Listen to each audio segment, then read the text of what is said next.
Was stationed.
Welcome back to Hambantota for the second one-day international between Afghanistan and Pakistan. And what a difference 48 hours can make. Bundled out for under 60 in the first ODI, now a batting display of high quality sees Afghanistan get 300 in the first innings. Alongside me, Ramesh Raja. What about that for a batting performance? Well, as we all know, HD, this game is a great leveler, and I am absolutely pleasantly shocked at how Afghanistan have bounced back. Clearly 300 is a kind of a winning score for them because Pakistan's ability to play spin is limited, and we saw that in the first game also. So I'm just hoping that we have a contest we have a good contest, and that this game goes till the last over. But I mean, the platform was beautifully set up by Gurbaz and his partner Ibrahim, and that allowed the others to come and have a blast.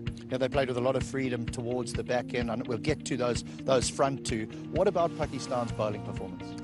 You know, once the fast bowlers didn't get a lot of purchase, and it was a straight, simple pitch this, and bowling first time under the sun was a difficult gig for Pakistani fast bowlers. The ball didn't really swing or move a lot.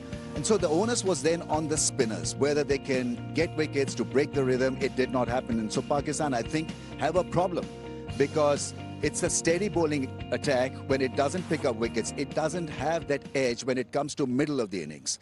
And that edge has got to be provided by the spinners. Okay, time for us to get to that man of the moment. Sure. Ramanullah Gurbaz, failure in the first ODI. Well, they all did. That was brilliant, wasn't it? Absolutely. I mean, this is a classic innings because we're talking about getting 100, 150 against quality bowling attack. Pakistan are the fancied bowling attack of world cricket. They are rated #1 as a strike force after World Cup 19. And so he was completely at ease and played everything out of the middle of the bat. Once he saw off the new ball, then it became all too easy. And to continue to bat for such a long period and to get up 150 was quite remarkable. Yeah, but with Gurbaz, I mean, we watched a lot of him in the LPL, and we felt that he just played at one pace. We saw different paces here. That's right, and he adjusted. He was willing to grind it out initially, and then when the opportunity came, he was willing to just take the bowling on. And I mean, he wasn't obviously psychologically hurt by that disastrous batting performance of the first game, and that was absolutely outstanding to see because some get emotionally scarred by that kind of a drubbing, but not him. Yeah. Now his batting partner won't get the accolades that he probably deserves. It was an important innings from Ibrahim Zadran. Yeah, I mean, you know, double 100 partnership, and it was just perfectly laid out for the rest of the batters to come and enjoy this. He was a little circumspect. He played well within himself because he knew that Gurbaz was on song. But then he picked up pace and he was very good with the shot against the short ball, and he didn't throw his wicket away. That was important. And he looked in quite complete control, and there was the angles then that he played the balls through, which were very, very impressive. Yeah, just my 5 cents. I mean, I think technically he's probably the best batter in the Afghanistan setup. Right, now the run chase. Pakistan, they've had some difficulties against spin. What's going to happen here? So for Pakistan to get 300, Babar Azam needs to get 100, or Imamul needs to get 100, because in a crunch situation like this, in a huge run chase, it's the top order that's got to come to the rescue. And, well, they've got to then meet the real challenge, which is Afghanistan's spin bowling. How well Babar Azam and company deal with the variations with the spin. We saw Osama Mir get the ball to spin. So it's not a straightforward run-of-the-mill kind of a pitch for you. And I'm sure with less dew around, the Afghanistan spinners really will have a good time of it. All right, Ramesh, thank you very much for your time. Well, Afghanistan is certainly a powerhouse when it comes to emerging teams all over the world, not only in Asia, and it's their passion that you need to take a look at. From the breathtaking vistas and towering peaks of Nuristan, to the majestic cliffs and cascading lakes of historic Bamyan, to the revered Blue Mosque and the iconic shrine of Hazrat Ali in Balkh, to Herat, a hub of culture and archaeological treasures. The hues of Afghanistan cricket prevail, because the spirit of the game triumphs everywhere.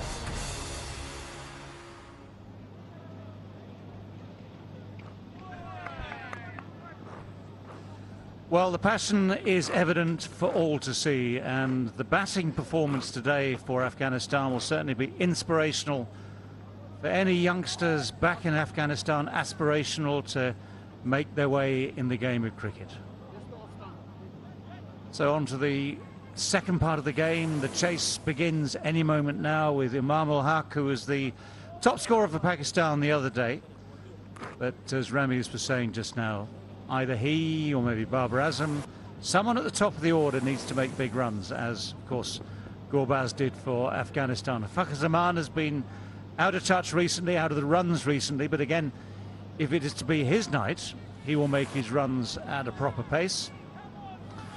And what needs to happen, of course, is Pakistan, in a sense, need to follow the same sort of template as Afghanistan early in the day.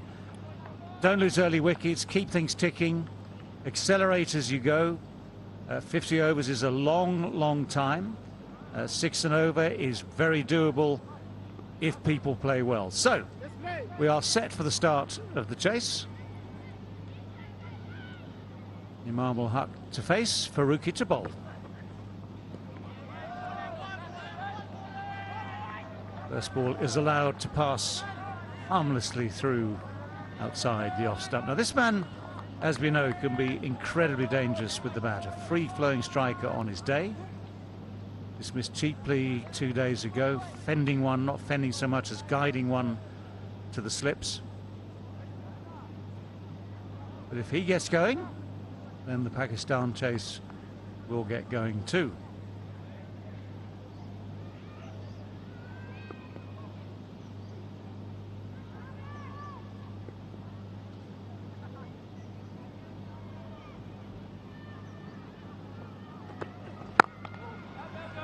That's the area where he was slightly vulnerable at the start of the innings 2 days ago. Just that little bit of swing.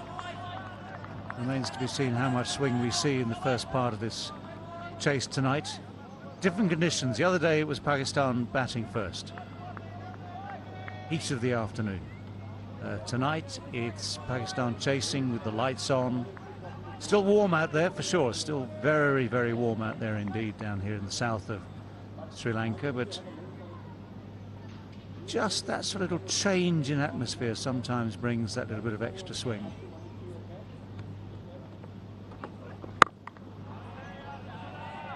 Three balls gone, still Pakistan not off the mark.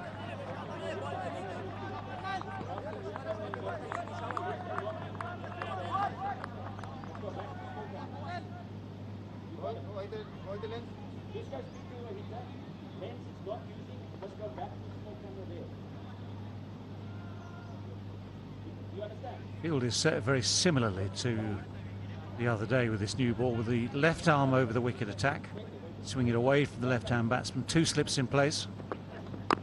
Oh, that's so close, so close. The inside edge could go anywhere. Comes back onto the pads of Fakhar Zaman. That is a clear sign of a batsman who's struggling. Looking to play the ball very early in front of the pads. Was looking to hit the ball on the up. Not the way to start your innings if you're struggling for form.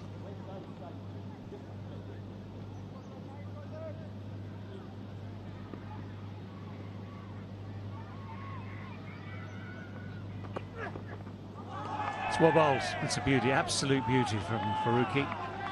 This one bounces a bit more as well, but that's the danger line, just outside off stump. Fakhar Zaman was lucky. The ball started off from outside the off stump and kept going away. But he has started off well.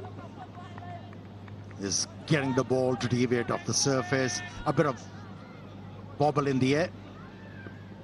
And to a player who's completely out of sorts, that's a huge challenge.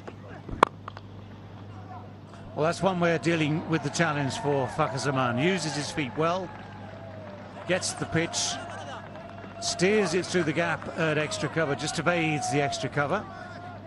And that's one way out of it. 4 without loss at the end of the first over.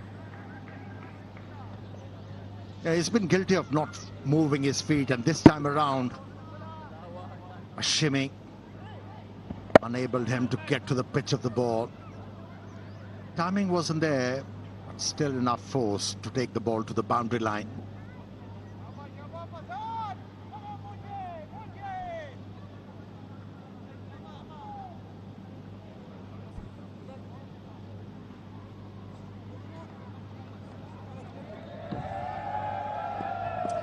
Yeah, support for Pakistan, and they'll need it tonight. They didn't need it so much the other night. Crushing victory in the first game of this series of 3 between these two teams, but tonight they need to find their best batting form. They need to chase 301. Fakhar Zaman has got them off the mark. A lot of bottom hand in that, but there had to be, because he almost turned it into a Yorker. But avoids the dreaded duck. Gets his first boundary of the evening. And it'll be Imam Ul-Haq, who made the top score of 61 the other night, who will face his first ball now against Mujib. So Pakistan start with pace at both ends. Afghanistan with spin at one.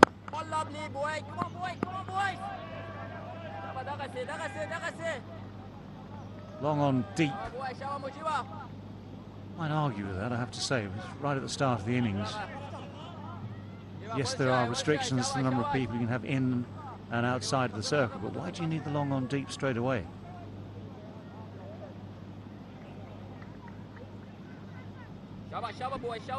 Yeah, at times the bowler don't feel comfortable. That's just beautiful to watch, isn't it? The variations that Mujib has at the top of the innings like this with the new ball are almost incredible. This is a swing ball. This is the fingers behind the seam angled away from the left-hander. It's a genuine swinger, as is that. Do you need a fast bowler in your lineup if Mujib can do this? Amazing, amazing skills. That one went off the pitch as well.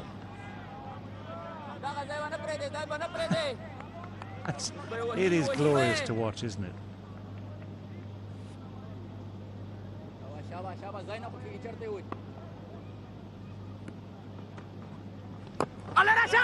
Goes the other way. Fakhar Zaman, no doubt, delighted to get an edge on that, get down the other end. Leave it to Imam Ul-Haq to decipher what's coming out of the hand of Mujib. But that was brilliant from Imam Ul-Haq. He knows his partner is struggling. He's looking for the opportunity to get him off strike. There was an element of risk in that run. That was easily done.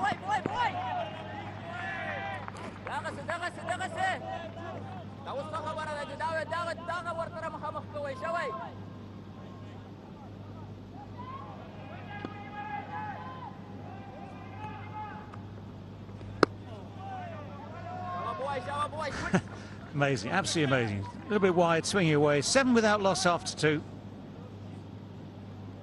Do you know, I mean, people imagine that an opening batsman, would be maybe not fearing, but will be interested in what a quick seam bowler can do with a new ball. It's worse, isn't it, when you've got someone like Mujib with the variations, the genuine spinners, little cutters, that one there with the fingers behind the ball with a genuine attempt to swing it, and it is swinging away. And it's unfamiliar too to an opening batsman as a trade. It's a sort of very unusual thing to have to face. Yes, he's seen him before elsewhere, but nonetheless it just creates interesting problems.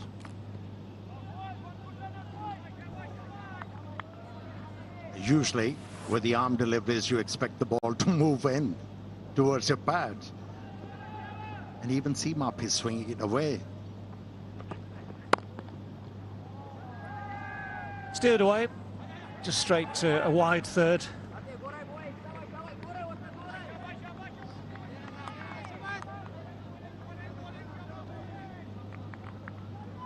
Now this was the previous game, and Faruqi had bowled a couple in there, good Yorker there to Fakhar Zaman, and one sliding down the leg side, just a bit off target. Then it goes wide, and Fakhar Zaman's front foot goes nowhere.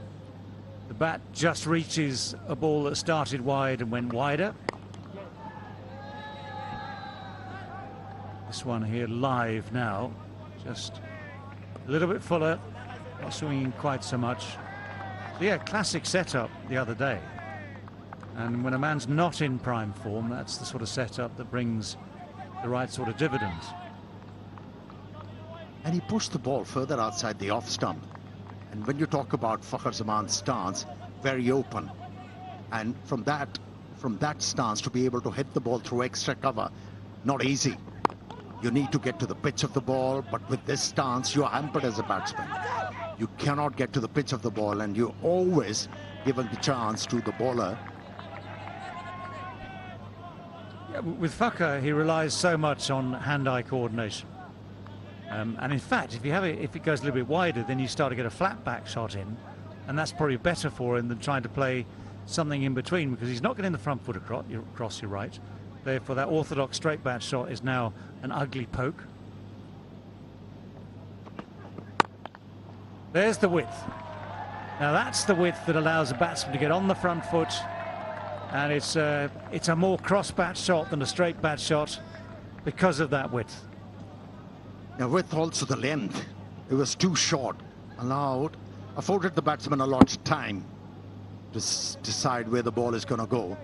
Yeah, coming back to the point you made, Fakhar's technique. Yes, it reminds me that a drive through covers cannot be on the front foot. You can get off the back foot and can drive the ball through covers like you did in your days. Edged, no slip. He must be asking the question from the captain why the slip was removed. Just because of that one boundary? Good point, Amir, because it is that temptation, isn't it, when you see a shot that goes for four, to think, do I need to do something about it? But actually, with the new ball, the way Faruqi is bowling, the way Fakhar Zaman is batting, what's going to be more valuable? The odd boundary given away or the wicket taken? I mean, this might still have gone wide, just wide of second slip. Might have been very catchable, actually might have been very catchable. And that wicket would have meant so much more. Still, oh, what an effort. The leading edge, again because of the swing from Faruqi, the leading edge just eluding the grasp there. 18 without loss. He's living dangerously, Fakhar Zaman. And if the captain was sitting along with us, he would have told us that was the reason why the second slip was removed. Well, he still had Ikram in that position, I'm telling you. Yes, it was a difficult chance. Yes, actually, at the same time, it was takeable. So, Fakhar Zaman, whatever the field placing, survives.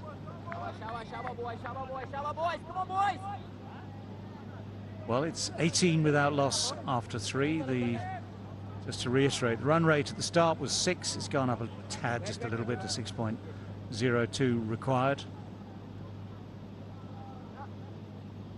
But 1 or 2 scares, to say the least, in the opening 3 overs. Scares at both ends.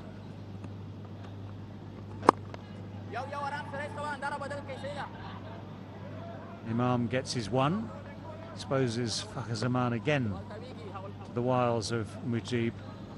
That little bit of movement right at the end is what did it. Then the leading edge. Now Ikram is late actually with his hands. Could have made a better effort at that. He looked as though he might even get 2 hands to it.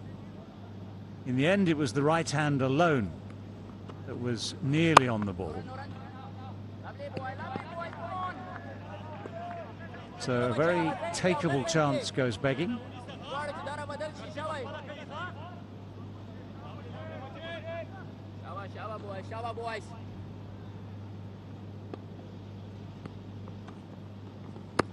Yeah, boy, come on, Mujib. I mean, it's not even just, it's not drift. Let's make this absolutely clear. It's not drift. It's not a spinner's drift. This is, watch that finger behind the ball. That seam is as upright as for any seamer. If any fast bowler is struggling to swing the ball in the air, seek an advice from Mujib. Yeah, the trouble is you also need the optimum speed to swing a ball, don't you? So the slightly lesser pace that you get from Mujib, in a sense, is optimum for getting the ball to swing more. But once you've created, and this is the great thing, this is the fantastic thing, once you've created doubt in a batsman's mind, he's then got to start switching from maybe thinking about aggressive play, you're taking your attack to the bowler, to actually just making sure he's still there at the crease. Thick inside edge, almost enough width to get the flat bat in, not quite. 19 without loss. So just one run from that fourth over of the innings. Mujib is weaving something of a spell here over these two left-handed batsmen. And maybe the correct process to say, okay, let's have a quiet look at him. Normally speaking, again, you'd say, well, actually, it's maybe the quicker bowlers at the start of the innings who you need to see off. Think about the spinners later. Mujib is in there straight away, causing problems. You need to negotiate him.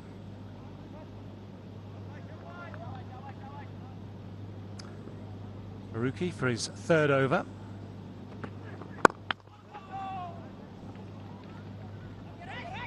Yeah, Fakhar scored 14 runs from 19 deliveries and Imam ul Haq only 5 from 6. But Imam, by far the most assured batsman at the moment. He's moving well, he's middling everything.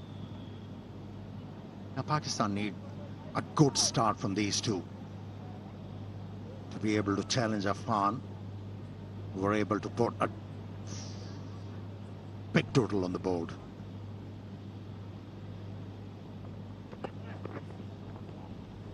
Yeah, too far down the leg side. By the way, Gurbaz, of course, has to follow up his big 100 with 50 overs with the gloves on now as well. So might be a little weary by the time the night is finished, but if Afghanistan get the win they crave, he'll be a doubly happy man. Immensely talented and a very fit cricketer. Gurbaz.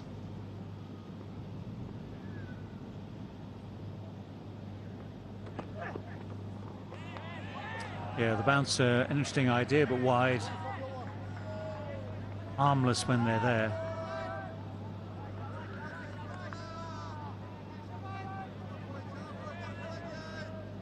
Yeah, the idea was good. The ball a bouncer. It's got the batsman watchful. Has forced every batsman to play the ball late with that swing he's getting at the moment. Faruqi, the left armour.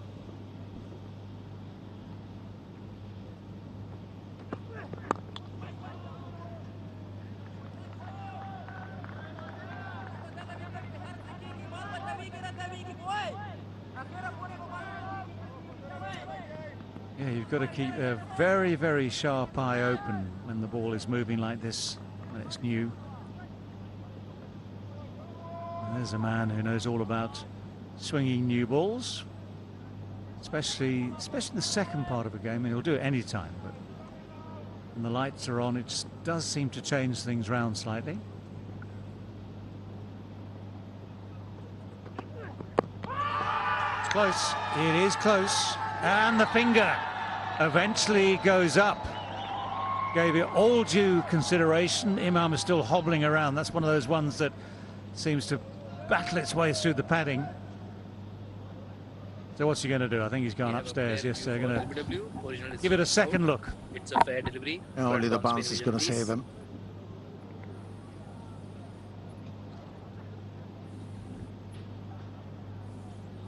Review for LBW.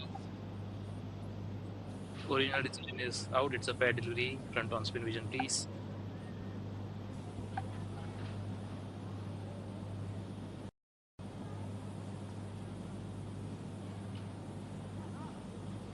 Okay, seems to be inside edge. I will need ultra edge, please.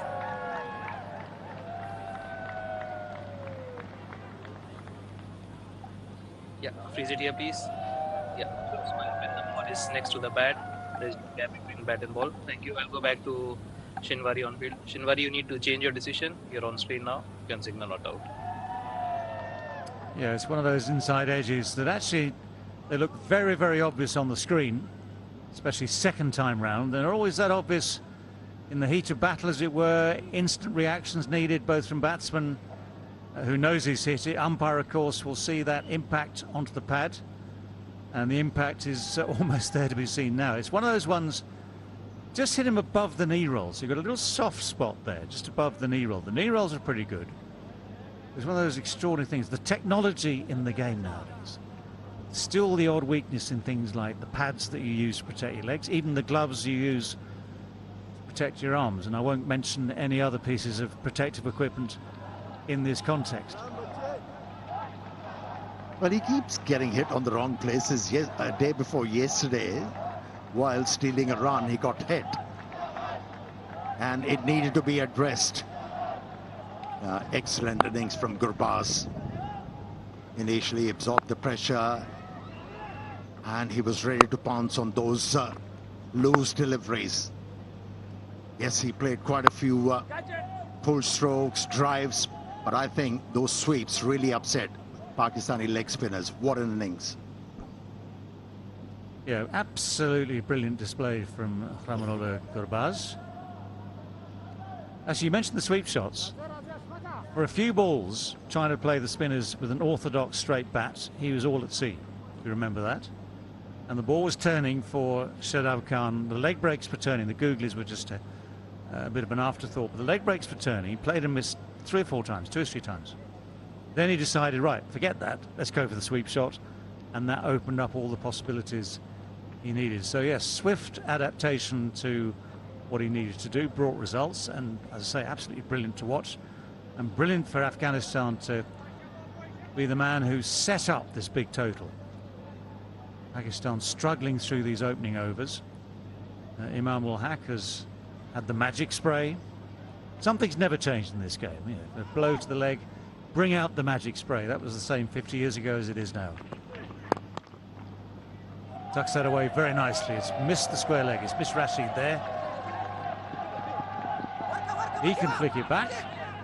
Not quite perfectly. Batsman can take 3. Yeah, that's what you want as an opener. A ball of padding, a bowling to your pads, and becomes easy pickings. Just use the pace, use the depth of the crease. Picked up 3 runs. Good effort from Rashid Khan. He's a committed cricketer. Yeah, good chase. Just needs to work on that flick back, you know. Needs to go straight into the hand. Yeah, that's the better line for Faruqi to Fakhar. But the thing now, of course, the other thing for Afghanistan, they've got runs on the board, always good. They're causing problems with the new ball. They have to sustain pressure throughout the 50 overs. Fielding, of course, is absolutely key. We've seen that one difficult chance go begging. Ikram at extra cover, short extra cover, missing the chance off Fakhar Zaman. So the fielding has to be spot on. And the one thing you want to do as a fielding side with those 300 runs on the board is just keep applying the pressure each and every over. Keep making it tough. And if you talk about Pakistani's perspectives, these openers, they have to lay a solid foundation. They're looking to do the seminal work which openers are required to do to see the new ball off. But at the same time, they are working the ball into the gaps. If they can further this partnership, they'll create chances for a Pakistani win. I know it's going to be a marathon to get there. Hard work is needed. Looks like these 2 batters, they're prepared to do so for their side. Yeah, everyone was tucked up in bed early 2 nights ago. Well, I say that, we assume that. It won't be the case tonight, that's for sure. Well, that's a heave. That's an ungainly heave, but it's missed the man at short fine leg. Rolls away for 4. Not always the best shots, not always the classic shots that reach the boundary. Yeah, of late, that inside edge has earned him so many runs. Fakhar Zaman once again miscuing. He picks up a boundary. Well, there is a shot in the coaching manuals, the old ones from the 1800s, about the draw, the shot that goes between the legs. That was an unintentional heaved draw. But there again, in the scorebook, it looks just as good as the one that goes scything through cover all the way to the boundary on the ground and at great pace.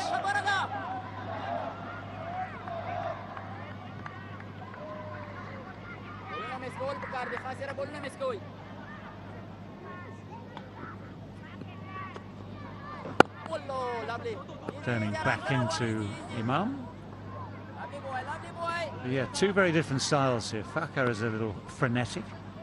Imam, who's in decent form, looking a little bit more calm and controlled, happy to take the runner ball minimum.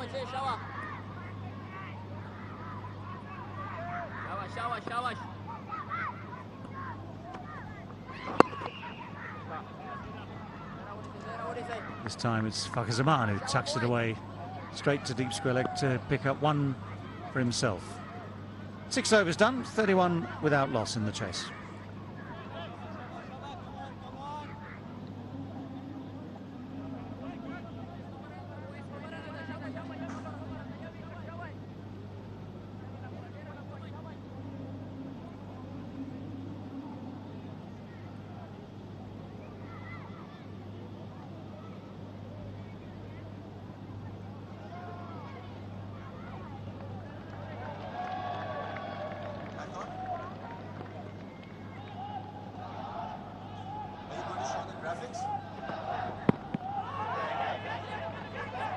Just falling short.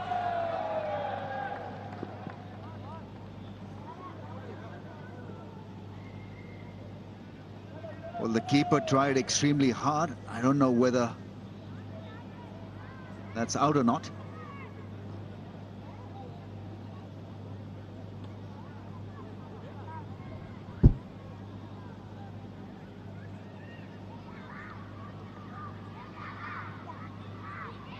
Fell short.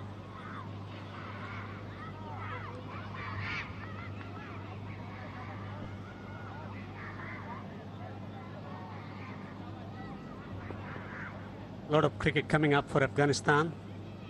Pakistan 31 without loss.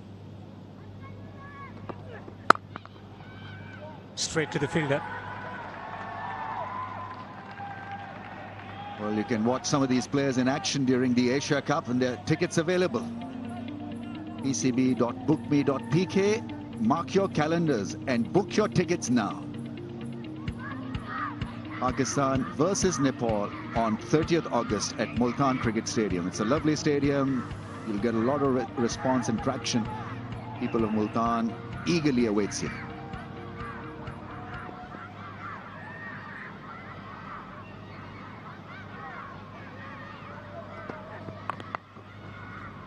AG. He gets run. He's betting on 21 of 27, but he has a struggle with his timing and stroke selection as well so far. Fakhar is on 21 of 27. You got to give credit to Fakhar because he may not look aesthetically pleasing at times, but he's mentally very strong. So he's got to weather the storm, and he's partly done that. 21 of 27. The moment the ball gets a bit softer, you'll see him change gear. Drifting down the leg side. Someone that's wide signal by the umpire.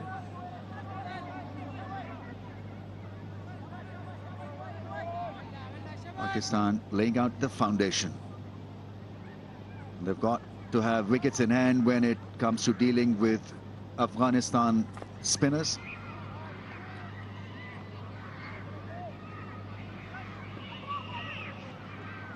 Mickey Arthur pulled away from that fielder. Will pick up a boundary. You're wasting your breath bowling short to Imam ul Haq. He's been in red hot form, very, very organized batsman, and his record is phenomenal. He's ranked number 3 in ODI rankings,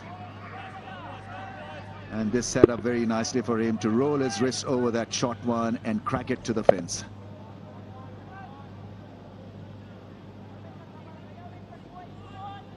Excellent pitch to bat on. Poor delivery punished to a batsman who is in a very good form. 14 of 13. Clipped away. Need to find a wicket, Afghanistan. What quality of his spinners we've been talking about, Rashid Khan and Nabi to come. Mujib has been bowling well. I think they played Farooqi extremely well because He's conceded, what, 25 in 3.5 overs, just about perfectly done by Pakistan. He could be attacked, and they've been proactive against him.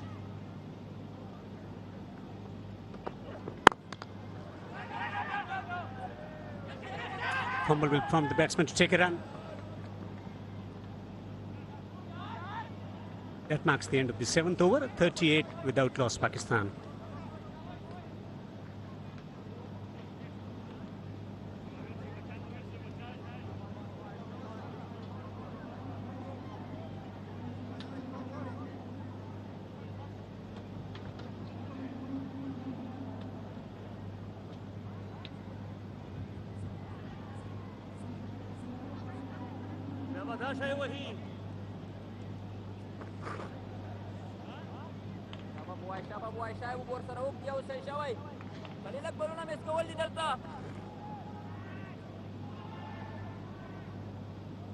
Mujib is a magician. He's been taking wickets regularly in the power play overs. That's where he shut up many victories for Afghanistan with the new ball taking wickets. And his team needs a wicket now. Pakistan 38 without loss, with 2 left-handers at the crease. He's got plenty of variations. Bowls accurately, but variations.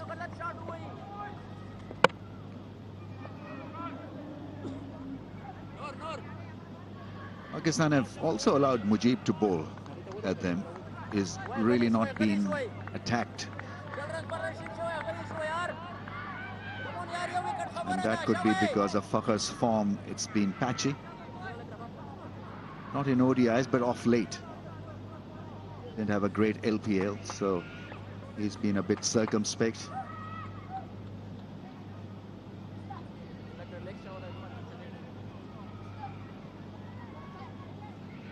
Slip in position. Almost playing from this chance. Someone who with the high back lift to Mujib, who bowls quickly, flat and quick.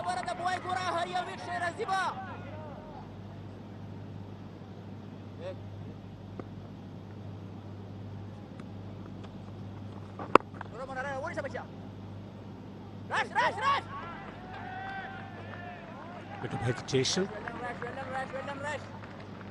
It happens when you're not confident. You're running between wickets, and calling suffers as well. Even though they play a lot of cricket together in ODIs for Pakistan. Was the angle that you were talking about. The outswinger ball, and nicely played by Fakhar. He's had his issues driving the ball through the offside, so that will give him a lot of comfort, that shot. But when you're not running in good form, when you're mentally a little bit circumspect, then your calling between the wickets also suffers. And it happens to all. You go through highs and lows, and in lows you've got to make sure that you must not get run out, because you are already being under pressure getting out, and so run out is up to you. All correctly, and you can avoid that accident. Problems keep piling. This has been good over so far from Mujib. He's playing well, Imam ul Haq. That's a good field set for Imam. He likes to tuck the ball around there where the leg umpire is, and you've got 3 men square on the leg side for that tap around the corner, and so that forces him to play with a straighter bat through mid-on. It's 41 without a wicket.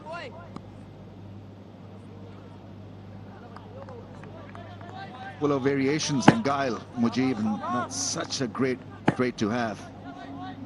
Doesn't spin the ball a lot, but have a look at that ball, seam away for the left-handers, and accurate. Mighty accurate is Mujib.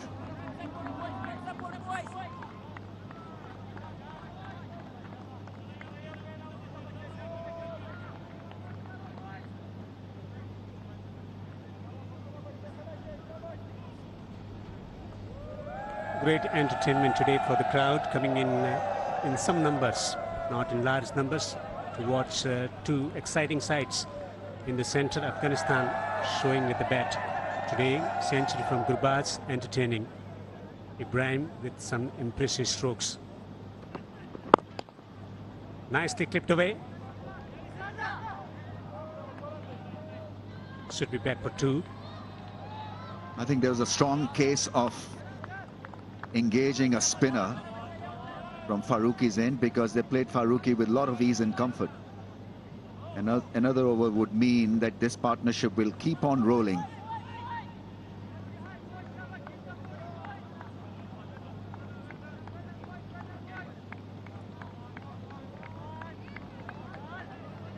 It's just that some spinners want to bowl after 10 overs. I think Rashid appears to be one of them. That's why this over has been given to Farooqi.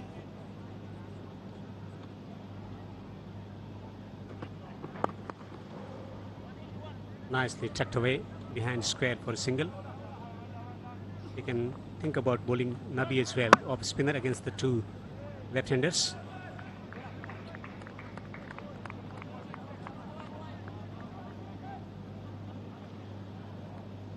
Offhand, I think the plan is to squeeze Pakistan in the middle overs through spin.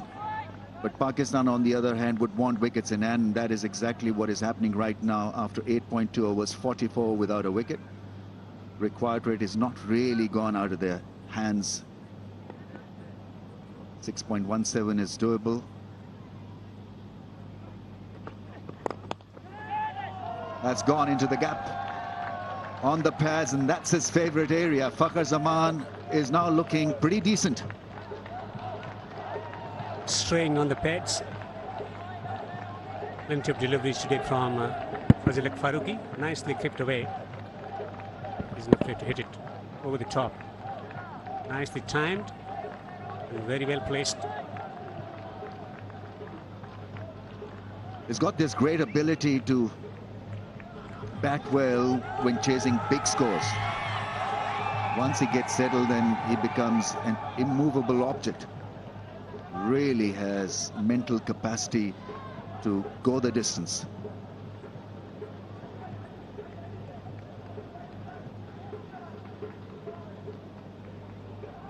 Man on the boundary at the square position. Slight change in the field. Man at the mid wicket, around 20 yards from the batsman. Off the inside edge, lucky. A streaky boundary for Fakhar.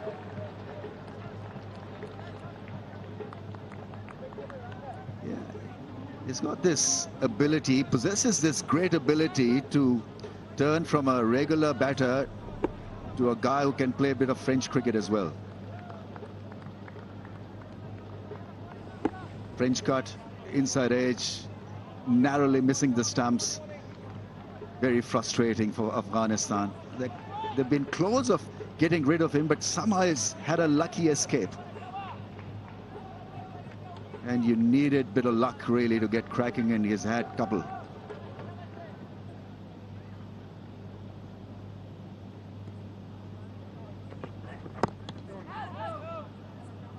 He's correcting a line on that occasion.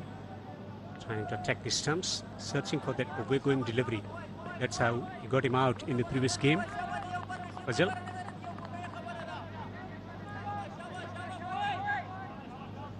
They've not really put the ball in one area to Fakhar Zaman. They've been up and down all over the place. And that has allowed him a bit of a breathing space. Fish the ball up, look to bowl that in slanting. Oh yeah, as I was saying, that's the perfect ball to bowl. The in-swinging ball finally does it for Farooqi. That's the perfect ball to bowl to Fakhar, and so his stay at the crease comes to an end. An abrupt end. He was shaping up decently until this happened. Well, he's trying to gather some momentum, talking about just changing his line on that occasion. Fuller length once again, just waiting, no footwork from him. Ball watching, and he's managed to find the gap between bat and pad and hitting the top of the stumps, top of the off stump. A typical fast bowler's wicket. Fazil is excited as they find the first wicket. Fakhar, the batsman, out for 30. 52 for 1, Pakistan.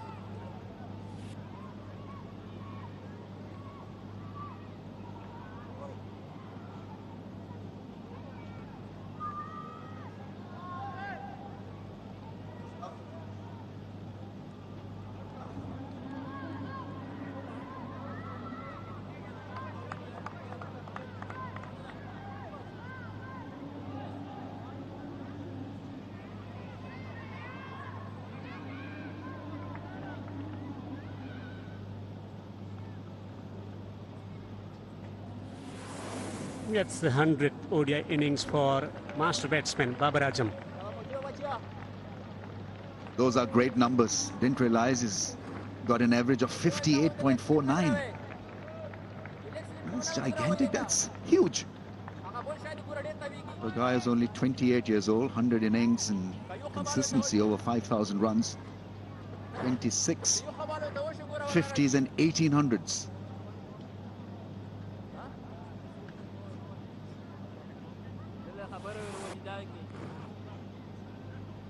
Most runs by a batter after playing 100 innings in ODI cricket. He's smashing all the records, batting records. An inspiration for future generation of cricketers from around the globe. Well-mannered, classy batter with classy strokes, especially his driving through the covers. As it off the back foot, will take a single. Now this will be interesting. Imam has played Mujib brilliantly, off the back foot most times. Watches the ball closely, and this was pretty much on the cards. It happened late in the piece, but it was always on the cards. That ball, that bat coming down at an angle, front foot going nowhere. He's got issue with that in-swinging slanted delivery.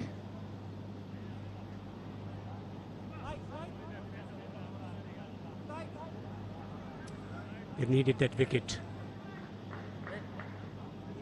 Fazil was spraying the ball around, but eventually getting his line right and finding the wicket as well. Mujib versus Babar. Wicket in the previous match, wicket of Babar Azam for Mujib. This will be a fascinating battle, a riveting battle. Make him wait. Create a bit of drama. He's thinking about Mujib. Has not really picked him. Not during the LPL and not here in the first game. Some problem in the backdrop, I think. The car lights seem to be an issue.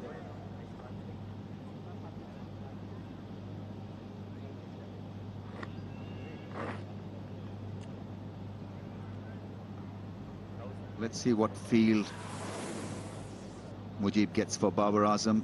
There is confirmation of why Babar Azam is such a sought-after batsman.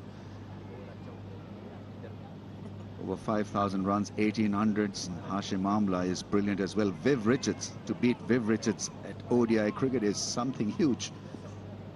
I hope is he sort of misses the radar, but he has batted brilliantly. Joe Root, Shikhar Dhawan, a lot of great names. Oh, what a way to start the innings. Flowing cover drive. Babar Azam has made that look elegant and ridiculously easy. Duck in the previous innings, but a classy stroke, his favorite stroke, the cover drive, just leaning into the stroke and playing it all along the ground.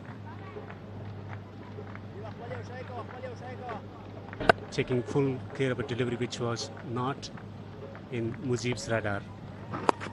Clipped. Will take a run.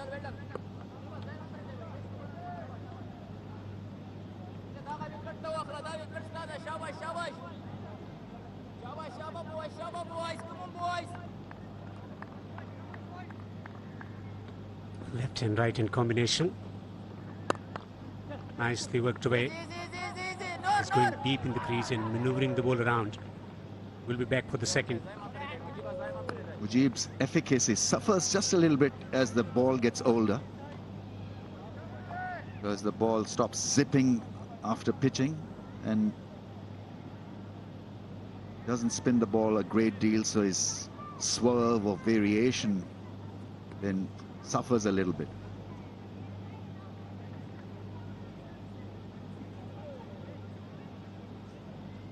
Also, the quality of pitch is very different from what they experienced in the previous match. Consistent in pace and bounce. This has been turned away. Beautifully placed. Rashid Khan will give it up. A boundary. That is such a good shot because it was an acute angle that was created and used the pace of Mujib's delivery. Terrific shot from Imamul Haq. Watched it closely, got it away from the stumps and somehow middled it. No hard hands, it's just soft wrist work from him.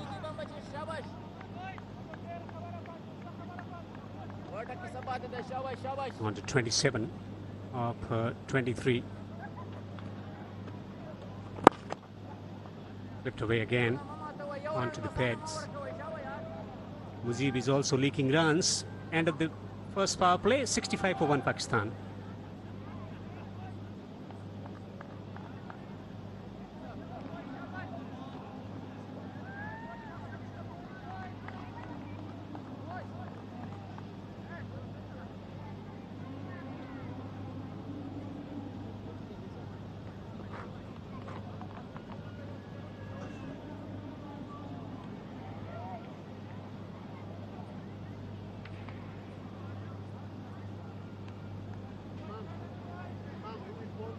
Pakistan in response 65 for 1 after 10 overs.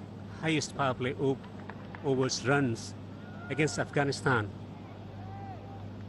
65 for 1. Abdul Rahman bowls quick. Was up to the mark in the previous game, was spraying the ball around, but when gets it right at the age of 21, a handy all-rounder. Bismillah Jan Shinwari signals the start of the second power play, where the captain will have the luxury of spreading the field. Only 4 fieldsmen allowed outside the 30-yard circle. 5 inside the circle to make it more engaging, more engrossing in the middle stage of the innings.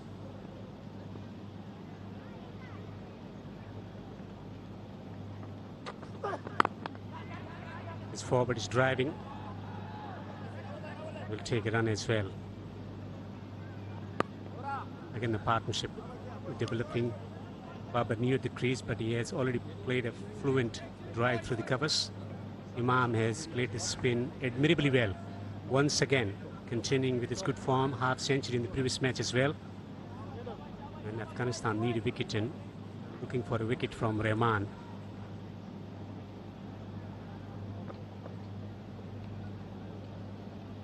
Best time to get Babar out is right now, when he's young at the crease and looking to solidify, consolidate his innings. Oh, inside out. That was such a good delivery. Length ball coming back into the stumps.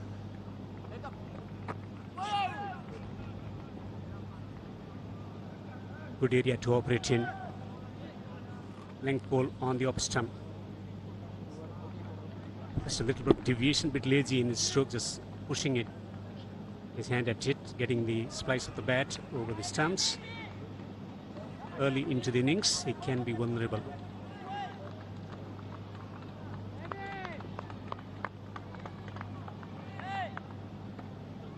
Played it with hard hands, jarred at the ball. Normally he's very smooth, synchronized when he's looking to play that shot. Now that is such a good shot, and shouldn't be saying this, but you can have a look at how Imamul Haq has played so far. He's played so well. The feet are moving well into the shot, into the drive. And he's third best ranked ODI batsman, by the way. So he's got loads of runs and his quality at that opening slot. You see that front foot striding into that length, into that drive, square through the offside. So sweetly hit. Rahman to Babar. crunchy stroke.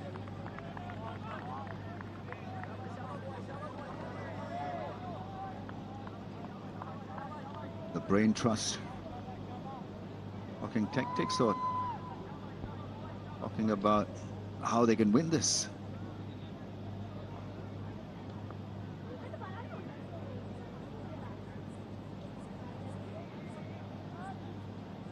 Babar Azam is clearly not out of form, but it's just that he wants to get away to a good start, and hitting his way through could be an option.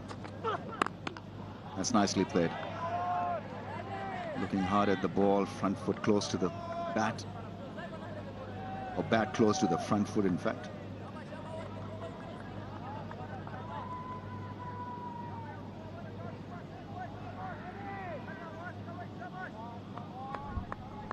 This time not really going hard at the ball and looking to defend.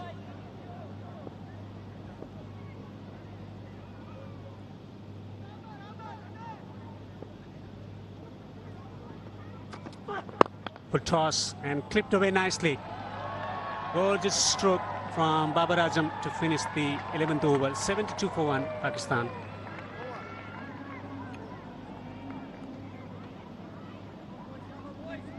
That was a lollipop, toffee, whatever you want to call it.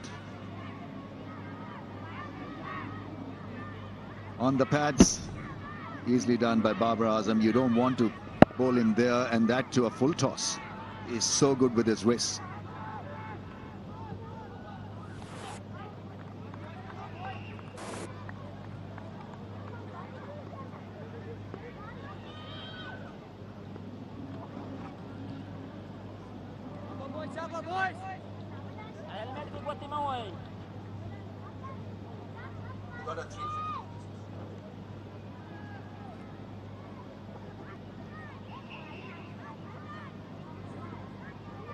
So the recent record is not bad, but overall they don't look a great chasing side. 48 times they've lost, chasing 300 plus.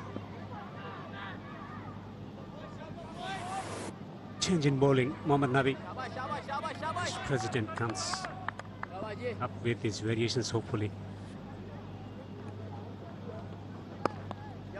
Once again playing it from the crease, going deep in the crease, working the ball around. Just been told that out of the 4 recent 300 plus chases, Babar Azam has featured prominently in 2 of them, scoring over 100 twice in 2-run chases. I remember a great knock that he played against Australia at Lahore, where Pakistan nailed a chase of 349. Can bowl the outswingers, Mohammad Nabi.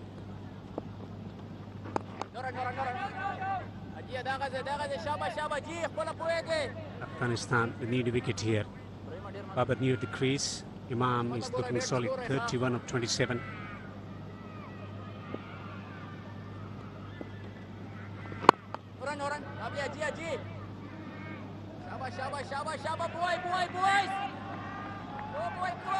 His innings pauses a little bit against quality spin, which is understandable. He must not get out because in a run chase situation, just shared with you his stats.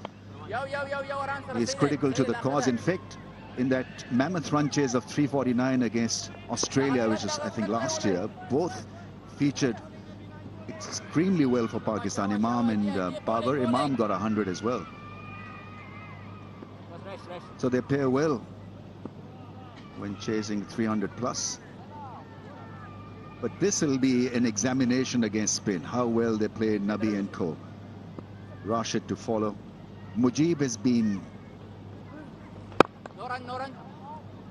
good, but they've not given him a wicket. Imam in particular looked good against Mujib in the first spell. It was a good delivery, just drawing the batsman into a false stroke almost. That marks the end of the 12th over, 75 for 1.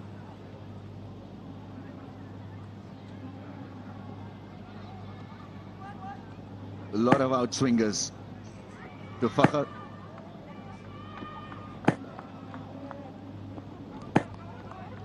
Every time that ball came back towards the stumps, he was at 6s and 7s, and finally cleaned up with an in-swing. A lot of gap between bat and bat.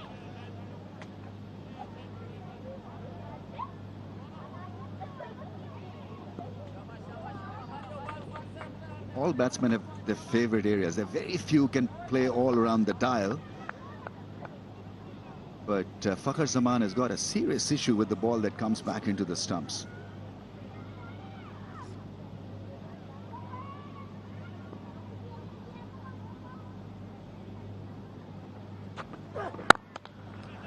Sweetly made it from the middle of the bat, trying to pitch the ball up, trying to create something there.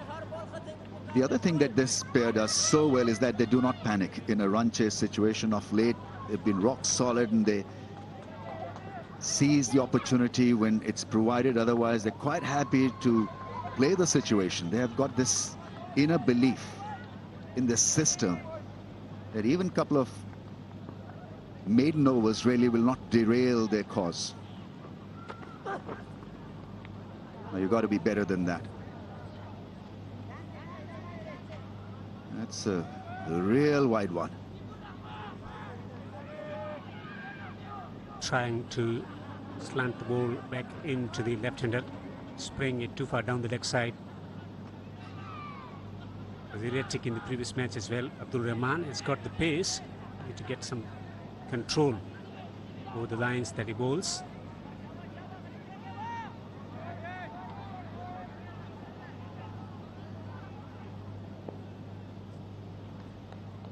Man at the square, and at the fine leg on the boundary. Waited for that.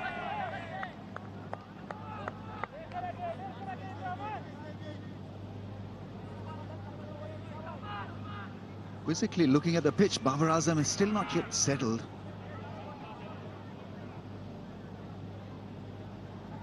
Mamulak has gone up to him, trying to calm his nerves.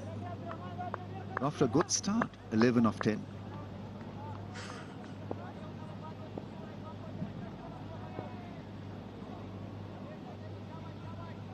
Hamban Tota is hosting Pakistan versus Afghanistan. The ODI series, rematch ODI series. This is the second match. The action will move to Colombo for the third match at our Premadasa Stadium in Colombo. Rashid has to play a crucial role to find a different result for Afghanistan in this game.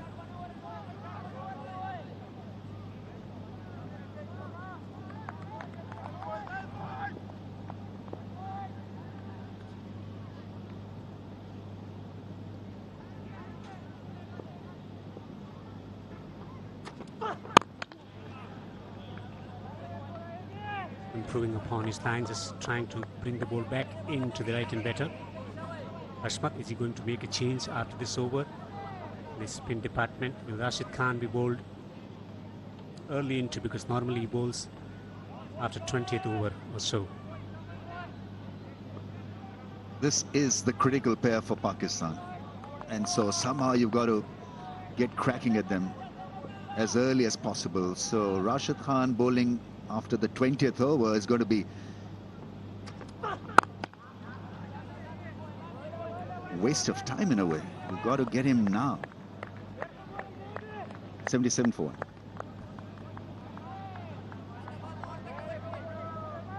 Sorry, one more ball to come. So get Rashid in, and I'm sure he'll force a drama. He's so passionate about his cricket, and he's geeing up everyone here. He understands the value of dismissing either Imam or Babar at this stage. And the best man to do it is Rashid Khan himself. Likes competition. Best batsman at the crease at the moment.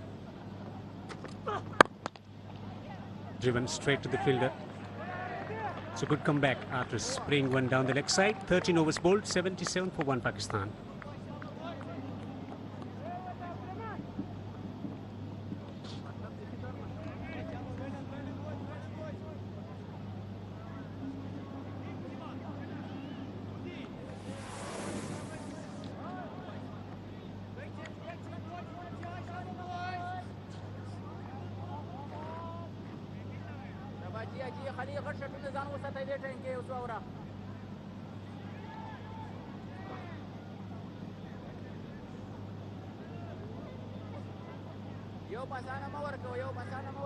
Pakistan is scoring at 5.92 runs per over. They need 6 runs per over to win this match. 224 to win from 37.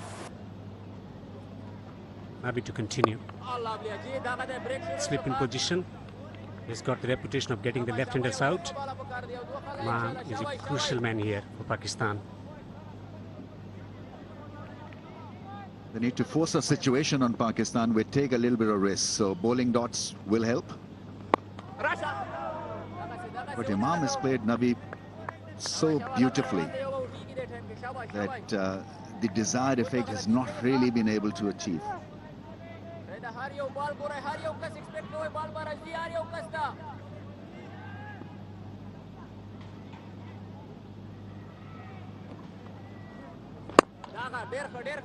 Knocking it down the ground, strike rotation off the back foot, walking into the stroke and knocking the ball into the ground, down the ground. Yes, Imam, a very safe 33 of 33 balls. Babar has looked at times a bit edgy, but he's got a start. They're just looking to rotate the strike at this stage, this pair. The fielders in the ring have got to be very, very smart. They can maybe add another fielder in the ring, because they're not going to loft the ball. They're looking for a big partnership. This partnership is still young, 26 of 29. Partnership will win Pakistan this game.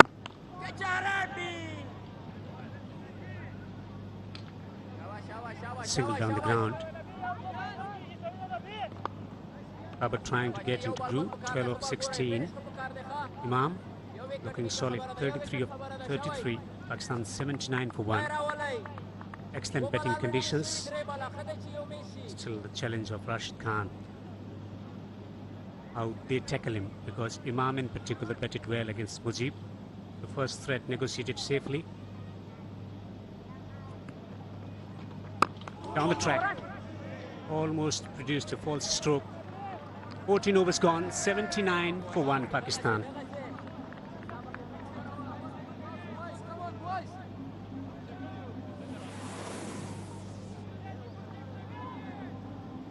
That 300 was reached as a result of that great opening partnership. 227 record partnership.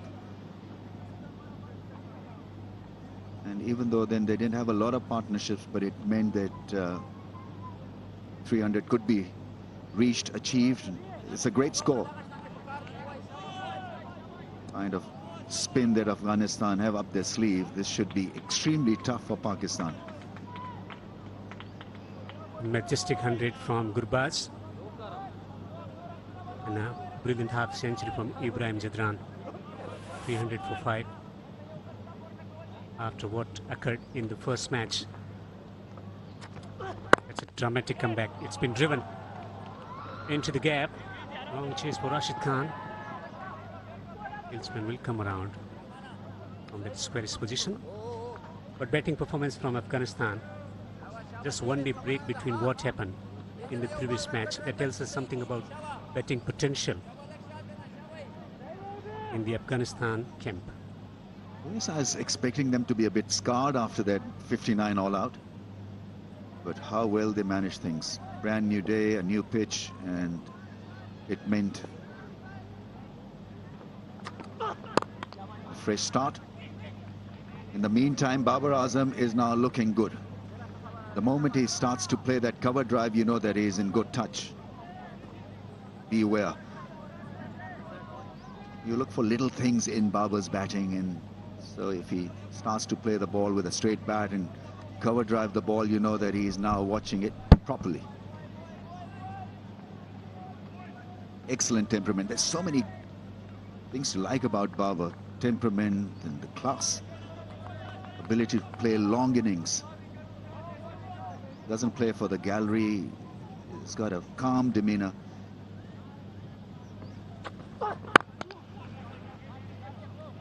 Also, as a captain, he needs to make a lot of decisions in different situations, thinking about the form of the colleagues, at the same time making crucial decisions for others, and then keeping his game that well tells us something about his mindset as a batsman, clarity of thought, at the same time his temperament as a cricketer. Still feel they can have another field in the ring. Strategically, Afghanistan have got to be very, very smart and switched on. Runs with the shot. Throw at the non-strikers and misses the stump, single taken. That's all they're trying to do here. Unless you bowl a half track or a bad ball, they're not going to attempt an extravagant shot. So if they're going to milk the singles, rotate the strike, you've got to have another man in the ring. And those fielders can come in as well. Why start from the edge of the circle?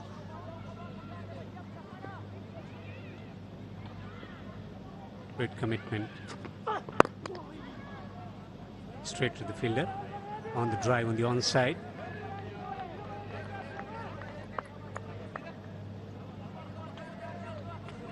.83 for 1. Babar is betting on 15 of 19. Imam on to 34 of 36. A partnership developing. Chasing a mammoth target of 301 to win here in Hambantota. A gorgeous city located in the southern part of Sri Lanka. Beautiful Sri Lanka. A man has to find a way to take a wicket. Short ball and pulled away. Brilliant, absolutely brilliant in the field.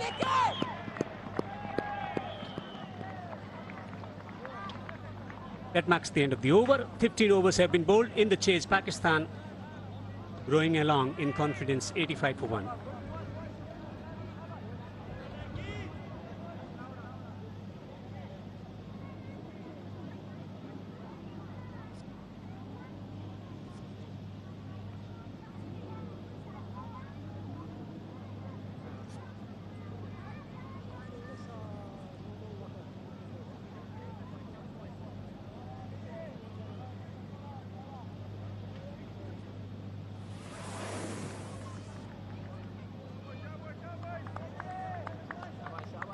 For 1. Imam's going at nearly a run a ball. Pleasing to see here is a change of field. Long on has been brought up to mid on, which I think will encourage Imam ul Haq to try and take it on, to try and go down the ground.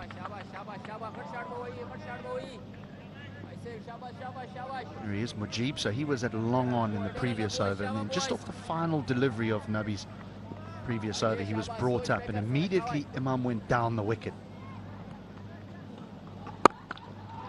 That's not a good delivery. Dragged down and put away.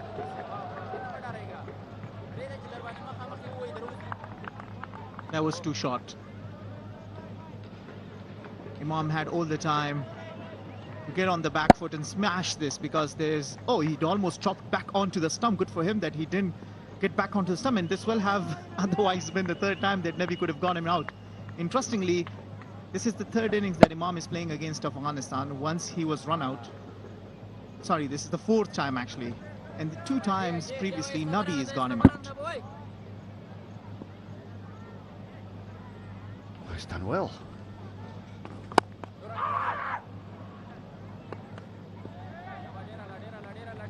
Feels he's missed out here. He's again as deep in the crease, but just trying to get it over mid-wicket. He almost goes back onto those stumps.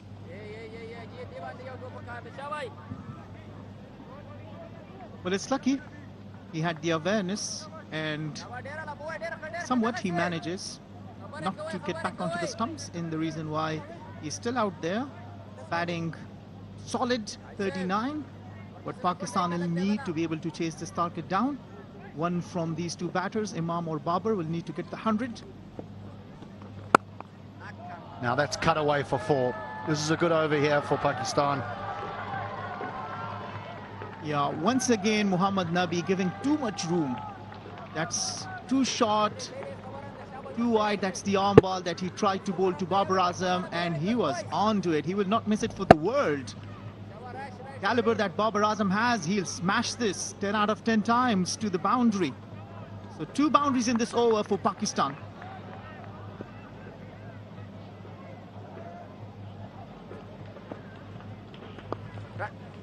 Well, that's neatly played. He'll push for 2 here, Babar Azam, and he'll get them comfortably. That's a good over for the visitors. 11 from it, 16 gone. They're going along very well here. 96 for 1. And at this point, the players are going to have a drink.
We'll take you once again to the beauties of Afghanistan. This time we bring to you the Balkh province, Mazar-e-Sharif, which is the other name for this province.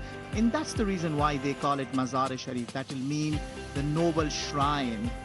And it's also called Rawza-e-Sharif. And the thing about this is you will find all the white pigeons out there. The breeze over there adds to the beauty of the place.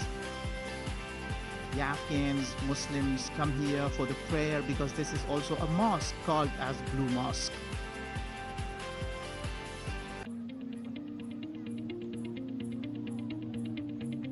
Well, 300 is what Afghanistan got after deciding to bat first when they won the toss, and what an opening partnership it was between Ramanullah Gurbaz and Ibrahim Zadran. Gurbaz going on and getting 151. Pakistan, they've started their chase well. They're 96 for 1 after 16 overs. Imam ul Haq is going a runner ball, and Babar Azam is going better than that. The Afghanistan fielders have been good as for the fielding's been concerned, but even then, after the first ODI where they dropped 4 catches, they also dropped one of Fakhar Zaman when he was batting on 12. Ikram Ali Khail could not hold on to it at the mid-wicket region. Other than that, this has been a fantastic performance from Pakistan. They have been on the lead as for the chase is concerned. Well, the main man hasn't been brought into the attack yet, Rashid Khan. I don't think we're going to be far away. Rahman is going to continue with his little skiddy medium paces. The angle of attack is around the wicket to the left-handed Imam. Both mid-wicket and extra cover are tight. This is what Afghanistan have struggled to do. They've struggled to build up the old dot balls is that Imam's been able to score off virtually every single delivery. Well, among the Pakistani batters, this pair is the most threatening as far chasing down this total of 300 against Afghanistan is concerned. So Afghanistan will have to start doing something, and as you said, the ace bowler Rashid Khan will have to be quite soon for the captain to introduce him, because they definitely need a breakthrough. They cannot allow Pakistan to get away with this partnership and take the game away.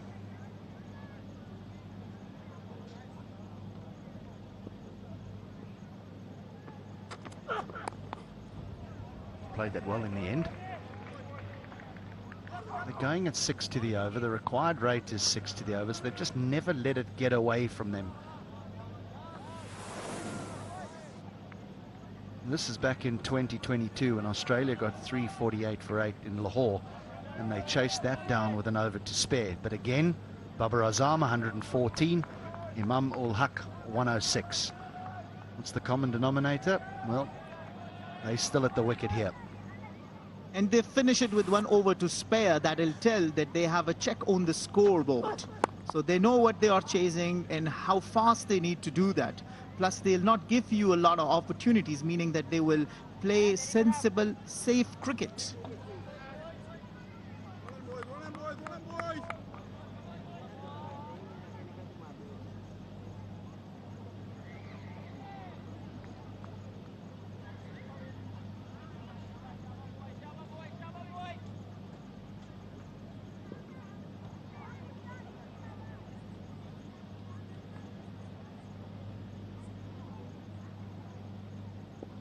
See that Ashmatullah Shahidi wants to save one with how close.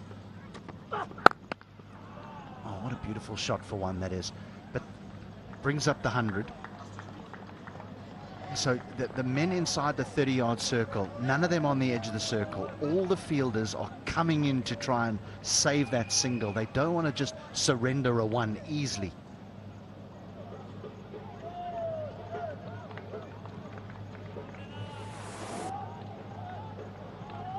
Partnership is 48, and it was just 47 deliveries, so they're getting quicker, as you would expect when 2 batters are in.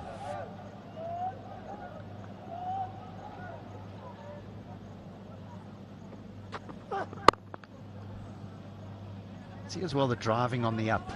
You know, in the first one-day international, we didn't see a lot of that stroke. Yes, it's only gone for 1, but he's just lent on a good delivery, and he's been able to get it through cover for 1. What if things that we noticed in the Afghanistan's inning and now at the same time in the innings of Pakistan, it is that the ball has been coming onto the bat. You see it of the sound of the ball every time that it comes. It tells that there is a lot for the batters as well, while there's turn and the spinners will need to be seen. Held it.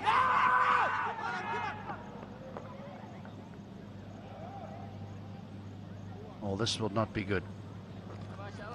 There will be 10 men on the field and a whole heap off shouting, "Get up." I think he's okay. Well, he's got to have to be okay, because you want all the 10 overs bowled from Rashid Khan if you want yourself a chance to be able to save this game. They're already on 101. This is what transpired. Rashid Khan giving 100% on the field, as he always does. In process, I think he bends his knee a little bit and starts feeling the pain. Hopefully this is nothing serious.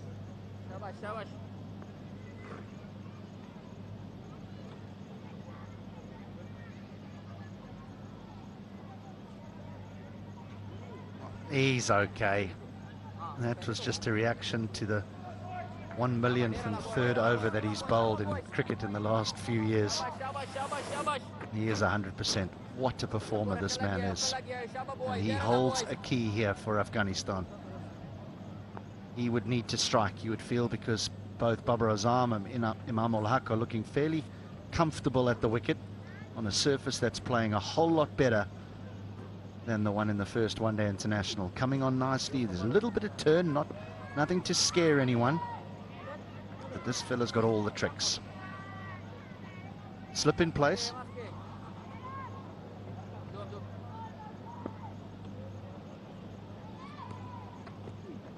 I just wonder whether Pakistan will play him in a similar fashion to what we're seeing a lot of T20 sides play against him now, where they just say, look, we can't afford for him to get 3 or 4 wickets here. We're prepared for him to go at 4s and 5s, and we can take the rest off the other bowlers, but we can't afford for this fella to get his claws into us.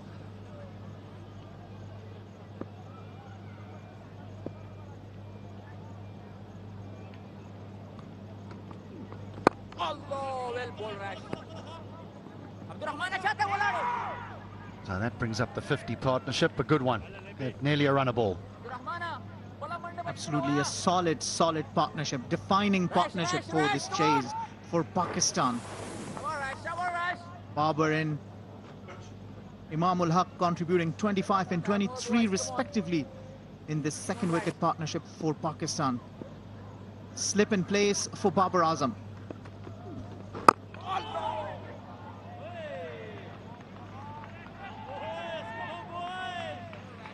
He bowls it at such a good pace.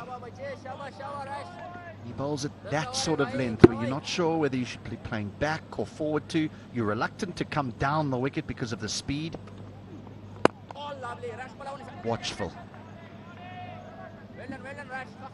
I think this is the right thing to do because you've already got enough run. You've already scored your fastest 100 against Afghanistan. As for the numbers of balls are concerned, so I believe this is really the right approach.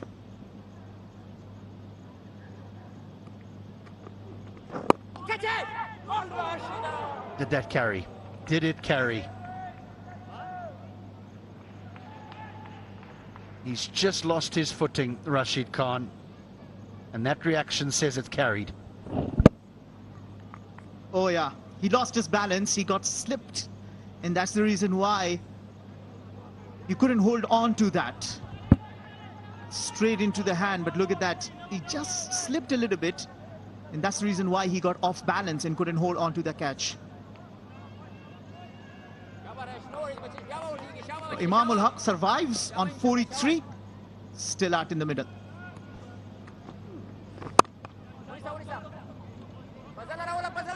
Pushing hard for every run now, Pakistan.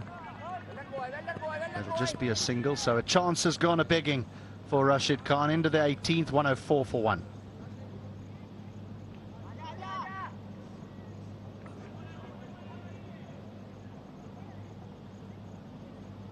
So this is the dismissal in the previous game. Imam ul Haq with the man up inside the 30-yard circle. Good catch, but he looks to go over the top. And we saw in the previous over, yes, Rashid Khan's put down a catch, but mid-on was back on the boundary again. I really feel that they can be a little bit more attacking with their spinners, particularly against Imam. They're happy to have the extra fielder inside the ring against Babar, but against Imam, it's just the 5. Afghanistan should be looking to break this partnership, not allow them to just score 1s and 2s in the occasional boundary. That run rate is not getting away. Well, catches win matches. Need to hold on to the catches. Work for the sweeper.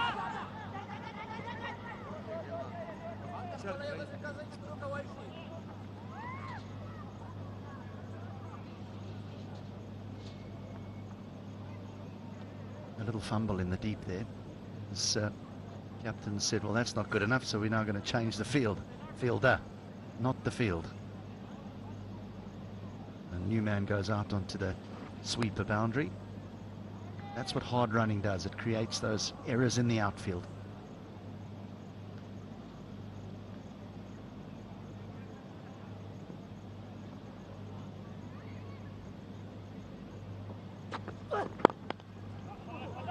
Just picking them off. He has a few more as well. Well, this is very comfortable. They are milking him for run. Every time he comes on to bowl, they comfortably get 1s and 2s And that's all you need for the cause to be able to chase down the target. It's really been a good chase so far from Pakistan. They'll just need to hold on to that, continue this partnership as long as they can. They have the firepower towards the end, should be able to comfortably bring themselves home.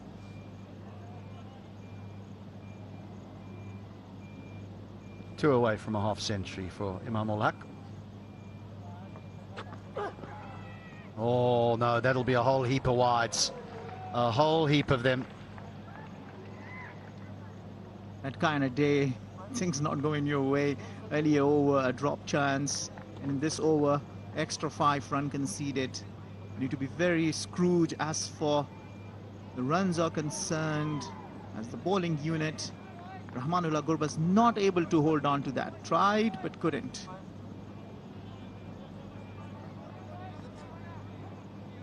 Just whether Hashmatullah is thinking about giving the new man Shahid a bowl, the left arm spinner, another spinner that they have in their armory.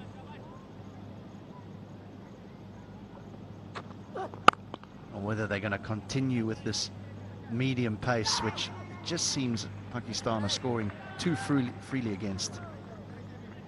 This has already been a very good over for Pakistan. 10 run conceded already off it. Another 2 balls. I beg your pardon, 3 more left. Because after having bowled a wide delivery, you will need to reload and bowl an extra ball. Captain looks a little bit concerned, and should be, because he will want to break this partnership.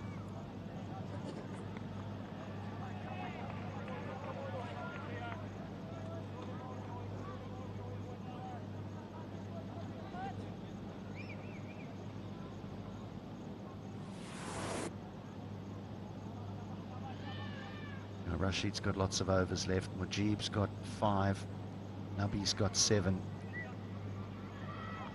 They've got a left arm spinner, a new man Shahid, who can come in and bowl. He's an all-rounder.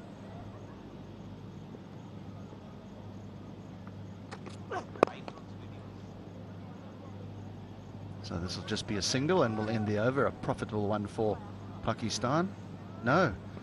Oh, we're losing ourselves here, aren't we? With how many balls have got to be bowled in an over. There's 6, but they've all got to be legitimate.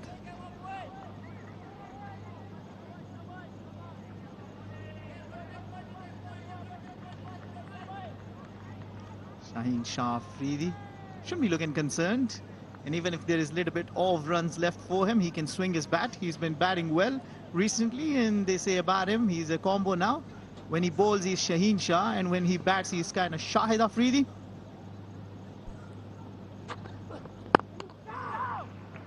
No. So he won't have the half century yet. End of the 19th, 115 for 1.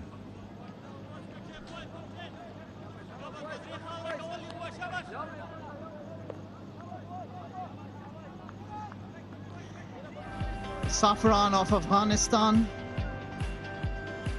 one of the famous products, not to forget, almond, pine nuts, dried peaches, raisin, and they are very tasty. I'm kind of feeling for myself why I can't just reach there. Some views from the fruit market in Kabul.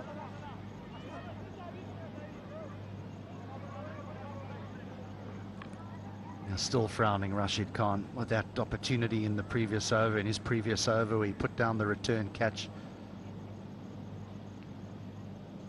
This partnership is getting dangerous now. 63 of 62. Very seldom does Babar Azam get himself in and throw it away. Don't want to put the mockers on him because he's a wonderful player to watch. There is a slip.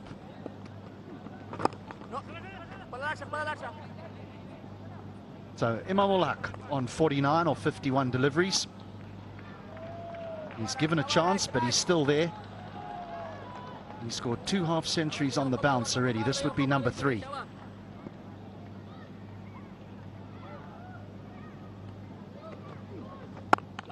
Not yet.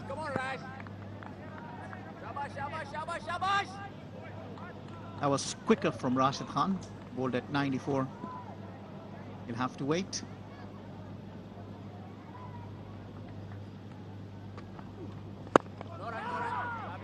Still not. There's a few nerves around here. It's either nerves or the respect for the great man.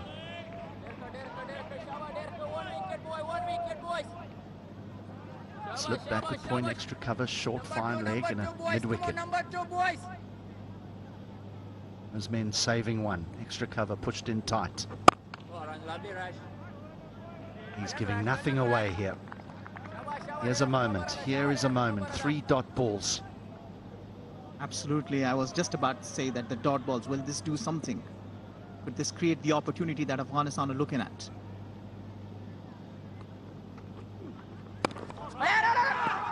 Babar calls him through, and that will be Imam ul Haq's 18th one-day international 50.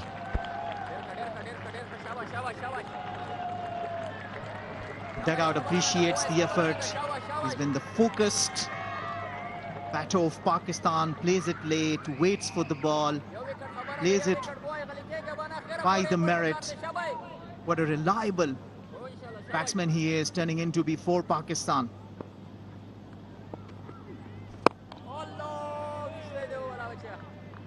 Really good over from Rashid Khan. Just 2 from it. 117 for 1.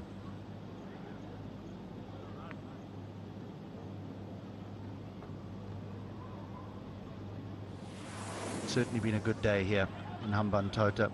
We were thoroughly entertained by the innings of Ramanullah Gurbaz and compiling 150. Afghanistan going on and getting 300. Pakistan now in this run chase. It's been measured, but they certainly are not letting this run rate get away from them. The required rate now 6.13, which is very doable when you have the firepower to come. Mohammad Nabi now from the other end. He hasn't operated from this end yet this evening. And mid-on is up. No, he's not. He's being shoved back. I really think that Ashmatullah Shahidi needs to take a risk here. It's quite an interesting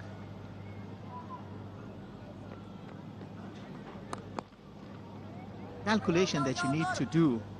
So you need to think you want to take the risk or you want to control the damage. It's really difficult when you have such batters out in the middle who just taking the game away from you. So at times you just get bamboozled. What am I supposed to do? Because I'm desperately looking at getting wickets, want to stop the run flow, but nothing's happening. You say they're looking to take the wickets, but how are you trying to get the wicket? That's the question that I would ask. You're allowed to have 5 in the ring. You've only got 5 in the ring. So Afghanistan not prepared to have that 6th fielder in the ring. And I think it's a little tougher against Babar Azam because he's hitting with the spin of Nabi, so he's happy to hit that just down the ground to long on for 1. But Imam ul Haq, if you bring mid-on up, he's got to hit against the spin. And he's already shown in that first one-day international that he wants to take it on. If he hits you for 4, so be it. But if he gets it wrong, you now bring Rizwan to the crease.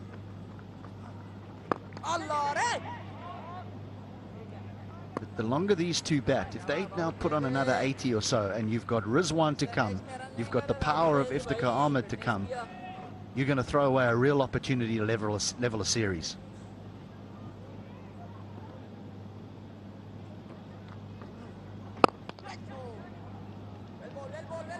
That's just too easy. Absolutely, that's what you've been talking about.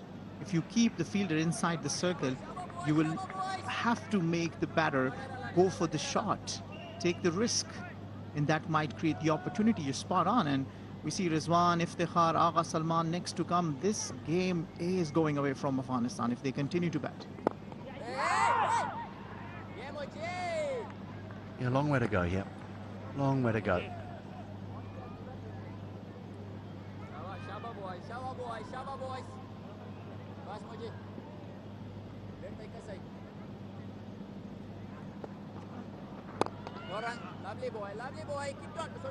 Just 3 from that over has pushed that run rate out a little bit further. End of the 21st, 120 for 1.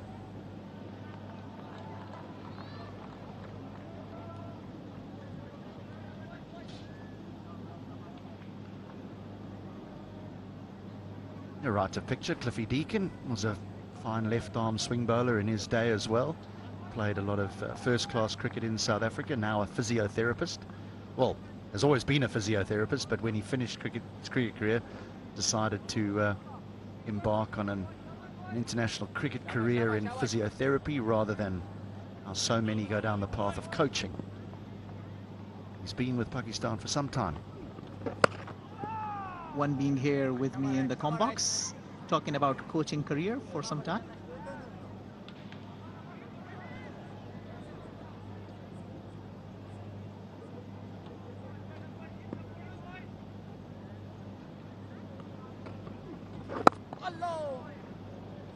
And that's neatly tucked away.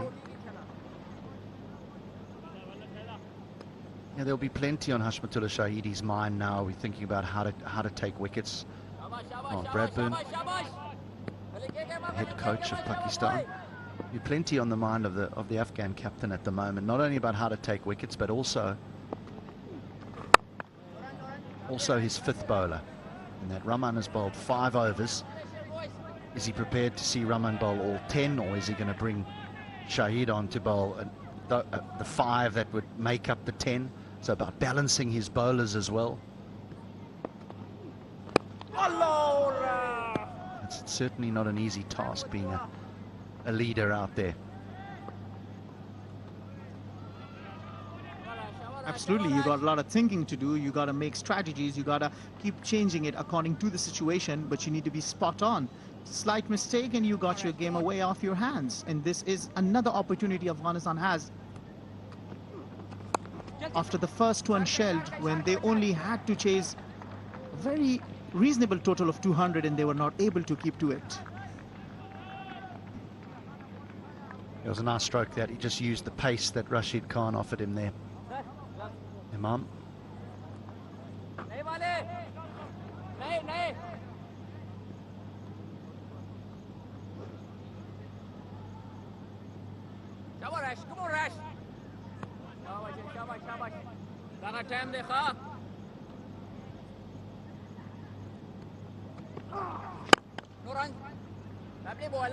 Nicely done.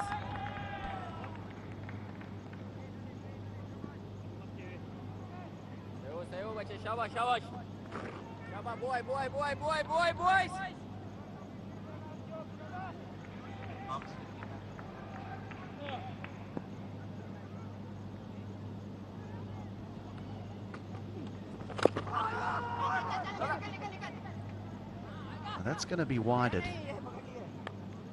I think Rashid Khan feels that might have just clipped Imam's pad, but it didn't, so there's still a ball to go here.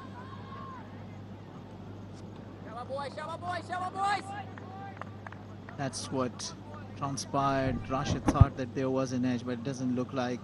The umpires made the call. Made the call right. So they've been milking Rashid for runs. The end of the 22nd over, Pakistan are 128 for 1. It's been a good innings by Imam ul Haq. Never easy when you walk to the wicket, having to chase 301. It would be so easy to just walk out there and feel as though you need boundary after boundary after boundary. But what Imam ul Haq has done well is been in between those boundaries. He scored very freely. An impeccable half century. He's 18th in one-day internationals. Well, he certainly put his brains into this innings. He knows and he's very well aware of the situation he's in, and he's played all around. Leg side, offside, long on, long off. So he's just capitalized on the opportunity. He's gone for singles, doubles, hit boundaries. So this has really been a well-manufactured innings.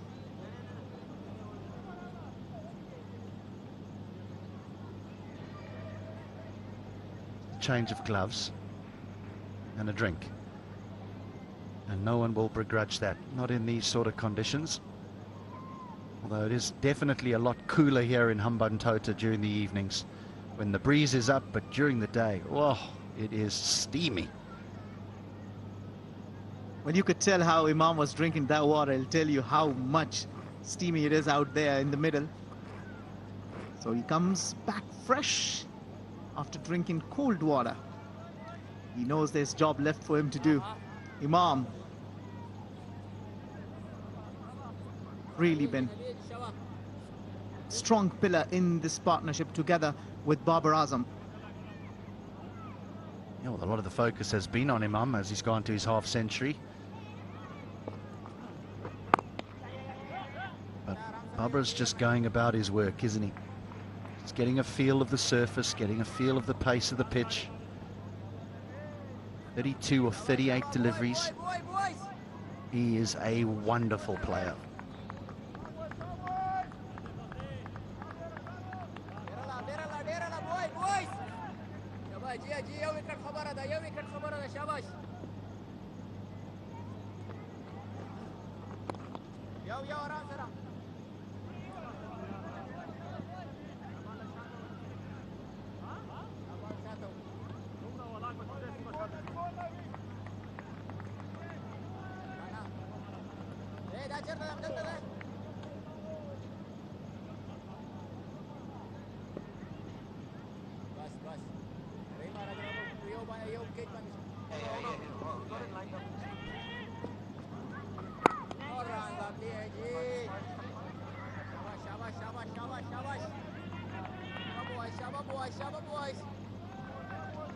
What I especially liked about this 50 was Babar pushing for the run. Like, see, that's what the leader does. He knows that there were 3 dot balls on the trot. He didn't want to put more pressure on Imam. So he pushed for the run and got him off strike, and at the same time he reached the milestone. See, that's what leaders do. No, we saw, not necessarily a leader, but we saw Ibrahim Zadran do that for Ramanullah Gurbaz in his innings. You know, so often the accolades go to the man who gets the big score, but it's about a partnership. And this has been a good one.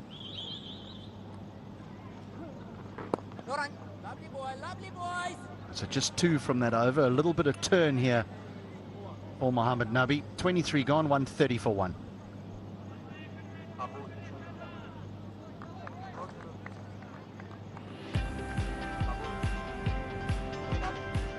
Another beautiful view for Kabul. This is in the proximity of Karga, a picnic spot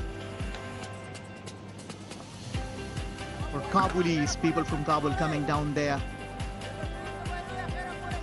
Mosque, the architecture, the Mosque of Abdul Rahman inside the city of Kabul. It's huge, it's got the capacity for thousands of people are come and pray there.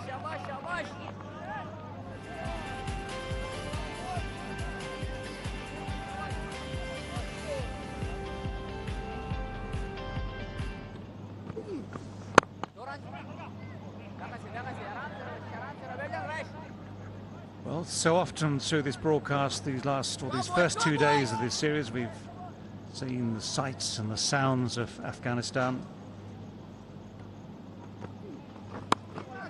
One thing that would make everyone's day in Kabul, Logar, wherever in Pakistan, Kandahar, would be an Afghan victory here tonight in Hambantota. It's still possible, but Pakistan making good progress.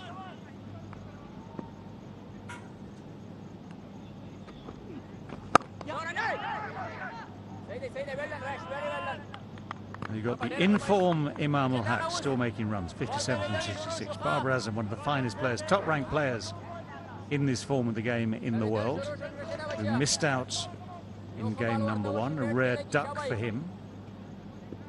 32 from 42 for Babar as we speak. Oh, that's a thick edge, it's all along the ground, it's found the gap. Running away down towards the boundary at 3rd for 4. Of course, even the thick edges count. And that's a nice delivery by Rashid Khan. Just some turn, good length. Shouldn't be worried about the outside. Yes, it went for a boundary. definitely do a damage, but in the end, that's a moral victory for Rashid Khan. It's important one of these bowlers bowling in tandem try and bowl to get a wicket. It's going through the motions at the moment. Yes, Mohammad Nabi is trying to build up the dot deliveries, but I think Rashid Khan is doing the right thing. Slip in place, trying to pick up wickets. This is what exactly you need. Pressure from one end, and hopefully the other bowler attacks and try and pick up wickets.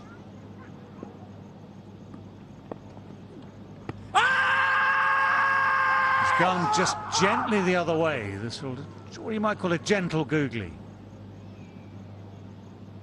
Little reaction here. So it's a question now as to whether Hashpatullah wants to have another look at it, because Afghanistan will be desperate for any wicket. Both these men looking good at the moment, so a wicket would come in ever so handy.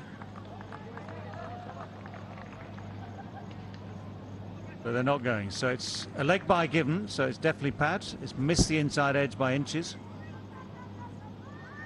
Looking at that, he might just be slipping down the leg side. You always see the passion, the exuberance with Rashid's face. Hands on head, all round.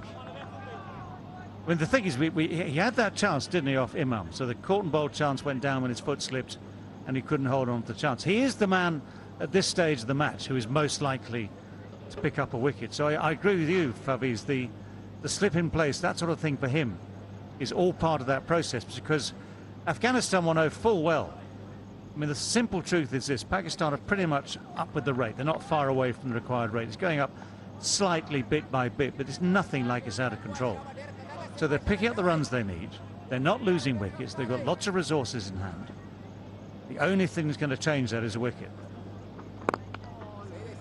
Also, let me tell you one thing more. What Hashpatullah Shahidi could do, especially against Imamul Haq, is to have mid-on in the circle against Mohammad Nabi. Remember the last game, he tried to go over the top, was caught at mid-on, a brilliant catch by Rashid Khan. Those are the things. At the moment, I think, yes, it's important. Yes, as we speak, long on is in the circle now. That's an attacking option. And inviting Imamul Haq to do something which is not comfortable doing.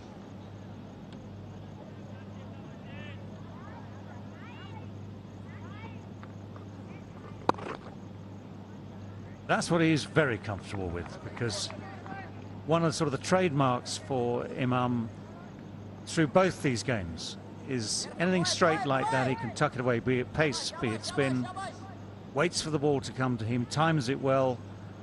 And the battle mentally for him is this: they don't need to do anything strange at this stage, Pakistan. If you have the chance to find the boundary, if an opportunity is given to you, yes, it'll be taken. Every now and again something will happen where you try and force the boundary, but actually 5 or 6 and over from 1s and 2s, and you're still very much in touch with the game.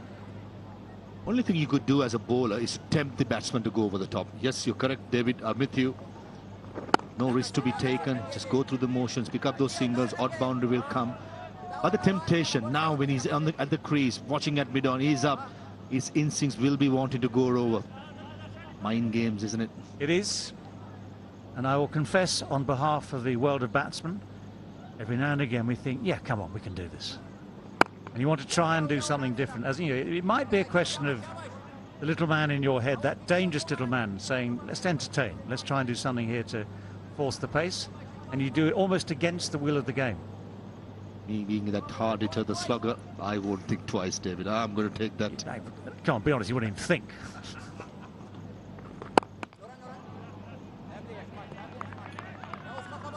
"25 overs done, halfway through. 140 for 1 it is.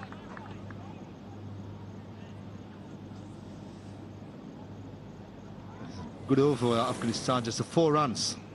Highest average for a Pakistan pair. Very successful, these two batters. These two batters love batting with each other. 33 innings, average of 74. That's magnificent in any form of the game. And our good friend Ramiz Raja twice. Ramiz Raja side unbroken, average of 52. And Ramiz Raja, Javed Mianda, the great man, was here last week in Sri Lanka as a mentor for the champions. 51 average. Well, we'll just see if Ramiz is listening. Obviously, Syed Anwar and Javed getting the runs. We're testing him. He wasn't listening, so we're fine.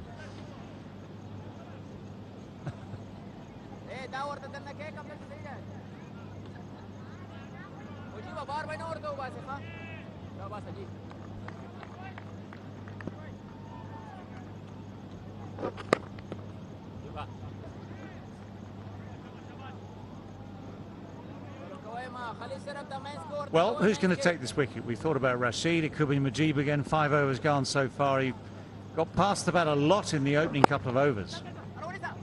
And it was Fakhar Zaman who was finding it hard to read the combination of spin and genuine swing, even at this slightly gentler pace. But Imam played him well, largely off the back foot, watched it beautifully. Babar will be suitably watchful as well. Spoke about swing. Even Mujibur Rahman with the new ball, he swung the ball both ways. It's a better length. I don't think Babar Azam is comfortable facing Mujibur Rahman. Don't think he's picking him. And this is where I think the little battle, the mind games will come forward. Yeah, you got. I mean, if you're not super confident against a particular bowler, and that does happen even to the best, then you have to sort of dig deep, don't you, within yourself to say, right, I'll just see this, try and see this through. You know, 2 or 3 overs, try and nudge the ones, maybe the odd 2.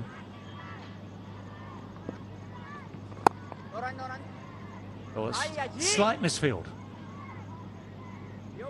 Slips through the hands, just the one, nothing, no real damage done. As they say, if you're not sure, if you're not picking, best place to be, non-strikers end.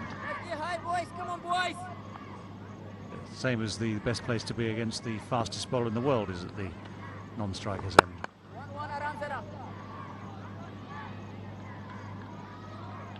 And also for David, for you, best place to be is Sri Lanka. Last came the year I was born, 1984, 39 years. Good heavens. I should never have told you that. It's a pleasure to be back, I'll tell you that. It's been, as you say, a long, long time. And I'm sure we can talk about this at some stage in the future. But first time I came, this will embarrass you as a young man. 1977, I think it was, with a private tour. 146 for 1 after 26. We can tell these tales in between overs. And then we played the inaugural test match for Sri Lanka in 1982. Somehow we managed to win. I'm not quite sure how, but we did find a way through. I think we won by 7 wickets or something. So here for that. And then we came in 84 when we were meant to be touring India. There was an assassination, Mrs. Gandhi shot in India. We came down here for a week while national mourning was on.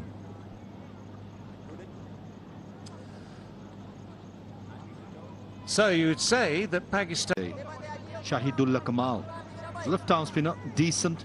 He's an option too, because at the moment Farooqi and Rahman has bowled 10 overs among themselves. Have gone for 68.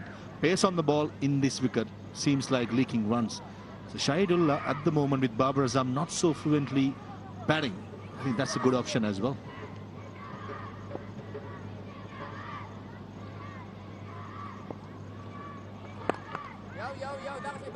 Nicely struck. The field is also well set. Just a little bit short from Nabi, but when you've got the field in the right place, that's not an issue as such. It's only if the boundaries start to come. And it'll be a question as to when Pakistan feel they need to just press the foot on the gas a bit, just create a few boundaries from somewhere. Nearly. Little shuffle as Imam ul-Haq started to edge down the pitch. So maybe that little man is talking to him, saying, come on, we just need a boundary here somewhere just to take a bit of the pressure off. But Nabi saw him coming. He then saw the response from Nabi and just got the defensive bat in the way. Johnny, name that little guy a name at the moment. The Devil.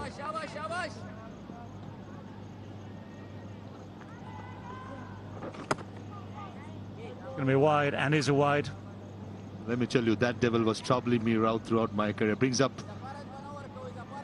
Not yet, 150. I thought it was just going to say 150s, 149 for 1. That Devil was troubling me throughout my career. Whenever I see a big gap in my playing days, it's like always, go for it, go for it. The only time I did not, I ended up both scoring a half century at Lord's, batting as a night watchman. Well done.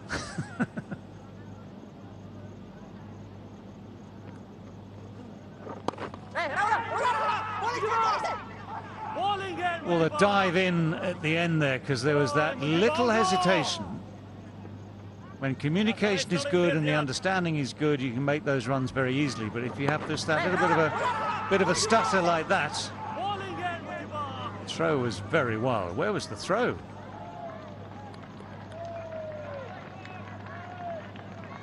Well, throws the wrong end as well, to be honest, but Superman arrives at the crease. The poor guy didn't know that the ball wasn't coming that in. With that single brings up the 150 as well for Pakistan without any risk being taken. Just proper cricketing strokes, two elegant batsmen just going through their job and doing it very nicely.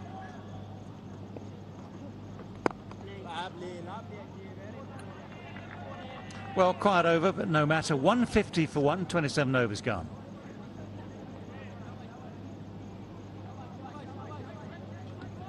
I tell you what, this has been a good pitch though, hasn't it? Good pitch for the batsmen today, less so for the bowlers. A little bit of something here and there. We saw some turn from Shadab in the first innings of the day. There was some quite extensive turn with the leg break only. Not so much seen under the lights, I have to say that. But Mujib bowled well, as he always does with the new ball. Mixture of spin and swing.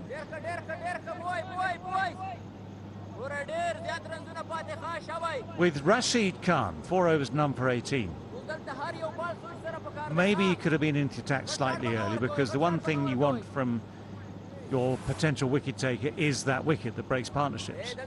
And maybe then breaks the next partnership.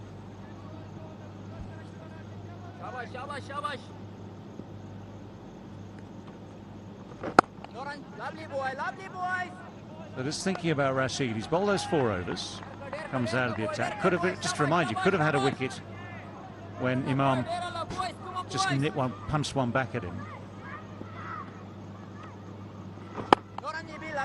But you've still got 6 overs left of Rashid, so at some stage again, Aspatori is going to have to think about sticking him back into the attack, because this need for a wicket is getting ever more desperate. Down the pitch he comes.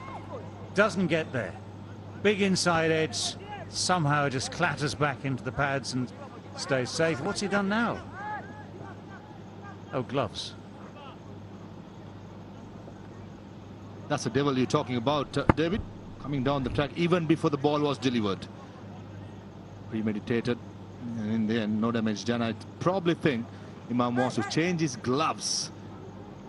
Well, I can only imagine that in the process of that slightly desperate shot, that he felt the bat slip. He feels there's some there's some perspiration in the gloves. And we sent the buggy out again. We've done this before to see if we can see any hint of moisture on those wheels. What do you reckon? Exactly why the picture has been given. There's no moisture at all as expected. When there's wind up in Hambantota, you generally don't experience dew in the air. Not so timed well. That's the devil we're talking about. But this is predominantly for good bowling by Mujibur Rahman, bowling dot deliveries and asking the batter to take those risks.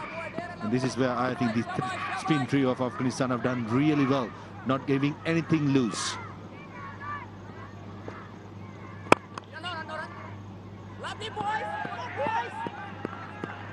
Yeah, this is where the combination of accurate bowling and the variations in the bowling and good fielding are so important. Able to push it just straight down to long on for the easiest of ones. Partnership reaches 100 off 120 balls, and Pakistan are 152 for 1.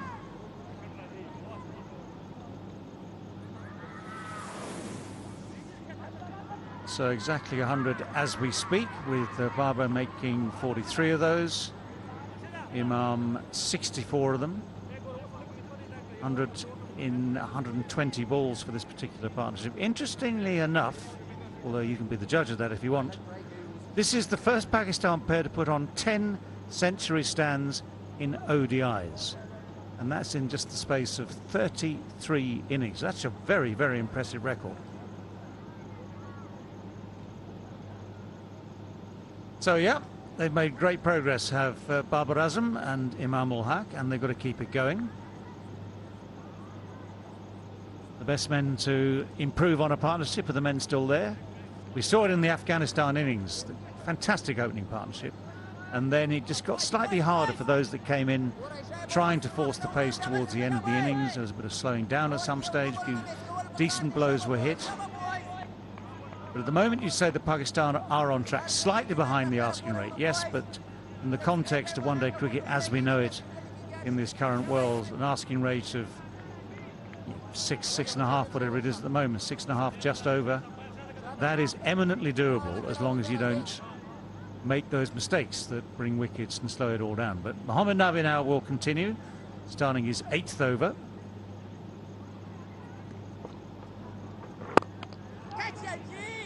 Not quite timed, a bit of grip on the surface from Nabi, and Babar Azam just at least places it into that gap straight down the ground. Now where's the devil? Is the devil with Imam at the moment? Is he going to try and do something just to find what's been an elusive boundary in recent overs? A little bit short, and he's gone full at it, but straight to deep square leg. Imam will have to be kicking himself not to put that away. That was asking to be put away over mid-wicket, missed out. I think Pakistan is well on their way to make it 2-0. If Afghanistan don't pick up any wickets in the next probably 5 to 7 overs, these two batters, without any risk, almost 6 runs per over has been maintained. That's a nice shot. That's a very, very sweet shot indeed. Someone had to do it. Imam has tried, he's looked as though he's trying to do it, but it's Babar Azam who has used his feet beautifully there. Guided it straight over mid-off. And a boundary it is. Against the turn. Not an easiest stroke to play against an off-spinner. But Babar Azam's class written all over it. Not trying to hit too hard, placement, and timing was brilliant.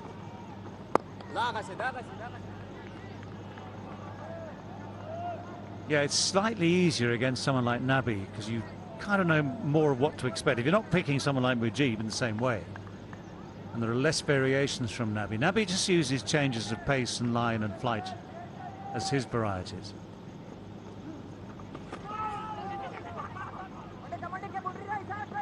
Going to get at least 2 here. Chases on down from deep square leg. Imam does well. Pushed hard for those first 2, gave himself a really good chance of coming back for the 3rd. That's good running. Yeah, good intensity shown by the 2 batters. For a moment I thought that Noor Ahmed, the 12th man, at deep square leg, but did cover it for 2 runs. But the intensity, take a look at this. Heads down, sprints across for the first. Slightly Imam changing, looking at the wrong side, but in the end Imam wanted the 3rd and successfully doing it. Brilliant, Pakistan. Yeah, it's good awareness, isn't it? You could see him all the way thinking there might be 3 here, so he's going to push hard. Babar actually was almost settling for the 2. And at least, of course, he was going to the distant end, the bowler's end, so had plenty of leeway there. But all credit to Imam ul-Haq. That's short again, just slightly short. This time it's placed away from the deep square leg. He races round. Fazal Farooqi, the field at square leg. That's the fielding. 29 gone, Pakistan 163 for 1. It's been brilliant so far by Pakistan in reply for that mammoth score built up by Afghanistan. The captain and the senior player, Imam ul-Haq, doing the job. Required rate of 6.57. Don't think it's going to be a problem with the firepower to come for Pakistan. But Afghanistan, they need to take a move on, pick up a couple of wickets. We have seen very well partnership building. 1 goes, becomes 2. Well, Babar Azam is, should we say, top of the list when it comes to chasing. You need someone to take command, someone to take responsibility when you're chasing anything, let alone 300. And he is obviously, judging by those figures, the man to do it. And his partner at the moment is in very good form, so his partnership is vital. Rashid again. 4 overs, none for 18. 4.1 overs now, none for 18. It's amazing how players like Babar Azam, Virat Kohli, Kane Williams, and all these players, when they're chasing mammoth scores, how cold they look, and they look controlled. They're not rushed at all. They know exactly what they're doing. They trust their process. These are a sign of great players, isn't it? Absolutely. It is the ability to have faith in yourself and not to be panicked. I mean, this is why we started talking about the devil, not to be panicked by the fact they haven't hit a boundary for 3 or 4 overs. It's not a disaster. It's just, okay, it's something you can deal with.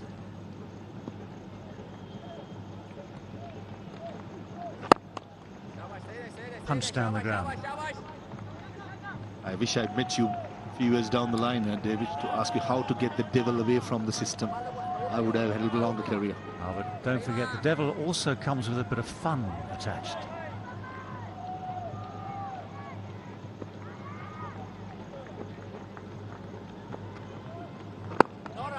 Well bowled, well played. Faster googly that time by Rashid Khan. He's trying to pick up wickets. I like this move by Shahid. He's still having the slip fielder in place. Bowling well. It's a great battle, isn't it? A great batsman against a great bowler. Oh, that's why the slip was there. That is so beautifully bowled. And here's one of the cruelest ironies of this game of cricket. He's bowled it beautifully. Could have got his man out. Instead, what's happening? It is Babar Azam who's gone to his 27th ODI 50. Second against Afghanistan. So what could have been a wicket is 4 runs, and it's still 169 for 1. And Babar is on to 53. In all fairness, before Mohammad Nabi reacted, that flew. And also, he's just too square, isn't he? Got to be more finer with the pace, but Rashid Khan is delivering. He's not going square. Lucky break, but in the end, I think he deserves that luck. The great Babar. Well, you could easily say that Rashid deserves the wicket for the delivery. And that's exactly, I mean, that was the plan, wasn't it? Such frustration for Afghanistan. 30 overs gone, 169 for 1.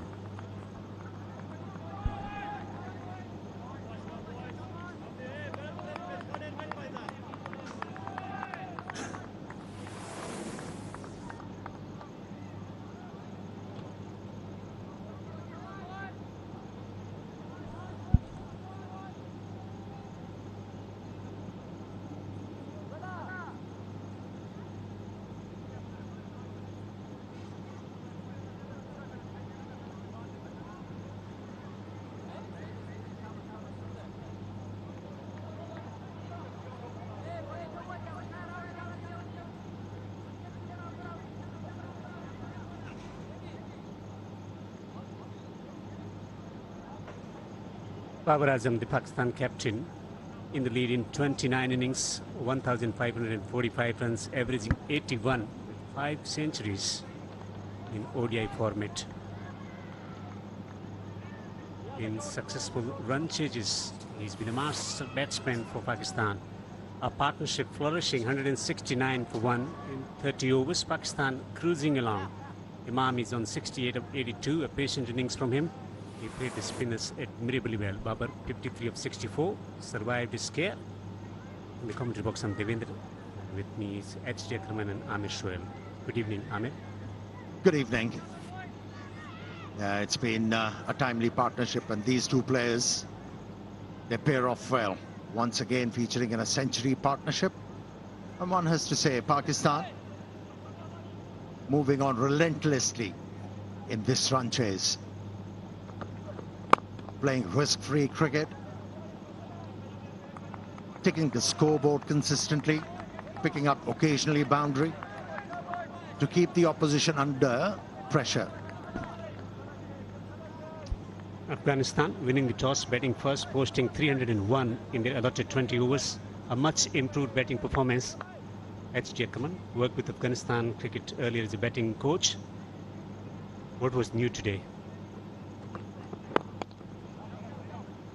They got 300. No, look, it's great to see the growth of someone like Ramanullah Gurbaz. Certainly when I was there, he was just starting out his international career, and now he's one of the best players, isn't he? I mean, he's produced such wonderful performances for Afghanistan over the last few years in T20 cricket, in one-day international cricket. Beautiful 100 against Bangladesh in July, another one here against a high-quality side in Pakistan. So brilliant performance by Afghanistan, but they've got their backs against the wall here at the moment, because this is a very professional run chase that's going on before us.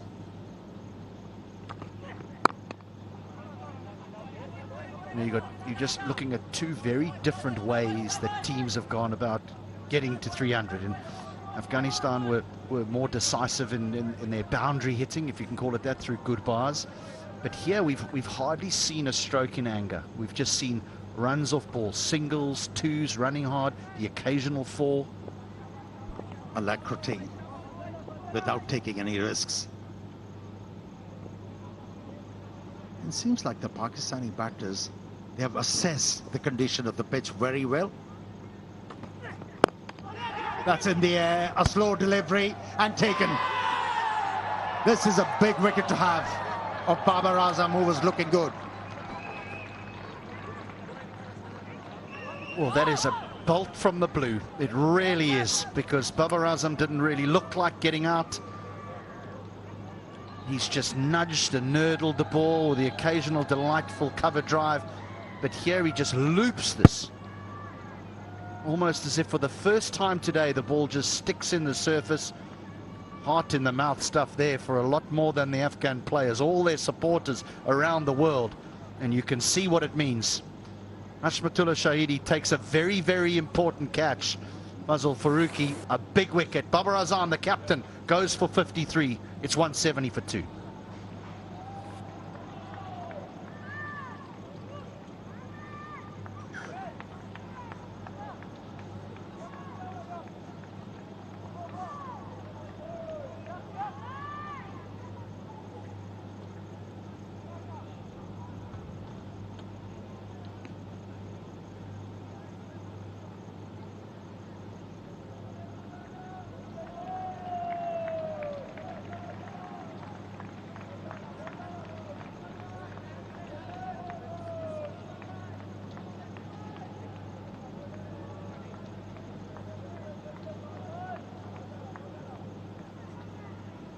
Mohammad Rizwan, an attractive player, someone who is very good at developing partnership, at the same time playing those attacking shots under pressure as well. But Afghanistan, they have found a breakthrough courtesy Fazal Farooqi, providing the first wicket with the new ball after a bit of a struggle initially. Excellent ODI career already for Mohammad Rizwan at the age of 31, averaging 34 as a wicketkeeper. 9 50s and 2 centuries already. Yeah, if you look at that graphic and look at his strike rate in this day and age, say, are you serious? Are you kidding me? 88, that's it. Yeah, played the ball very early. And my fellow commentator spotted well that it got stuck in the surface. Hence, an opportunity was created and it's been grabbed. Kind of a spongy bounce for the left armer on that occasion, doing the job. Yeah, talking about Rizwan, only 88 strike rate he has in T20 cricket. But what he brings to the table is reliability. He knows how to go about the job. He knows how to get his side over the line. It's not a stiff ask. Only 132 runs required from 19.2 overs. And contemporary cricket, you back the batting side to win it. A different type of player as well to what Babar Azam is now. He'll be busier. He will get the ball behind the wickets. He'll be happy to get on bended knee if so required and sweep and reverse sweep. So a very different type of player.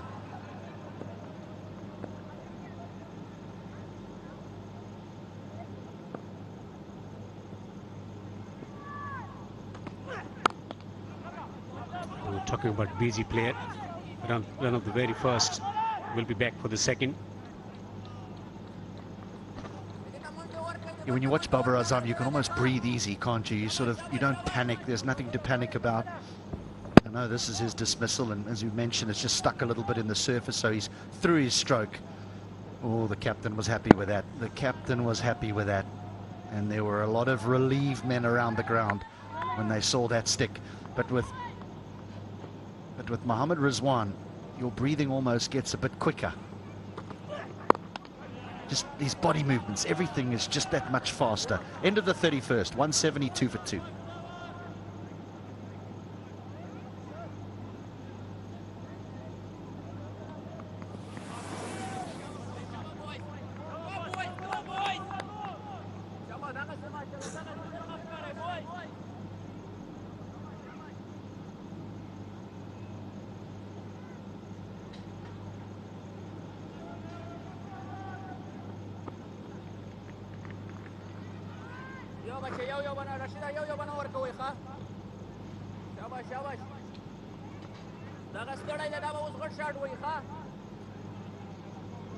Imam ul Haq is holding it firm for Pakistan. 69 of 84, back-to-back half centuries in this series.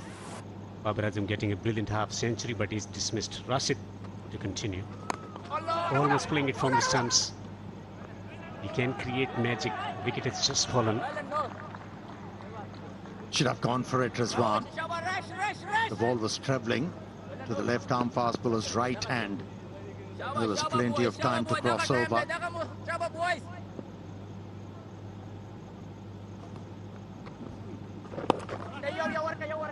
That's been the hallmark of his batting already. Nudging and pushing behind square on the onside from Imam ul Haq. And so important for Imam now to just continue in that way. The last thing that Pakistan want is for Imam to just up his risk and get himself out and have two new men at the wicket. He's got to ensure that he helps Rizwan get in, and then they build that partnership. If they need 50 to win, and if the car walks in, well, game on.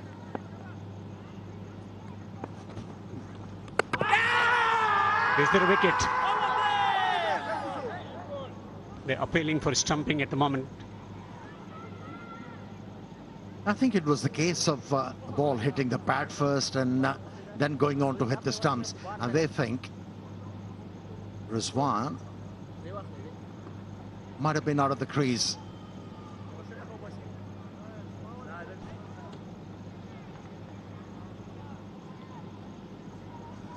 It's been referred. Third umpire to director. We have a player review for LBW. Original decision is not out. It's a fair delivery. Front on spin vision, please.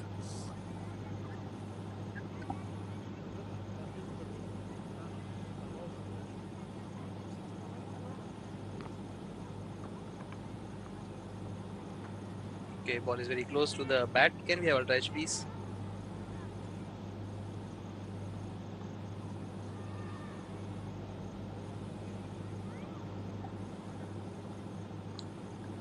Keep it going, please. Gap between bat and ball. Clear gap between bat and ball. Yeah, keep it going. Keep it going. Keep it going to the pads, please. Thank you. No bat involved. Ball tracking, please. Saikat, we are waiting for ball tracking.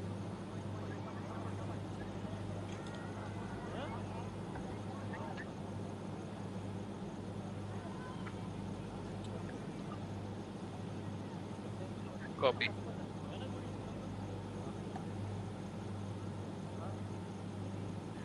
Pitching outside off. Impact is outside. Thank you. I'll go back to Saikat on field. Saikat, you can stay with your decision. You're on screen now. You can signal not out.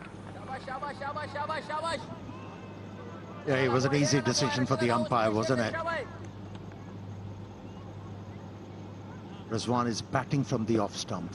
And when he was looking to sweep the ball, he was way outside the off stump. Review wasted.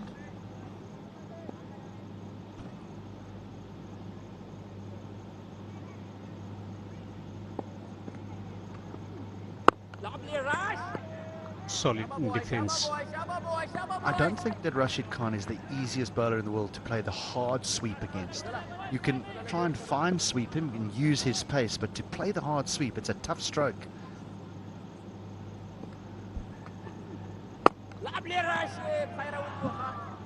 He could have swept that ball because there was a bit of loop. Yeah, as a right-handed batsman, if you're looking to sweep the ball, you have to pick the line early. And if the ball is pitched outside the off stump, go for it. Otherwise, be careful. That ball kept low. An excellent over from Rashid Khan. 32 overs gone. 173 for 2, Pakistan. There's the need 128 to win from 108. And it's time for drinks break.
beautiful sights, beautiful architecture, valleys, mountains, and workforce, and then the cricketers. Plenty happening in Afghanistan.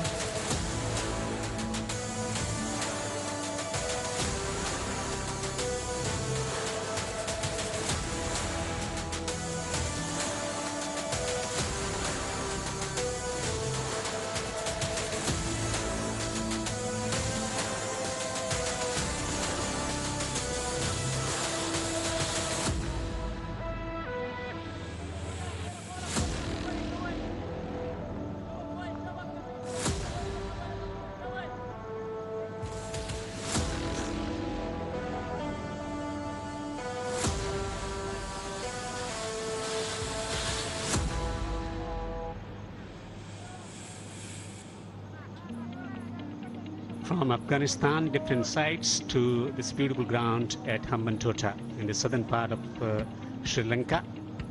The match is interestingly poised because the wicket has just fallen. You never know 1 or 2 wickets from someone.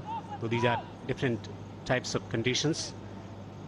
Fazal Faruqi picking wicket from the previous over to continue.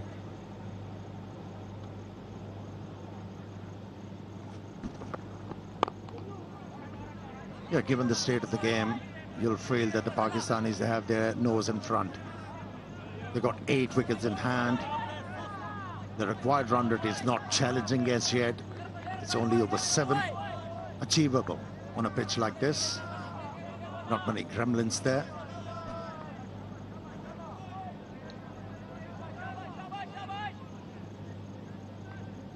Imam has to play a big role here. He's been batting solidly, 70 of 87. That ball just jumped and came back sharply. Well, I think the captain, Hashmatullah, has done well here by bringing Faruqi back. I know he bowled at the last over from that end, but he'll probably bowl this one and another one, and then they'll leave 2 for the back end. But they're trying to get another wicket here, Afghanistan. If they can knock over Imam, well, then it becomes the game flows back into their favour. Yeah, I'm with you. Imam is going to be a big wicket here. Yeah, he was batting so well in the first ODI. After he got out, it was hard for the other batsmen to come and negotiate. He's not required to do this. He's getting frustrated. Easy does it. He's got a boundary hitter batting along with him. Rizwan, he's a busy player. It's been aforementioned. He's the big wicket at the moment. So he has to take the responsibility. Imam ul-Haq. Interesting, intriguing phase of play ahead of us. They're trying to get another wicket here. Faruqi 2 for 40. Wicket in the first spell, wicket in the second spell as well.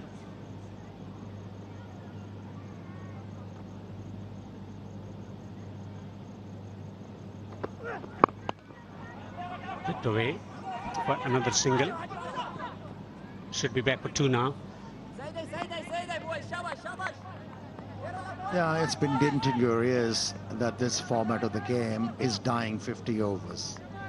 We all know that T20 cricket is full of spills and thrills, but how engrossing this cricket is at the moment. Both the sides challenging each other. Maybe we haven't been able to see so many boundaries hit. Very intriguing, very engrossing, and I don't think one should fiddle with this. Yeah, I think it's very dangerous for everyone to feel, though, that this is the easy format of the game to get rid of. But a lot of junior cricket, most of junior cricket, is played a 50-over cricket.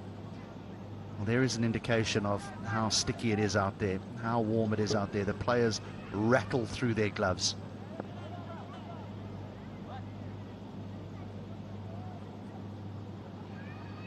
So you get rid of 50-over cricket, and now the juniors play it. Well, then how do they learn to play the other formats?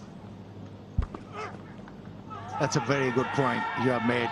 Huge shout, huge shout. They've got to be careful. They've got to be careful. They've got only one left. He's convinced. So is the captain. They have referred it.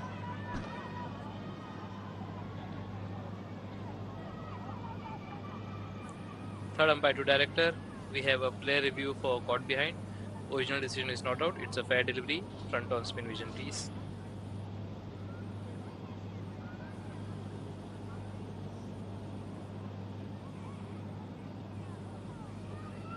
Okay, ball is very close to the bat. Can we have ultra edge, please? Keep it going, please. Keep it going. Gap between bat and ball. Keep it going. Yeah. No bat and ball. Thank you. I'll go back to Shinwari on field. Shinwari, you can stay with your decision. You're on screen now. You can signal not Good out. decision. Very screen. good decision by Bismillah Jan Shinwari, the Afghan umpire. Afghanistan losing both the reviews. 33 overs bowled, 176 for 2. Coming back to survival of ODI format. Also technical aspect of the game as well. That's where they are at the moment. 176 for 2 in 33 overs, chasing 301 to win. An attractive half century from Ibrahim, but a majestic 100 from Gurbaz. 151 of 151 to turn the fortunes for Afghanistan in this game. He hasn't made many mistakes in this game, Gurbaz, but this shows he's only human.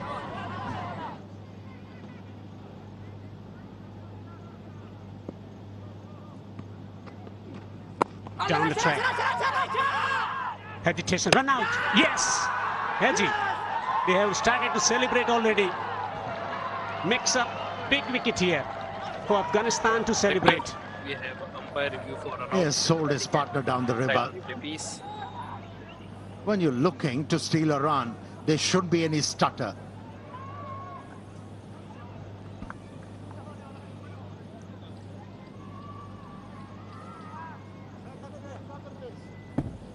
Okay, thank you. Ready with my decision for the big screen.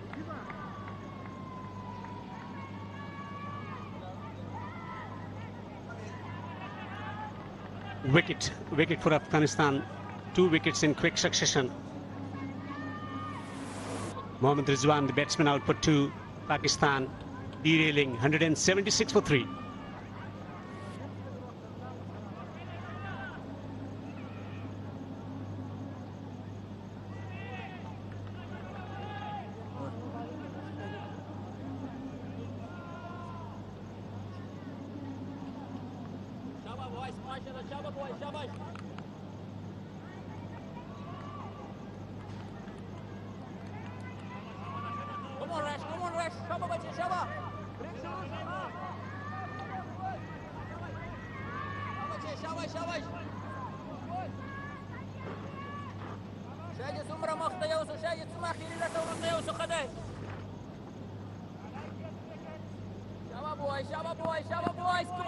Aga Salman, a wonderful player against spin with a strike rate of 101 at the crease.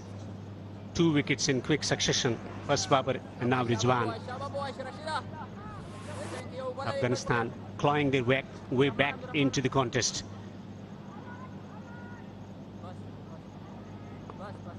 Afghanistan needed wickets in some form. They found a wicket in form of run out.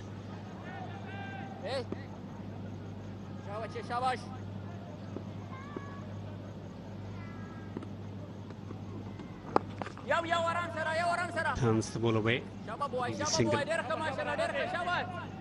was a lovely bit of fielding, wasn't it? Well, this is what Afghanistan have done well. They've kept their extra cover and their mid-wicket in very, very tight, always looking to save one, and eventually it pays off. It's the captain. Direct hit, long way out, massive wicket. He's a dangerous player as one.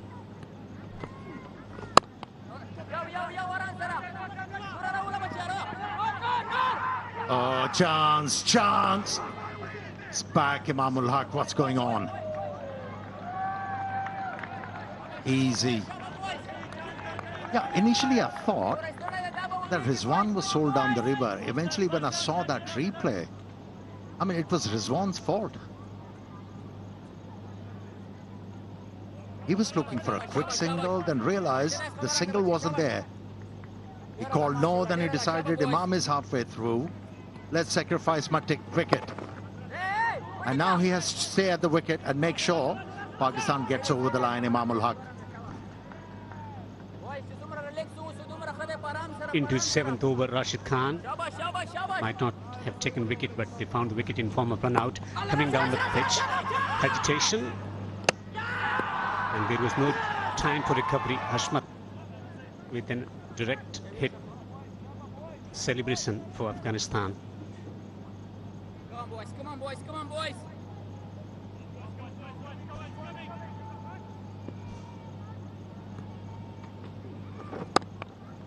Playing it from the depth of the crease. Take another run.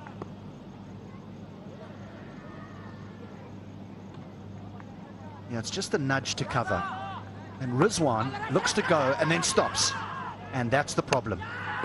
And 99% of the time, it's the hesitation that leads to the run out, the indecision. If they go straight away, they make it. Beautifully bowled, the leg spinner to finish the over. 34 overs bowled, 182 for 3. Things are happening.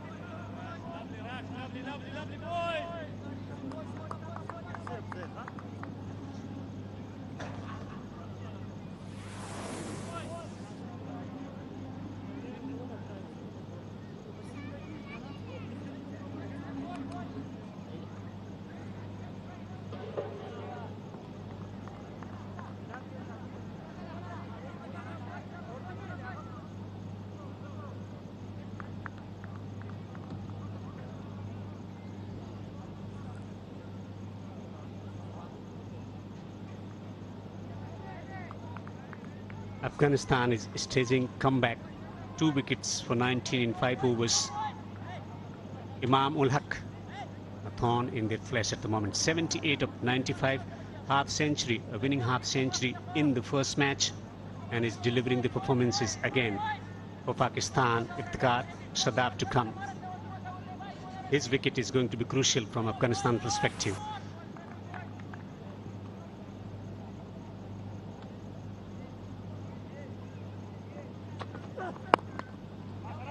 Abdul Rahman into the attack, replacing Fazal Farooqi. So Pakistan are ahead of Afghanistan at a similar point. Yes, they've lost 3 wickets and Afghanistan hadn't lost a wicket. But that's not the problem. Oh, Farooqi still got 3, Mujib 3, Nabi 2, Rashid 3. This is the bowler that Hashmatullah Shahidi will want to get through. But you have to give it to the Afghan captain. He has handled his resources quite well. He has assessed the situation very well. That, okay, he's the weak link. And he might be targeted by the Pakistani bowlers. New man in, he said, okay, I'm going to go with him. That's a good call. I'm going to offer you the flip side of that, though, in that, does it not cross your side as a leader to say, new man in, let me try and get him out now and try and get to the all-rounders and the bowlers. It's, again, decision-making for a skipper to make. Turn it away. There will be another run, looking to restructure a partnership here. It's going to be interesting looking ahead, because Mujib and Rashid, they like competition, intensity in play. Batting to follow. Iftikhar averaging 39. Sadab Khan has been consistent of late. Summer. Yeah, I'm with you. It might have been the situation where you have Rashid Khan bowling for you, get me another wicket. But at times the captains are defensive. They're thinking, okay, he's the weak link. Where am I going to fit him in? To be able to have that control of the game, not losing it. Pulled away. Bowling short, only a single.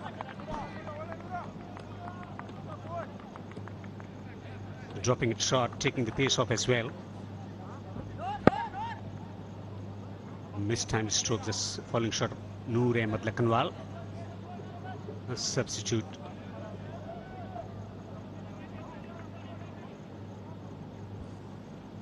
Agho played really well in the Test series against Sri Lanka earlier on, just a couple of weeks ago, in fact. He's a good player. Yeah, going back to that Test match, HD, the first match, Test match at Galle, Pakistan was down and out with 5 wickets down, 80-odd runs on the board. He came out with positive thinking. He started to take on their weapon in Jayasuriya. He was using his feet, he was finding boundaries consistently, and that gave confidence to the youngster left-handed South Shakil. It rubbed off. He started to bat positively for Pakistan, went on to score a double 100, and from there on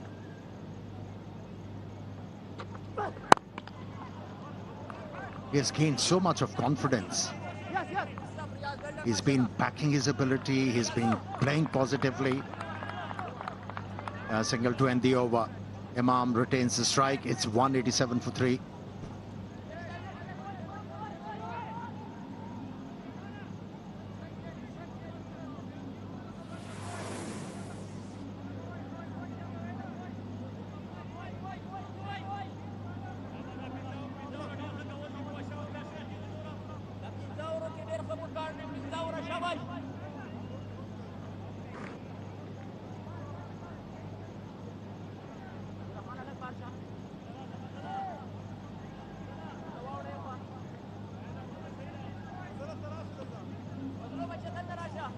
Hashmatullah Shahidi, the captain for Afghanistan, winning the toss and batting first, posting excellent total 300 for 5 in the allotted 50 overs. Century for Gurbaz, 151. Impressive half century for Ibrahim. In response, Pakistan 187 for 3. Match is interestingly engrossingly poised. Rashid from round the wicket.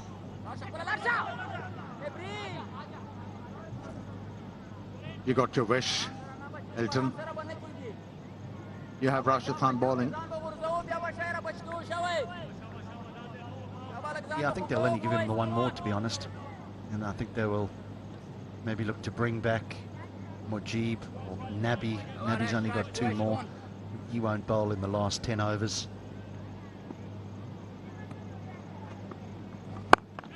Pulls. And that will trickle into the boundary for 4.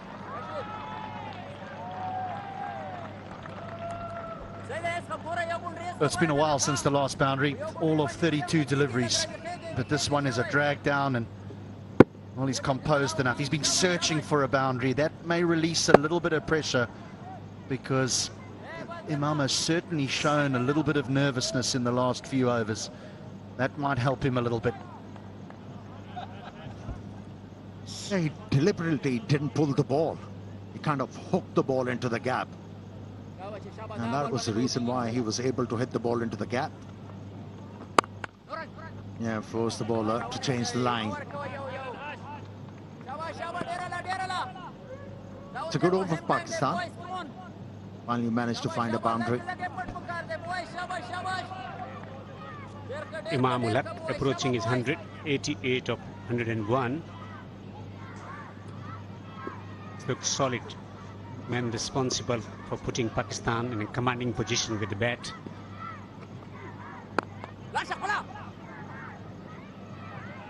It's a long way to go in this contest, 107 of 86. But this has been a solid innings already from Imam as he's searching for his century. Trying to play the sweep shot, not an easy option against Rashid Khan.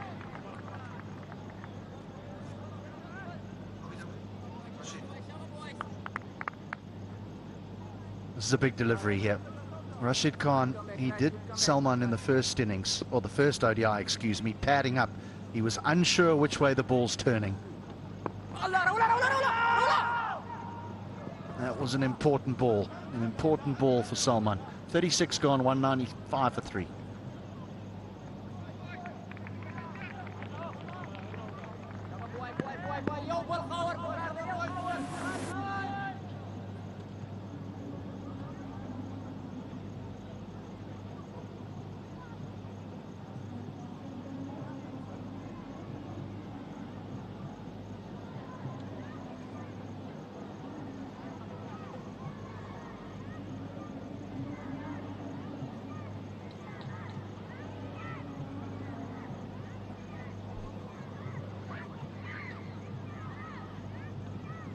comparative study. Afghanistan 188 without loss. Pakistan 3 wickets down for 195. Chasing the know the target.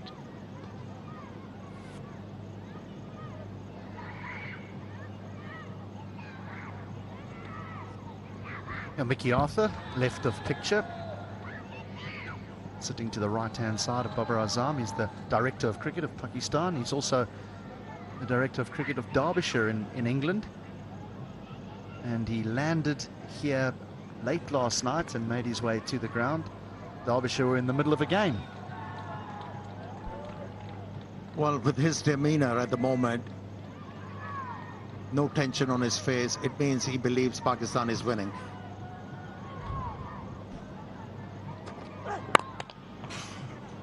It's going hard at the ball, trying to buzz in through the offside.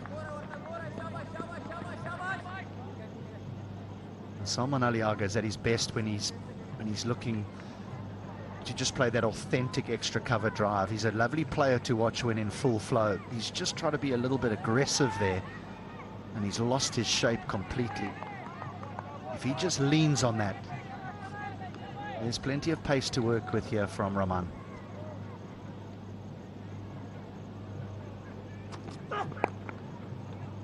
Gets the ball behind square. Has he found the gap?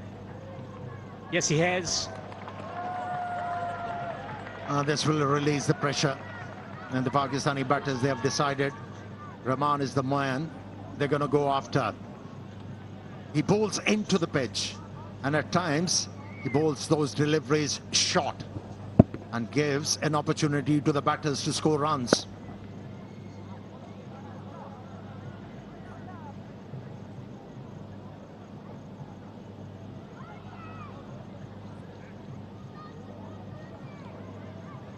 Concern, Afghanistan need a wicket.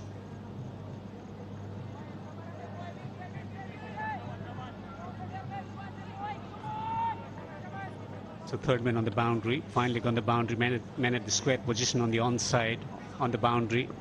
Scored the wicket on the offside, on the boundary as well. Straight driven. An authentic straight drive for 4. There you go, Hilton, you mentioned that. He's better off looking to time the ball rather than bludgeoning it. And this time around, shimmy down the track and delayed the stroke ever so slightly to be able to time the ball and hit the ball into the gap. And he's been rewarded.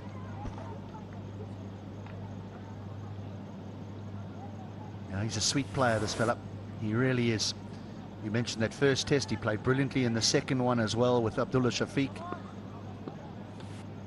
Pakistan have gone past that total of 200, which is extremely important for the dressing room.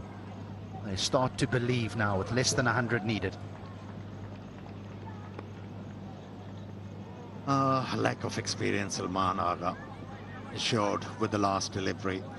He managed to hit the ball straight down the track for 4 runs. He should have waited in the crease. The bowler were bound to shorten the length. And here was the opportunity. He could wrench the ball towards square leg. Missed out.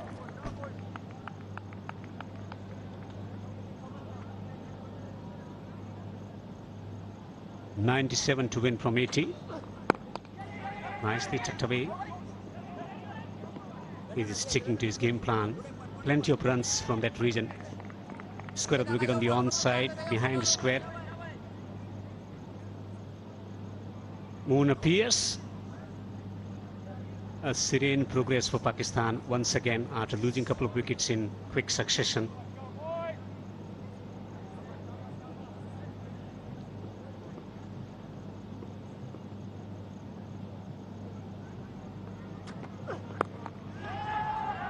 Fielder there. Oh, he's dropped it. Fazal Faruqi. Has he dropped the match? And this is not the first time. We have seen him dropping a simple catch. A big opportunity missed.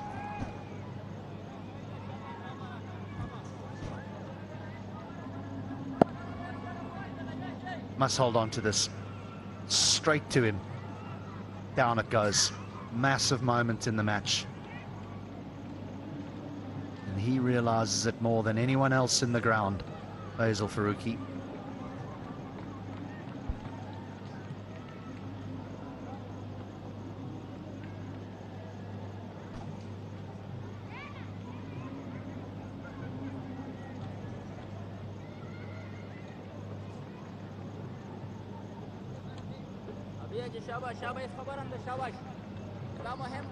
Fazilak Farooqi has taken 2 wickets but dropped an important catch in the outfield. Lot of time for him. What's the fixation of reverse cupping? And when you look into reverse cup, your hands should be above your head. Not the right technique. He did the same mistake in the first ODI. Not learning. Nabi into this attack now. Aga 13, Imam 89. Yeah, sometimes when you try and take that reverse cut, particularly when someone plays a pull, it's got top spin on, and the ball just dips on you and ends up hitting the heel of your hand rather than in those fingers. You can be a good coach, Hilton. He's been good coach at Jakarman. Worked with the Afghanistan cricket team extensively.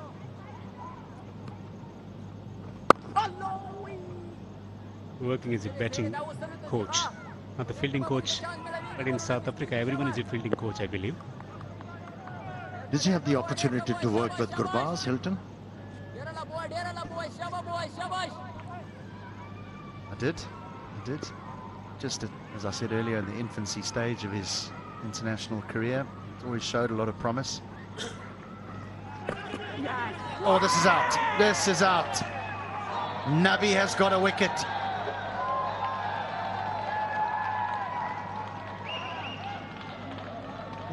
Yeah, against the run of the play, Nabi has come onto ball and he has obliged the captain. And there was no need. There was no need. He was timing the ball so well. He was finding boundaries at will. First delivery. And he tried to be cheeky. Had to pay the price. 14 was the contribution from 15 deliveries, 208 for 4.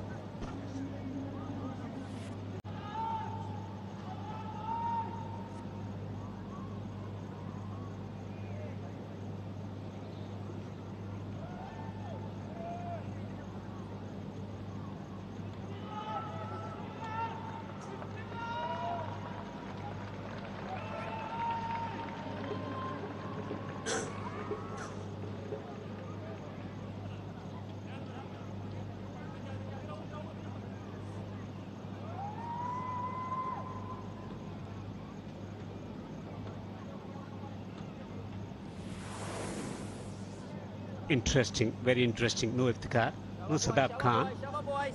Samamir comes to the crease. With his strike rate of 138, are thinking about going for big booming shots. Yeah, that's a major reason. A Pakistani team is looking for a couple of big overs to bring that required run rate down, because Mujib has got quite a few overs, couple to be bowled by Rashid. I think that is the be-all and end-all of this promotion. Do you think? Agree? This could be caught. Yes, he's out, caught on the boundary. Experiment didn't work for Pakistan. Another wicket for Nabi to celebrate.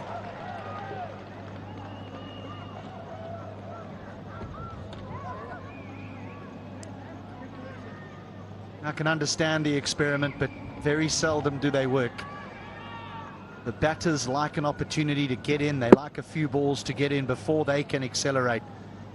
But he's obviously done what's asked of him, is to take it on, and if he gets out, it's okay. The reverse cup is implemented again, but this time it's held. And Afghanistan now are making serious inroads into this Pakistan batting lineup. It's Osama Mir who goes out without scoring. It's 208 for 5.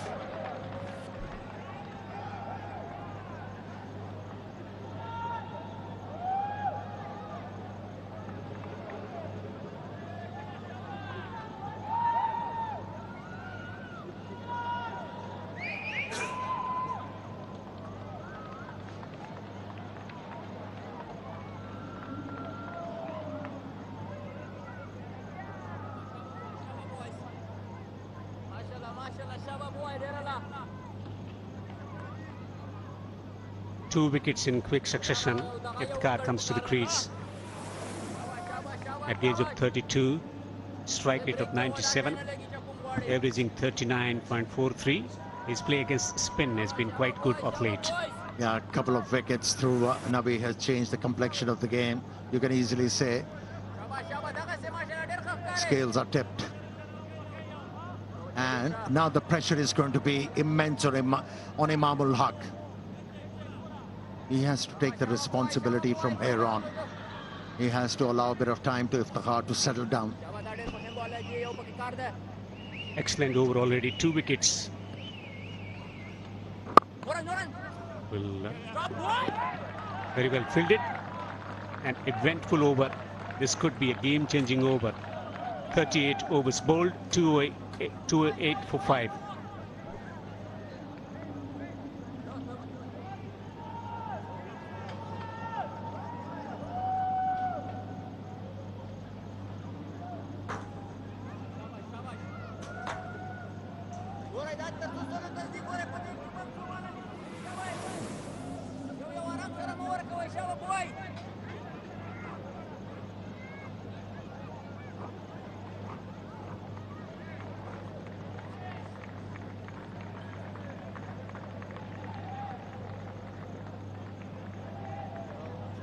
This is a tremendous comeback by Afghanistan.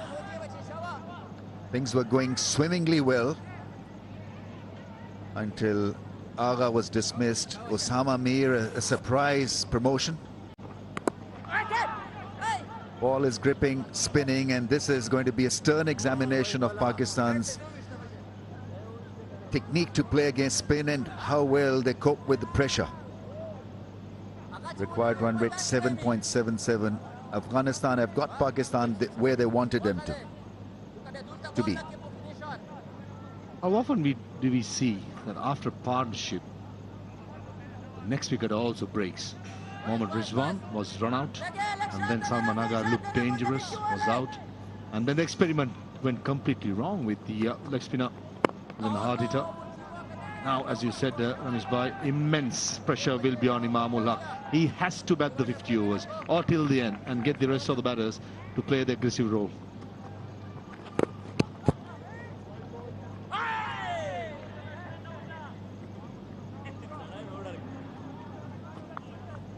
Fakhar is another one who's got to stand tall. He's got plenty of experience, but his game isn't really suited against spin at times. And that's been an issue for most of these middle order batters. Quality against spin bowling, quality batting against spin bowling can go for a mess at times. Just looks like looking at Iftikhar Ahmed, it's a play either block or hit. At the moment, Pakistan needs to get singles, and when you get the odd bad delivery to put it away. Who is the call? Feel that mid-wicket ran across quickly and save 1 run there. I think this is where the balance should come. Just thought for a second, even Shadab Khan in form could have been an option coming at number 7 and keep Iftikhar Ahmed to the death overs.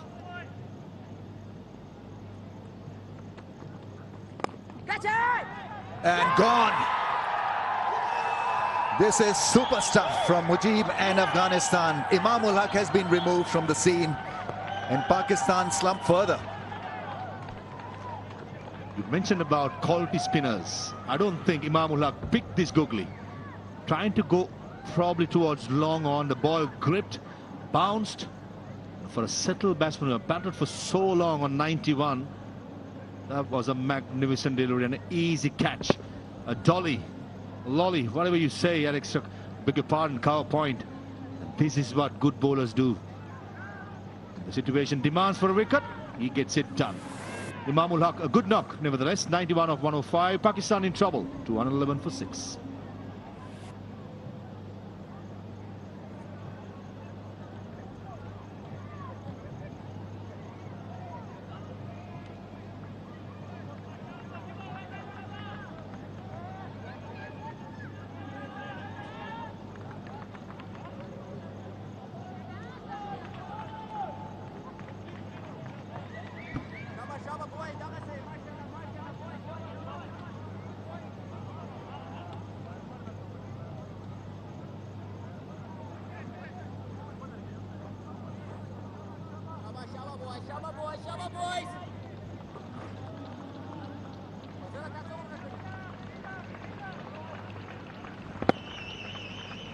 I think he probably yorked himself and played with a slanted angle of the blade and went straight to the fielder at short point. What a huge success for Mujib and Afghanistan. Catches have gone down, they've dropped a few, but this was held very nicely. Pressure catch.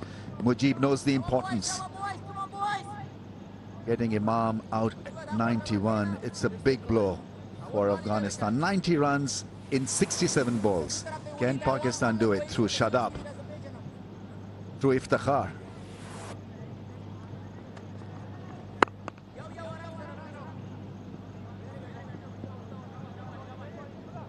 To 11 for 6.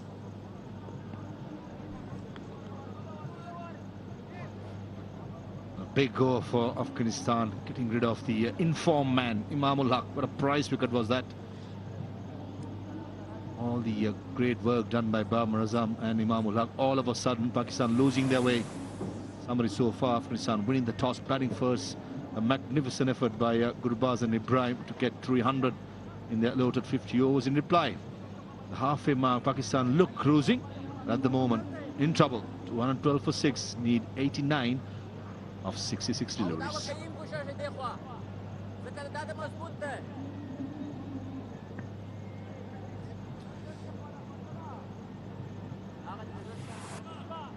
A partnership at pace is needed. Two newcomers at crease with run rate jumping to 7.5. It's not an ideal situation for Pakistan, but they've got to put their mind to it. Last 9 overs, just 43 runs and 5 wickets. Afghanistan have made massive strides.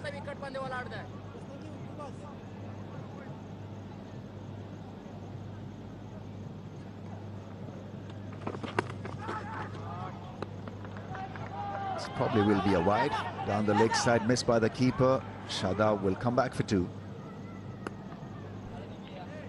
Looking at how much it turned, I'm also interested to see how skipper Shahid is going to use his bowlers. At the moment, Nabi's bowling his last over and got 2 from Mujib, 2 from Rashid, and the 2 fast bowlers got to bowl out in the last 6 overs. Going to fall short of the fielder, advancing fielder at long on. And today, Afghanistan has the option of Shahidullah, a left-arm spinner, a decent left-arm spinner, batter who could bowl, with 2 right-handers at the crease. And after this over, 5 fielders allowed outside the circle. That will be a very good option. Running aimlessly. That's pressure for you.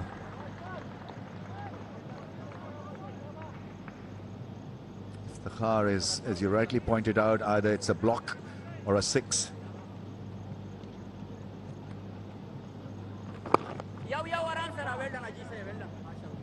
Afghanistan will be quite happy with just giving them a single every now and then.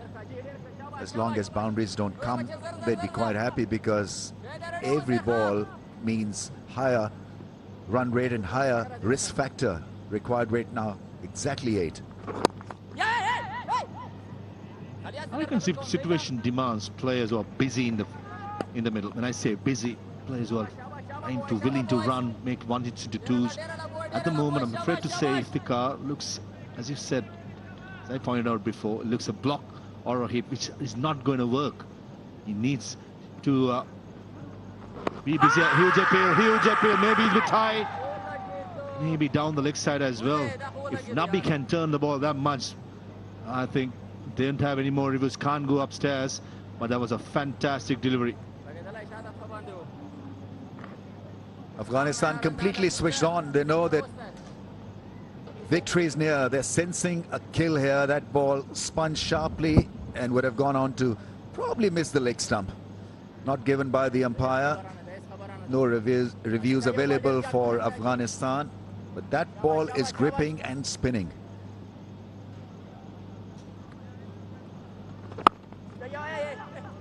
Ball's a straighter ball. Shadab picks a single, and after 40, 220 for the loss of 6. Well, tickets are available. That's the ticket price for you. Go and be part of the Asia Cup.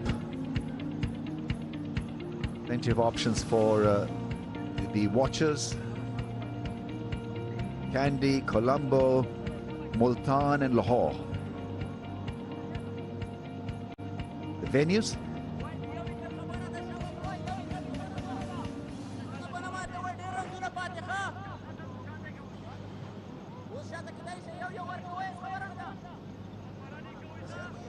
Right, looks like Mujibur Rahman to continue correctly by Shahidi. But Nabi finishing his spell from the far end. Who's he going to be? I reckon have to bring that left arm spinner in. I don't think none of the Pakistanis would have seen him. I saw it Shahidullah personally during the ACC Imagine Asia Cup, just happened last month. That's a signal for the third power play. 5 fielders can save the boundary now. 4 in the circle.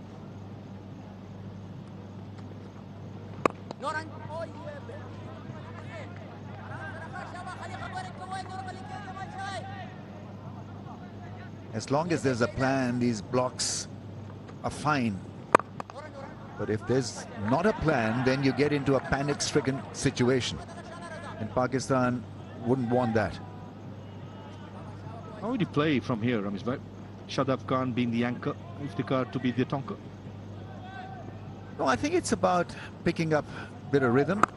Look for those ones. And if you see an opportunity, maybe then go for that big heave. But blocking and then try to hit a ball that is a decent delivery, you're asking for danger. You're flirting with a lot of risk. And also, back of the mind, the both two batsmen will be thinking Mujib and Rashid got 4 overs, not to take any risk against them. Try and get the singles and try and target the fast ball. That may option as well. But will that be too late in the deep into the innings?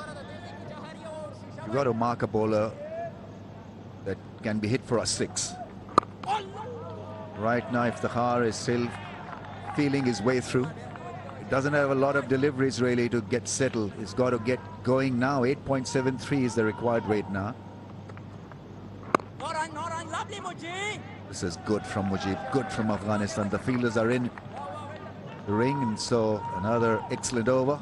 8.89 is the required rate. 6 down for 2-1. Exactly what Doctor ordered for Afghanistan. Just the 1 run in the 41st over. 5 bowlers been used. Looks like Farooqi and Rahman to finish off.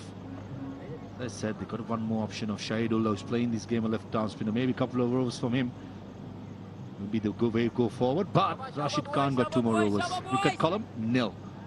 Nothing. He will be licking his lips, looking at how Iftikhar Ahmed is going. Pick up 1 or 2 wickets.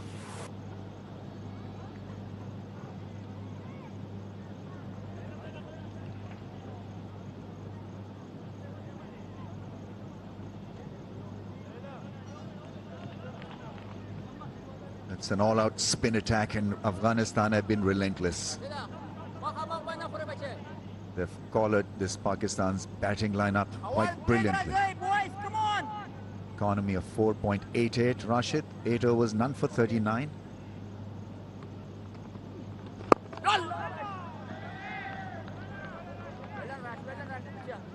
Attacking with the slip, keeping mid-wicket open, wanting Shadab Khan to go towards mid-wicket and get that top edge or the leading edge. This is good captaincy by Hasbutullah Shahidi.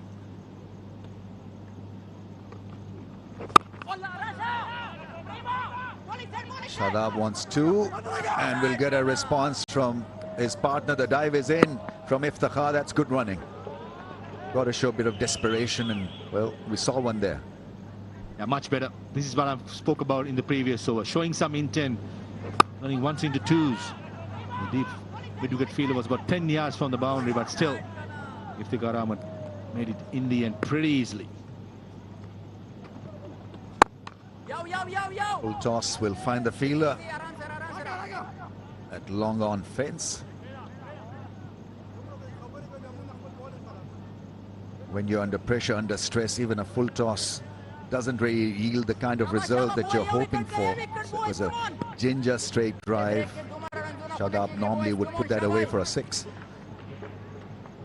77 of 51.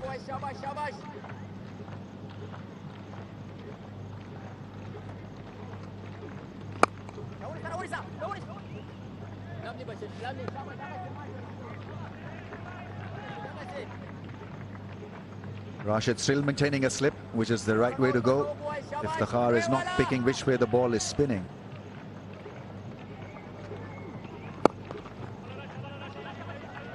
To the gap for a run. Mohammad Nabi at slip is very fine. Remember when Babar Azam playing against Rashid Khan, there was a boundary right through the gap between the first slip fielder and Gurbaz. Now it looks at least 2 feet to find towards the wicket keeper. I think this is the way it should be, because Rashid Khan, the pace he bowls, is going to go finer, not squarer. 42 gone to 25 for 6. This is what I'm talking about. Take a look where Mohammad Nabi was previously, before he even realized and reacted. That ball flew past, and ever since then the first slip fielder for Mujib as well as Rashid Khan is very, very fine. Sometimes you learn from your mistakes, but this is where at international level you've got to be a bit proactive. Understand the fact that both the bowlers are bowling quick, and the slip fielder got to be finer.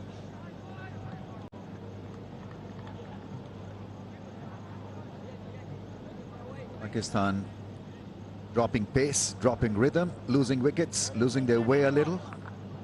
9.5 is the required rate.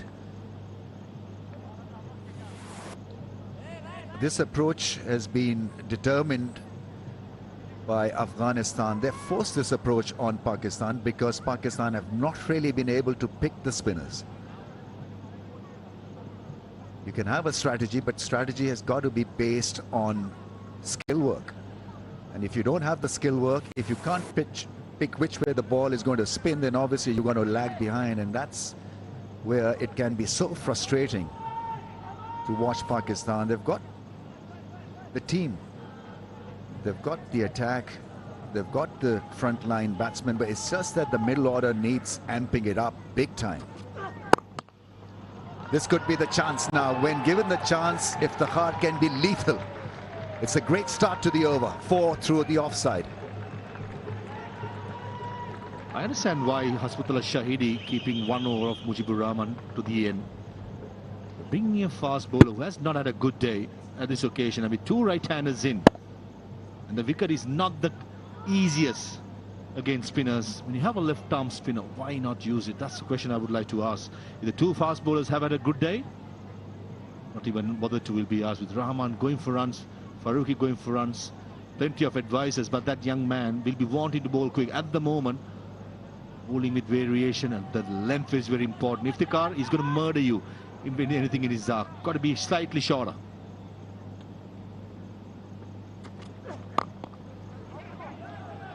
It's the good length area, gets a run if the heart.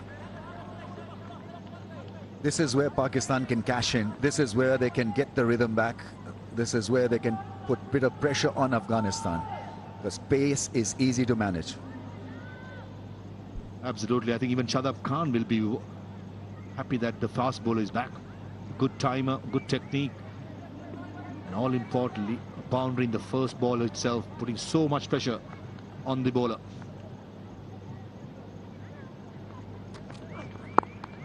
That's a good delivery. Pace off is the way to go on a pitch like this if you're a pacer.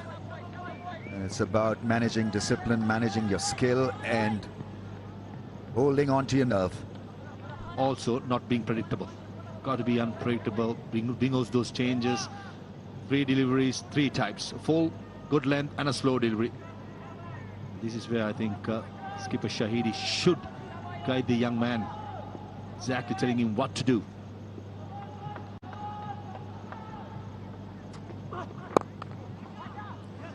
There should be 2. That's well played. Only a single. That's well fielded, in fact. That fielder from long on, Nabi, came herring towards the ball. President was sprinting across. It was like a lightning Usain Bolt, Mohammad Nabi. It's brilliant commitment shown by both the teams. In fact, the intensity shown in both the games has been fantastic. leading up to the Asia Cup. This has to be a 6. This has got to go. Not really, that's well bowled. Once again, pace off, that's good bowling. In a situation like this, it pays if you keep it simple. Not worry about the magical deliveries or thinking twice in your run-up what to bowl. It's about keeping your head clean, clear, and having a simple strategy. 3 consecutive slow deliveries. Can be the 4th as well. Doesn't matter. You bowl slow ball as a fast ball if it's working. 2 straight. It's the stumps at the non-strikers end as singles. So Rahman actually escapes punishment. Turned out to be a good, decent over. 68 now in 42 balls. 233 for 6. As they say, hit it straight, but not that straight. That should have been a boundary, but unfortunately for Shadab, hit the stumps. 5 bowlers been used. I think these 5 will remain. And the conundrum where that Hashmut Al-Shahid, you've got to work out as soon as possible when to finish Mujib, when to finish Rashid. That's something that they will be thinking out pretty hard.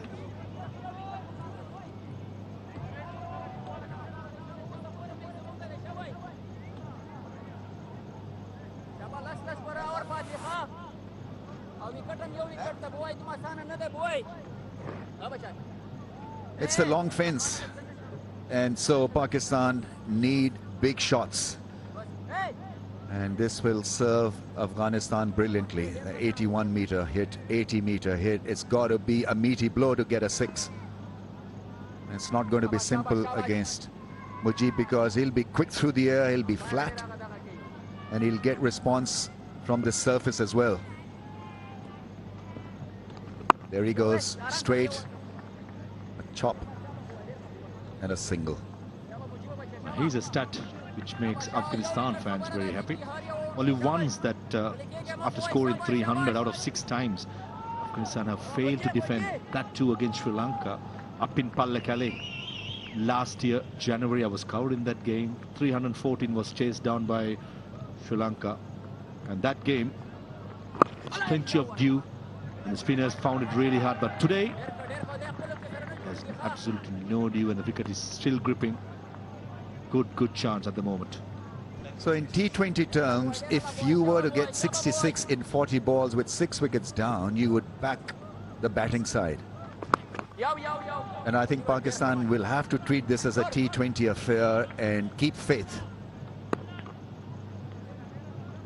Only that the dimensions are huge here, so you can always run fast, look for 2s and 3s.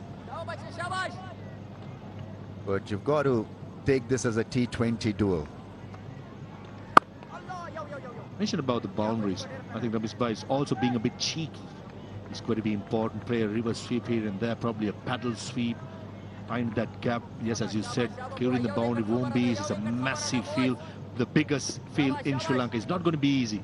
Be a bit cheeky, be a bit smarter. Not a chance here. Direct hit will be, oh, Iftikhar Ahmed. Gone, all ends up.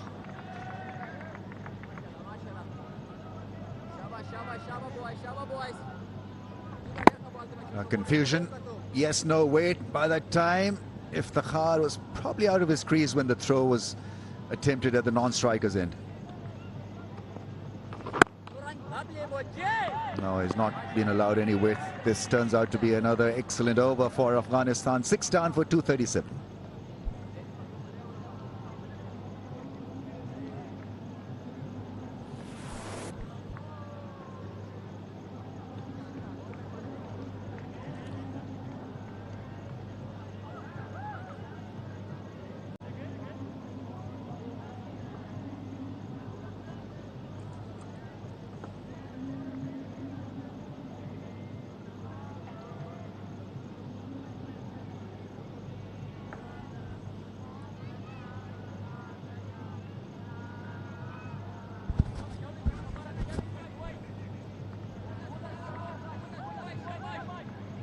Well, the closing overs approach, and Pakistan have really let this slip in the chase.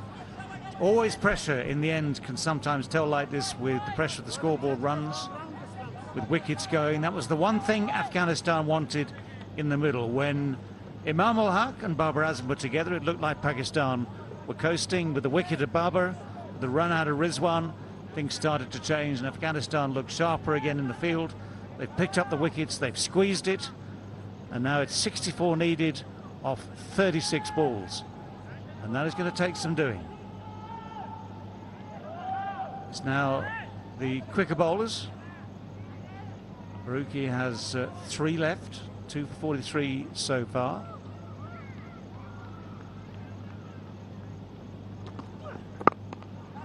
Takes the pace off the ball. Yeah, the reason why Pakistan find themselves in this dire situation is because there has been a litany of mistakes. As you mentioned, Pakistan was cruising with that partnership, but after that, run out, and then that reverse sweep has hampered or stymied the progression of this innings. Well, I think it still is in Pakistan's hand, because if Iftikhar Ahmed and Shadab Khan are out in the middle and they can help the cause, shots like this will certainly make it easier. That's a boundary, welcome boundary for Shadab Khan. So that is the problem. The pace can leak runs. Well, short and wide is what's known as an invitation, gilt-edged invitation. Exactly what Shadab would have actually, if he had a breakfast menu to stick outside his room, that would be on it. Comfort food? Well, they need more of it. You've got to have a big appetite here to win this game still. Outside your room service, huh? So that's the added bonus with that. That's good. That's change of pace. Takes the pace off the ball, making the batsman do the work. Yeah, that boundary. And for me, Shadab Khan created his own line and length to be able to free his arms by backing away from the leg stump. He's an able batsman. He can surprise you. Yeah, I think it's surely about Afghanistan and their bowling now, restricting options. So not trying to be too clever. Yes, you need those changes of pace. Those are all the things that happen at this stage of a game. But straight and full, up to a point, just cuts down those options. That, for instance, right, you take the pace off the ball, and what happens? The shot has to be slowed down. So unless you read it immediately out of the hand, you end up slowing down your shot. You're only going to get 1 for that. You can't swing through the ball in the same way and find the boundaries. So those sort of deliveries are clever, but it's such a guessing game, isn't it? At the end of the innings, like it's always a guessing game, cat and mouse, who can outguess the other. And that's how he got the very important scalp of Babar Azam. He gave him pace off, he went for the shot, and that's where from the downfall started. But it still is in Pakistan's hand as far the chase is concerned. Pace off again. So again, the bat speed is slow. You've got the man out there on that square leg boundary. Singles are fine. Well, if you're Afghanistan. So I'm talking from the point of view of Afghanistan, their bowlers, their captain, their field placings. What you don't want is to give either Shadab or Iftikhar. Iftikhar is a big hitter given the opportunity. So you've got to try and cut down those opportunities. Yeah, the idea for the bowler is not to get predictable. Just have the batsman guessing. Force them playing the ball very late.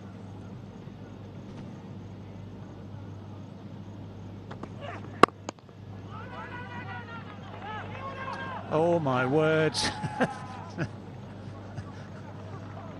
Now the run-out's favourites, 245 for 6.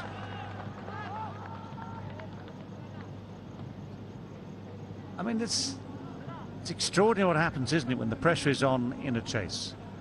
We mentioned just now the run out of Rizwan, which I think was one of the key factors in slowing this chase down. Iftikhar there hits it firmly straight at extra cover. There's no run on. If Shadab is running just on the off chance, that's a big misjudgment. You've got to turn, come back. If the throw hits, you are struggling. 56 needed, 30 balls left. Two men who, yes, they have the ability to make runs at this sort of pace. But how often do they have to do it under these circumstances? Yes, they can play T20, domestic PSL, and make runs for fun. Yes, they can play international T20 and make runs for fun. Suddenly with a 50-over game, now you've got Rashid Khan as well, you've got a 50-over game. Yes, you've got to try and pretend, shall we say, this is the closing overs of a T20. Use exactly the same tactics. Batting and bowling sides will be thinking exactly the same thing. But this man is key. He's got just the 1 over left. And if Afghanistan, if Hashmatullah can see this as maybe a wicket-taking opportunity, just think what that would do. Yeah, but when you are chasing, the margin of error is less.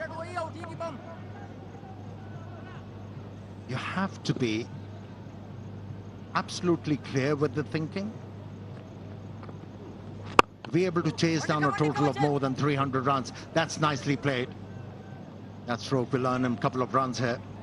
Well, they know that the required run rate is under 12, so they cannot take the chance of watching through the Rashid Khan's over, so they'll have to take their chances. And the last time Pakistan needed 56 in the last 5 overs, it was made to win a cause in 2010 versus South Africa. So can they bring Pakistan home from here?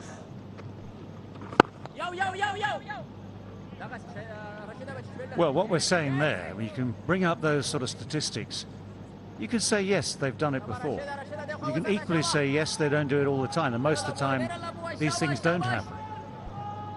Now, whose work are you questioning, mine or the statisticians? Neither. Just kidding. Did I? Absolutely neither. What you said and what the statistician, bless him, has come up with is fact. What you repeated is fact. What was unsaid is that how often do you not get those runs in that time? Absolutely spot on. But I think if the Pakistanis play this over intelligently, they will create a chance to win this one, because a couple over from Rahman are left, who's been expensive, who's been all over the shop, and then a couple of overs from the left-arm fast bowler. Just look at that for a moment. Gurbaz made 150. He's been keeping all the way through this innings, and he's sprinting to cut that off. That is full commitment. And I think it's about time that we have to credit to both Rizwan and Rahmanullah Gurbaz behind the wickets. These two wicket keepers have been phenomenal.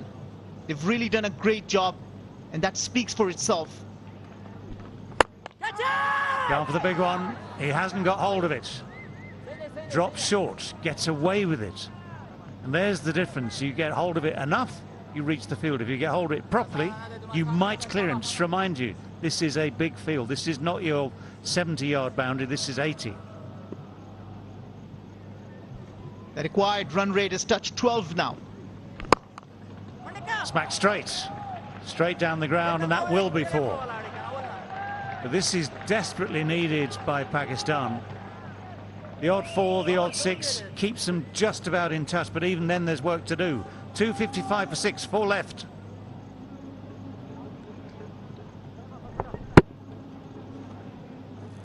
He knew where the chances were to pick up a boundary.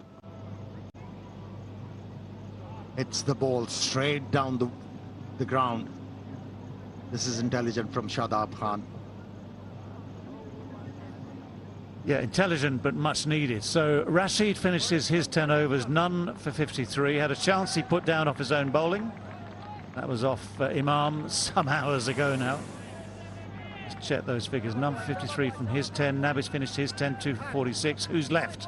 Well, it's Faruqi, who we saw on the previous over, and Rahman, who's bowled his 8 overs, none for 54.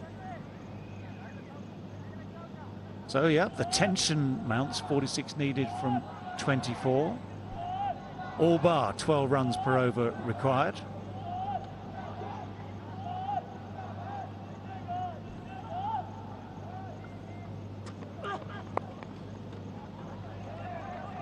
Sort of sweep shot.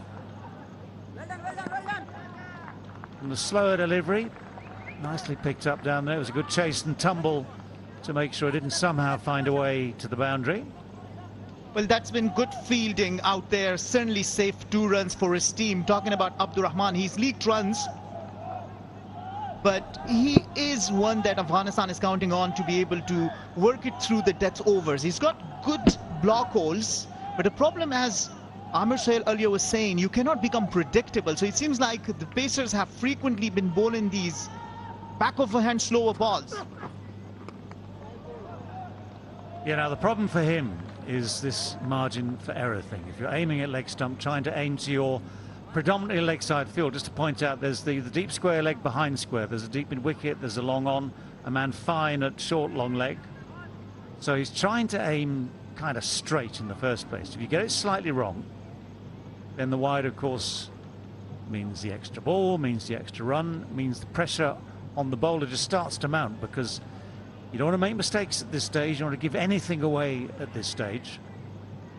Right, a look of stern concentration on his face. Just look at the target. Sounds good, but it has gone high. And that is well taken. Mohammad Nabi had to make a lot of ground to come in from long on. That went high but had no distance. Was hanging in the air. Tantalizing maybe. Needed judging. He judged it well. Kept his head. And the hands were exactly where they needed to be. Whatever was told by the wicketkeeper Gurbaz has really worked. The advice he took, was able to land the ball in the right area, crack the batsman. Oh, what a well-judged catch from Mohammad Nabi to get rid of danger man Iftikhar. Well, came 20 yards running all the way towards the prize and takes the catch. He knows that this is a very crucial wicket. Abdurrahman, trusted for the job, takes the first wicket in this ODI series. Iftikhar Ahmed departs after 17. Pakistan are 258 for 7.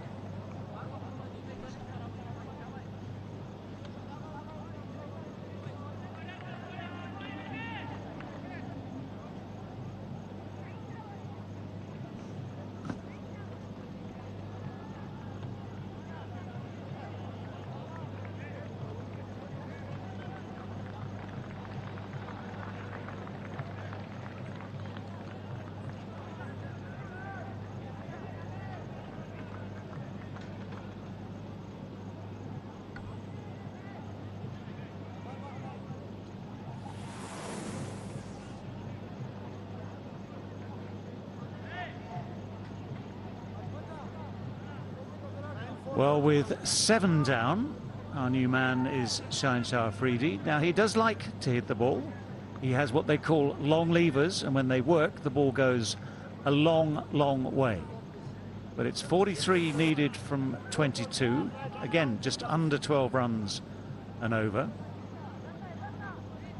Abdul Rahman has just got his wickets. He's just got his man. He's just put the pressure further on to Pakistan. And Rahman is going to go around the wicket, so change the angle to the left hand. Now let's check out the field. Deep square leg, deep mid wicket, long on. So again, it's a leg side field. 3 men serving, 1 on the offside, 1 on the cover boundary, 1 at long off. So in at the toes. And again, these changes of pace probably take pace off.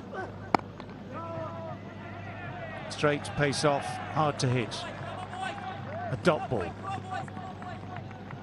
I'm sure he's listening to you, but that was a prized wicket. Iftikhar Ahmed is a very, very dangerous batsman, specially made for these occasions. This time, not able to convert into a big innings that was expected of him.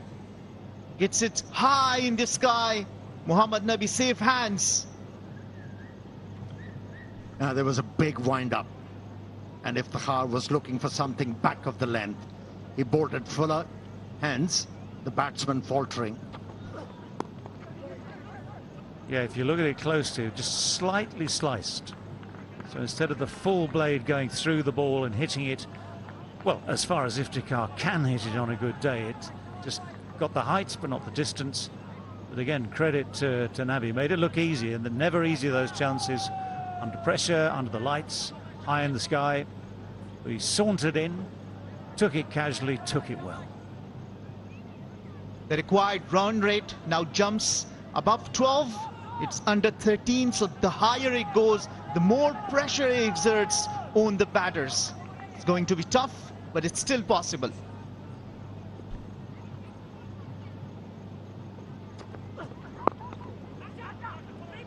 Going to push for two if they can. It's just dropped into the onside. There's a big boundary out there, so those twos are hard to defend. Nothing much you can do.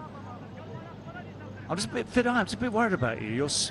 You're preempting the possibility here of Pakistan racing to victory with a few big shots, as if you have no faith in your men. Well, I actually do, but ask me this. How so many times the game has come down to the wire, and every time Pakistan has won it. And that's the reason why Afghanistan still does not have a win against Pakistan in the ODI, and this is the 6th match of these two teams playing together. And not to say that they have played T20 before the T20 series, and Afghanistan was never able to cross the line. So it's the nerves that Afghanistan will have to hold. But whoever play good cricket, at the end of the day will play. And look at this. The pressure, it's wide, it's extra runs, not needed at this stage. This is the last thing that you will do. I feel you. I definitely feel you. But for the Pakistani perspective, it's very important that these two batsmen, if they're not finding the boundary, just work the ball into the gaps and run hard. 6 doubles will get them where they want to be at end of the over. That was way wide. It was even difficult for the Superman, Gurbaz, behind the stump. Well, I'm sensing the tension in Fidai's voice here. And I'm sensing the tension in the hands there out of Abdur Rahman as well. That was well wide. I mean, as wide as you possibly can be. Slow bouncer. The overhead smash, gently. Again, good running because that's a big field. There's plenty of space out there. So, yes, they can save the boundaries, but not the twos. Interesting stuff there. The pressure is still on. 268 for 7 and 3 to go. Fidai, please take a seat. You are twitching. You are making us nervous. Well, if I could transpire this on the field. No, I'm actually enjoying the game because it's really nice that you get the game, that you're there to watch. It's nice to have the game come down to the wire, come down to last over, and then absolutely whoever played better cricket on that given day deserved to win. So, I mean, do not bring it on me. I really want better cricket, and I just want the better side to win the game. Are you just helping me take care of my tears? You got it wrong. No tears needed yet. No, come on, save the tears. This is potentially a very, very good finish. I'm going to remember that. Save the tears. Thank you very much. See, your voice has calmed down the moment you took that seat. I'm happy I am with the doctors here, doing multiple tasks, commentating and taking care of me. No, Fidai, we can mop your furrowed brow. We can't offer you any more help than that.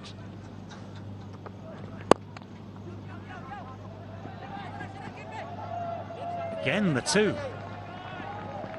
So this is the conundrum for Afghanistan here and for Hashpatullah, because we're seeing quite a lot of 2s these last couple of overs, and there's going to be a discussion. I mean, when can you afford to bring men in and risk someone going over the top of their heads? Can you squeeze these 2s into 1s? Because obviously 2 a ball wins you the game. Can be as simple, that's simple mathematics. 2 a ball wins you the game. But if you can squeeze that, a couple of dot balls, squeeze the boundaries, then we don't have to mop Fidai's brow yet again. And if you're able to do it thrice in an over, pick up 2 runs, you'll force the bowler to make a mistake. Well bowled. Now that's good running, isn't it? Because again, with the pressure on in the field, you got your man saving 1 who's not saving 1. He's just inside, he's not on the edge of the circle here quite.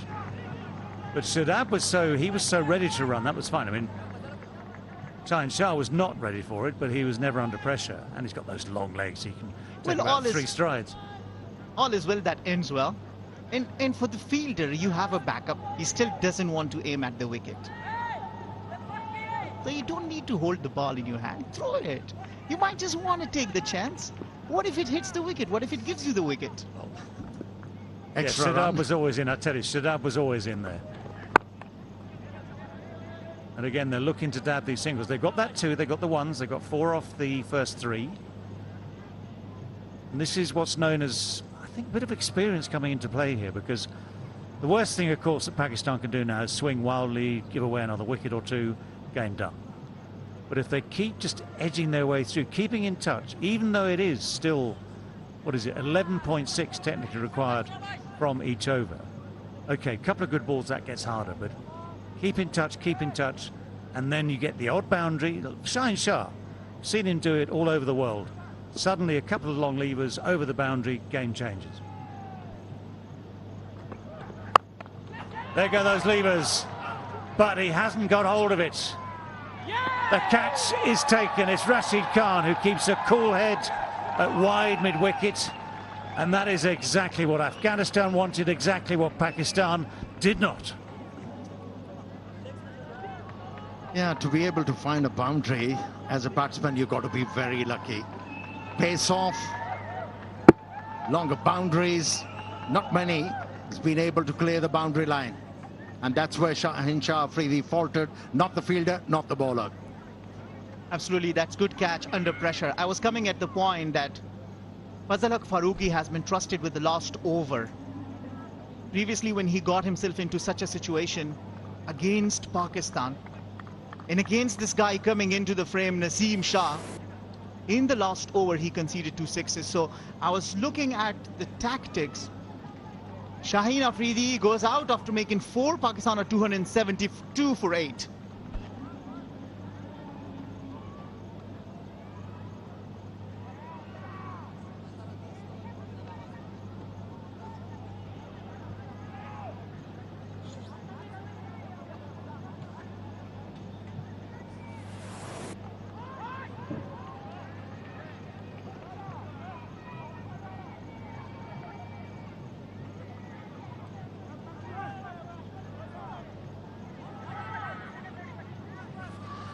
Well, the plot thickens. 8 down now, Pakistan. We talked about Shaheen Shah Afridi's long levers. They didn't work today. The levers weren't long enough. The bowling was clever enough. Again, the pace-off was enough just to bring the miscue. And the catch nicely taken by Rashid Khan. We've seen a couple go down today, but we've seen some good ones taken as well. Naseem Shah now has to face. Hits it sweetly. But there is the man there. Rashid out on that cover boundary, so just the 1. So if anyone's going to do it for Pakistan, it might have to be Shadab Khan. There's that big stride forward. Huge swing of the bat, but it doesn't come out of the middle. It doesn't get anywhere near the boundary. All it does is find Rashid Khan's very, very safe hands.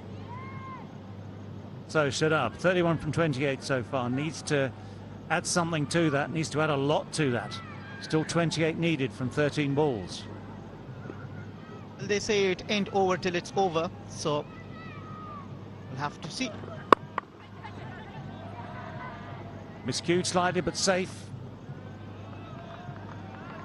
He keeps the strike. 274 for 8, 2 overs left.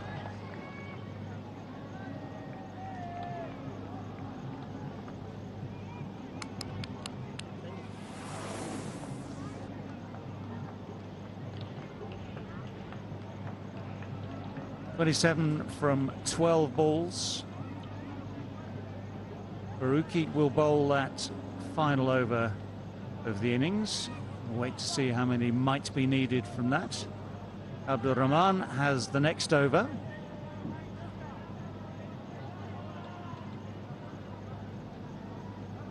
Do you know, there's always a problem, isn't there? Sometimes captains like to save their best bowler for the final over. Sometimes they like to save them for the penultimate over, because if the penultimate over goes badly, then the final over becomes more of a formality. So Farooqi will have to bowl that final over, unless, of course, Rahman takes 2 wickets in this over.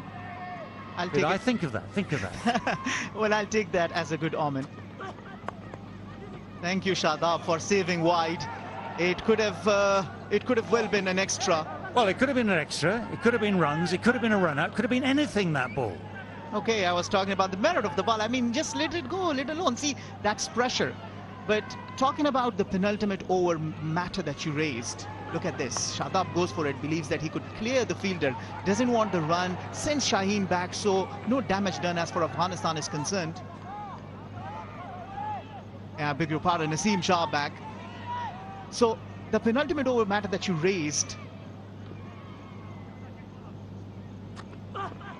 is really an important thing for Afghanistan to see. Like previously they have trusted that Faisal Faruqi to do it, quick run taken. So it'll be interesting for Faisal Faruqi to do that once he has not been able to compile the victory from there. Yeah, he's looking for something outside the off stump. Shadab Khan, that's why he's backing away from that leg stump. Not much of protection on the offside behind the stumps for the bowler.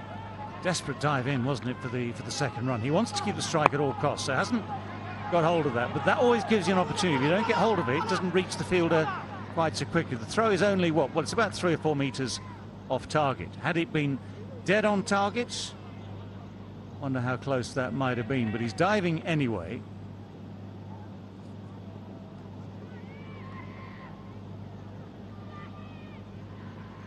So it's so much in the hands of Shadab here. 34 from 31 he's made so far. He is the last recognised batsman at the crease. 2 wickets in hand, that's all for Pakistan. So a wicket, of course, could do so much damage at this stage. Well bowled. That's well bowled.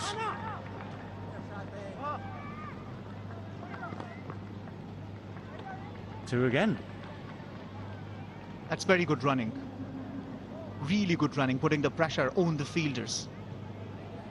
Running the first one hard and making sure they convert 1 into 2.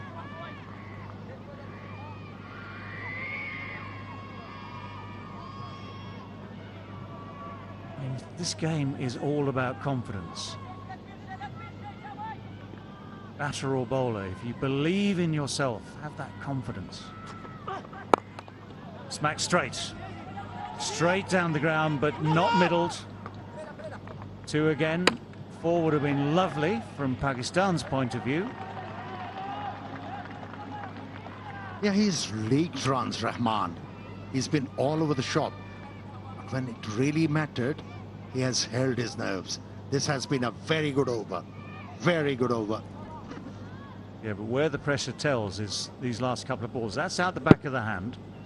Nicely bowled, nicely disguised, so the ball is not hit or timed fully. Big field, hence the 2s. But no, it's these last 2 balls that now become vital. Absolutely, for the benefit of Afghanistan, he has to finish well. And there's still 2 more balls to bowl. Anything around 17, 16 would certainly be chaseable. You would fancy your chances that you can take it. Just deny a boundary here. It's very important.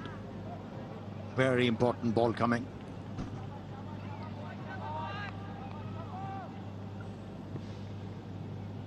Well, where are the opportunities? Met at long off, long on, deep mid wicket, deep square leg. He pulls out at the last moment. I wonder why. Was it rhythm? Was it something, some sort of distraction somewhere? But he pulls out. Who is the cooler? Is it Shadab Khan on 38, or is it Abdul Rahman on 1 for 73? With 2 balls to left to go. What was he thinking, Shadab? He didn't move with that particular delivery. Full toss. And it's in the gap. It's going to be through for 4. So that full toss bisects those 2 men at a backward square leg and a deep mid wicket. That makes a difference. That makes things change. For the first 4 deliveries, Shadab kept on moving away from the leg stump, and this time around he slightly moved toward the middle and the length was created to be able to hit the ball into the vacant area. And what a timely boundary. Pressure reverted. You can see from the frustration on the face of Rahmanullah Gurbaz. This boundary does a lot good to Pakistan, and then you're chasing something 15, 14 in the next over, you will see your chance. Oh, another full toss. Oh, that's terrible news for Afghanistan. It's gone for 6. The full toss has gone for 6. What'll be interesting to see is if there's a follow-up call of no ball, which was very possibly on, because that looked to be above waist height as well. But that is so well put away. Just check it here.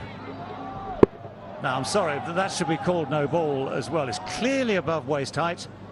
Shadab knows that. Shadab definitely knows that, but he's kept his eye on the ball. He's smacked it hard, high and clean over the boundary. And there we were thinking that maybe the odd 4 might make a difference. Well, a 4 and a 6 makes an enormous difference. Right, and this is what I was talking about. Yeah, they didn't call it no ball. Could have asked for it. It is quite an irony, because you see it certainly looks to be in the borderline, but look at that for a 6, 85 meters. Now we happen to be in the situation that we were some time back. Shadab Khan is asking the question. Well, Shadab is entirely entitled to ask that question. He knows the value of, first of all, hitting the ball for 6, but secondly, having another ball and more pressure on the bowler and another chance to hit 4, 6 or whatever. And it was that back of the hand delivery again that Rahman tried. He landed it early in the over. He failed to land it there. So 6 balls left, 11 runs needed. Oh, Faruqi. Oh, Faruqi. Well, this will get tongues wagging all over the world. Do you want to do it this way? That is the question everyone will ask. Certainly not the first time, certainly won't be the last. Shadab would have been ever so keen to get on strike. Now, it's a question of where. The laws have changed. It's a question of how far into the action Faruqi had gone. Had he gone over the perpendicular, then this could be overturned. If Shadab is proven to be on his way too early, then whether you like it or not, the laws of the game say that is out. But they've got to check now to just check the exact point that Faruqi had got to in his action. Now at that stage he hasn't got anywhere near completing it. But Shadab is not watching the bowler. But it's clear to me that Faruqi had this in mind all the way. Yes, it might be game awareness that Shadab needs the strike. He's going to be looking for the single. And at no stage does Faruqi try to complete the action.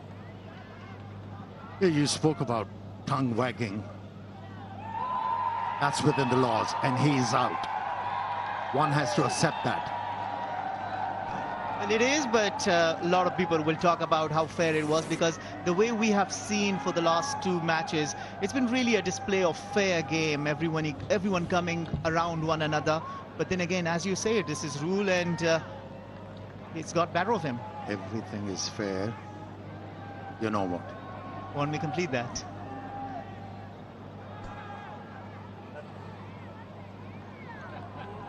Do you know what? Before that delivery, everyone, almost everyone of the Afghan team had met in the area at the end of the bowler's run-up. And I'm pretty sure, and it's pretty obvious given what we've just seen, that part of the discussion was this, that Shadab needed the strike. If Pakistan are going to win this game, Shadab Khan, who turns his eyes away just too early, yes, he was always going to want the one to get the strike. If the ball had gone through to the keeper, he'd have run for the one to get the strike. If the ball had gone anywhere, he'd have gone to get the strike. So they knew that. Now that's been hit well. That's been hit very, very firmly. So Pakistan with just this 1 wicket left with Naseem and Rauf. It's Naseem on strike. He has hit that beautifully. They're still in the game. Yeah, it's reminiscent of that T20 game. T20 World Cup game between Pakistan and Afghanistan, where Afghanistan was winning and Naseem Shah was the man who shattered the dreams. Yeah. I beg your pardon, it was Asia Cup. Someone is getting excited. It's okay. Yeah, that was Asia Cup. It was Naseem Shah. It was Fazal Faruqi. An almost similar situation. It's only this time that out of maximum, it's boundary that he's hit the first ball. Well, he misses that one. This time Faruqi takes that little bit of pace off, runs the fingers over the top of the ball. Yeah, is Naseem good enough to find the boundary again? That would solve the game. That would pretty much solve the game. 7 runs needed with just these 4 balls left. You got the feeling that Naseem wants to do it all by himself with Haris Rauf, number 11, at the other end. So 7 from 4. The tension is just brilliant. Miscue. They have to take the one. They can't turn the one down. So it means that Haris Rauf will get the strike. That was good bowling. Took up the pace on that occasion, the left armer, which has worked well for him. Earned him 3 wickets. Well, how often do you get the chance to redeem yourself? But for Pakistan, one maximum can seal the fate of this game. Mickey Arthur looking tensed. The Pakistan think tank looking tensed. The game has come down to the wire. This is such a wonderful finish. Well, so much on the line for the series itself. Afghanistan's record against Pakistan.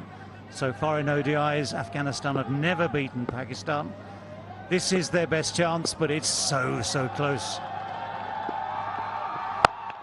Big hits. How far's that going to go? Is he going to find the goal? Oh, it's turned.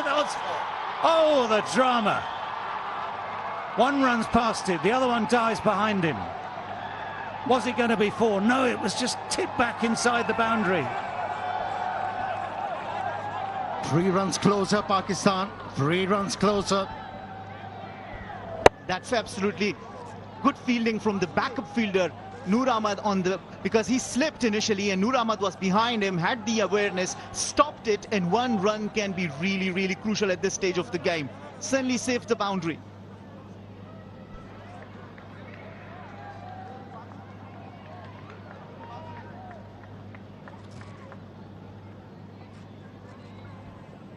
Well, extraordinary events out there. First fielder overran it as the ball pitched and virtually turned.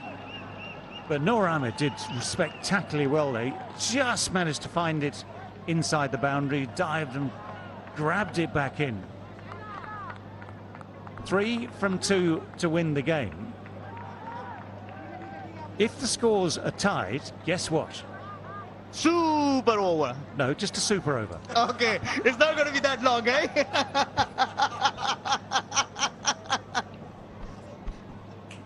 Steady on, steady on.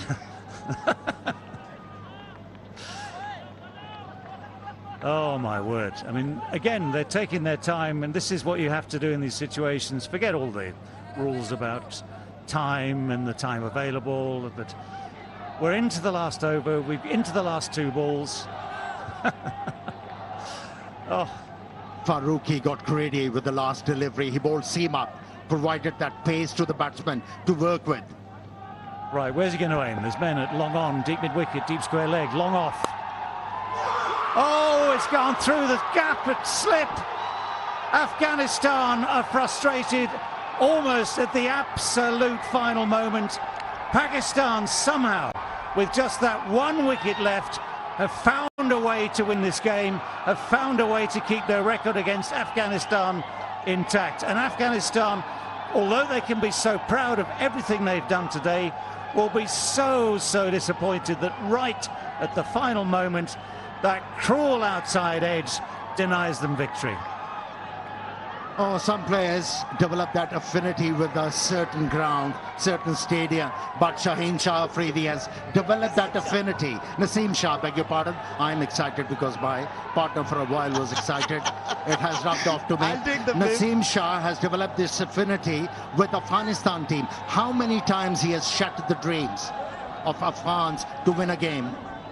Well, the man once again for the moment seals the fate of this game, denies the series to Afghanistan. This was a very crucial game, do or die, to square the series, but not today. Once again, the 6th ODI still remain winless for Afghanistan. They'll have to wait another day to be able to get this monkey off their back someday.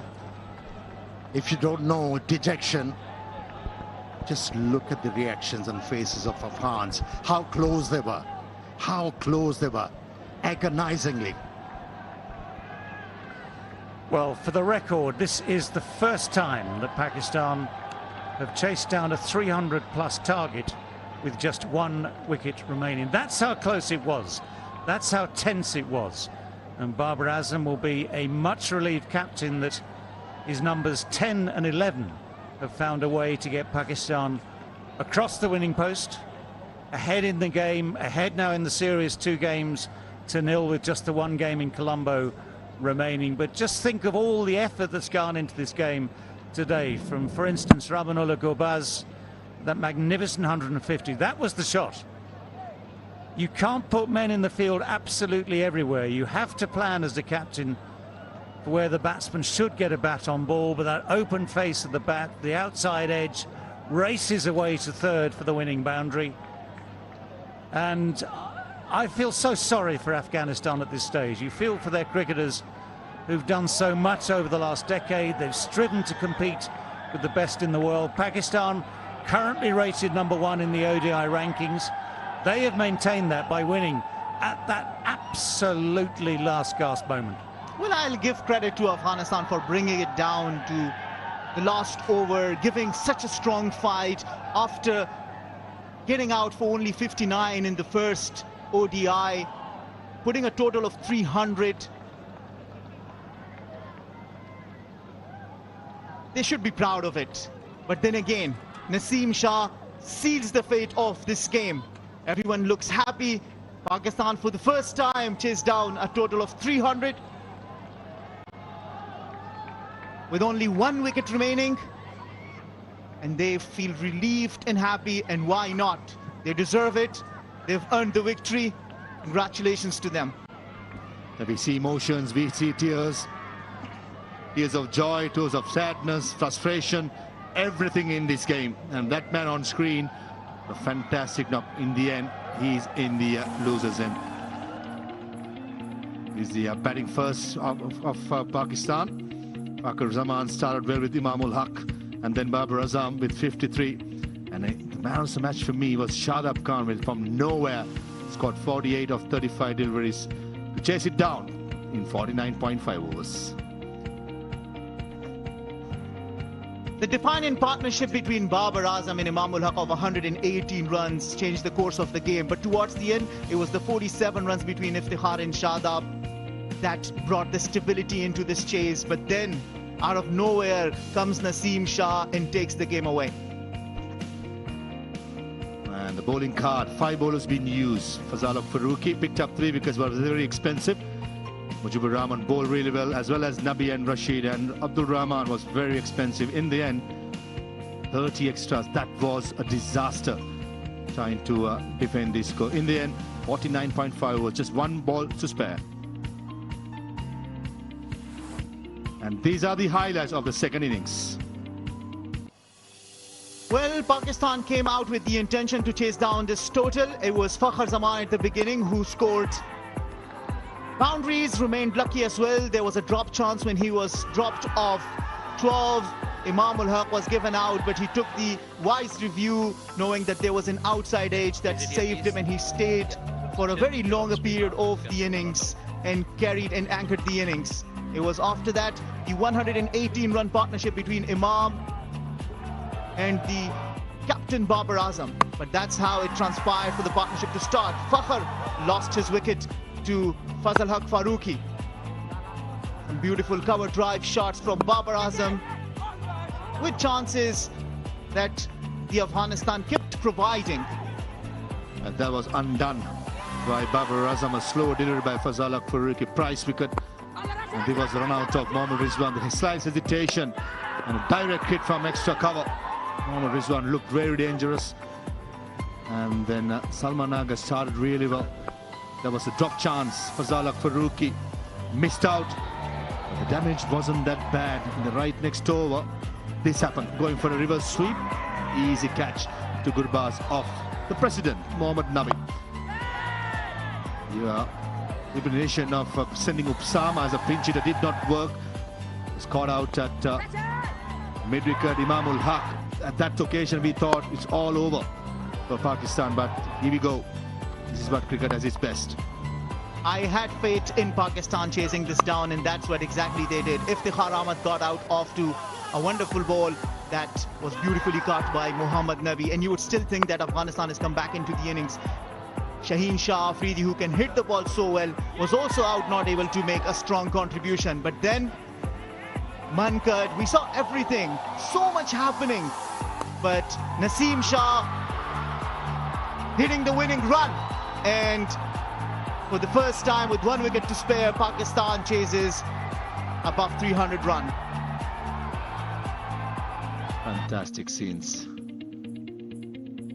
And as we see, just 11:30 in Sri Lanka. Match summary: Afghanistan won the toss, batting first, 300-5 with Gurbaz and Ibrahim both scoring the bulk of the runs. In reply, Pakistan 302 for 9, a nail-biting finish in 49.5 overs, and the visitors, Pakistan, winning by 1 wicket. We'll be back with the first presentation and analysis at the moment. We'll be back shortly.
It's the guy that came in. His name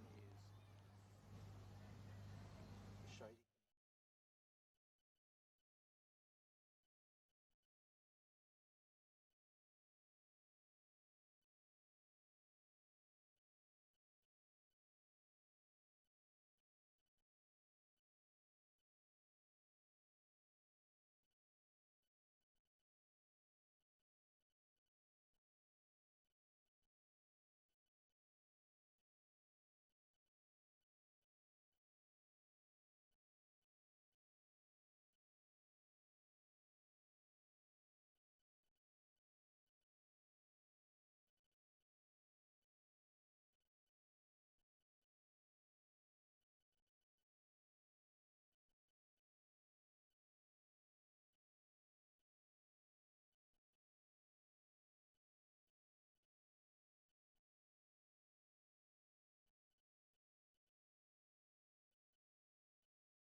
Well, what a game of cricket we've just witnessed here in Hambantota. So close all the way through.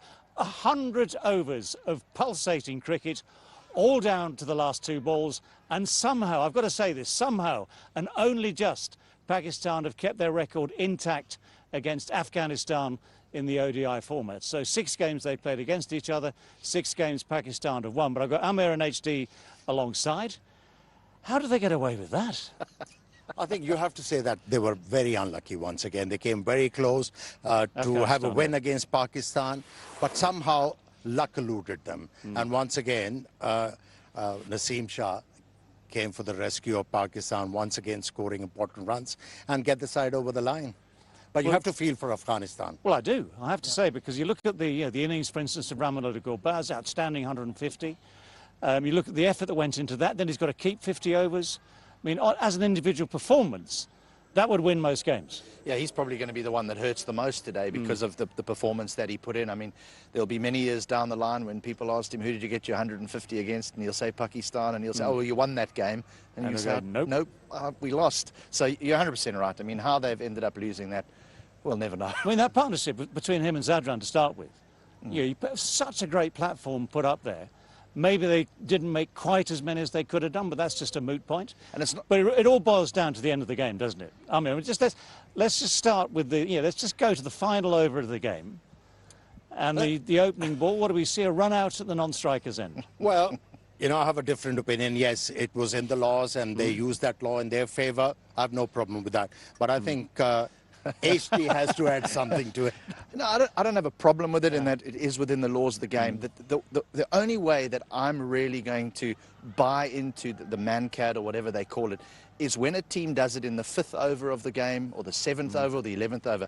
Why is it always done in the 50th over of a game? And the reason is because team panics and they feel this is the only way we can win the game. Yeah, panic, or maybe, look at it the other way, they thought hard about it, had that big meeting at the end of the run-up, and they knew that Shadab had to get the strike. Shadab Khan was the guy who was going to, at that stage, was going to win the game for Pakistan, if anyway. So he was always going to be looking for the single, come what may. And he took his eyes off the bowler, off Farooqi, just that little bit too early. Farooqi's done absolutely nothing wrong, and neither have Afghanistan. It is all within the laws of the game. I'm just speaking holistically here. No, I understand. I mean, I get the point. And Farooqi and Afghanistan have thought about it. Shadab maybe thought about it briefly, but didn't think it through. That's my view. I mean, I don't like it necessarily, but but he opened up the game, and yet. But if you look at the replay again, Shadab was actually looking at the bowler. When he was into his gather position, then he took his eyes off, and he never knew that the intention was to run him out. Yeah, I mean, we thought for a moment, okay, here's the technicality. If the bowler's got to the top of his action and then does it, that's not out. That's how they had to amend the laws. Yeah. But he's nowhere, at no stage is he anywhere near that. So, as I say, the thinking before that ball was clearer by Afghanistan than it was by Shadab Khan. And whether you like it or not, that is to say, it is part of the game under that sort of pressure. Nonetheless, let's say this, even then, with 9 wickets down, 11th man, the final man comes in, who's going to win the game? It's still, okay, the runs are still feasible, as we see. But Afghanistan, both teams still in the game then. Yeah, both the teams were, and especially with the fact that Naseem Shah was there for Pakistan. He's been winning games for Pakistan against Afghanistan. So they should have thought about getting him out rather than Shadab or anybody else. Okay, let's leave it there. I mean, there's so much to talk about in a game like this. Events all the way through the 100 overs. We've just about done with that bit. Let's go to the presentations with Ramiz Raja. Well, it's getting crazy. Ball after ball, game after game, it's Afghanistan versus Pakistan, and it's a script written out of Agatha Christie's novel. I mean, what an amazing game of cricket, intriguing, exciting. It had great moments of brilliance, and in the end, Pakistan just over the line, 49.5 balls it took them to win this and win the series 2-0. Right, now to the guests, Mr. Abdullah Khan Pakhtani, Media Manager, ACB, is here with us. Mr. Yahya Ashfaq, Marketing Manager, Bulleto. Mr. Sunil Manocha, Director, Firebird, is here with us as well. Now to the individual awards. Mr. Sunil Manocha will present the Marhaba Auction Stylish Player of the Match Cash Award of Afghani 100,000 to Mr. Rehmanullah Gurbaz, who played a fantastic knock. Unfortunately, he had to be on the losing side, but what a knock.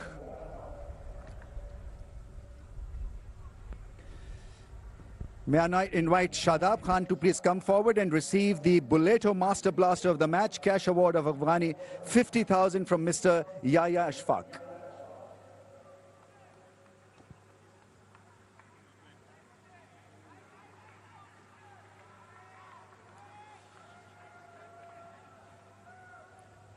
And Shadab is Player of the Match Award winner as well. May I invite Shadab to please receive the Super Cola Player of the Match Award of Afghani 100,000 from Abdullah Pakhtani.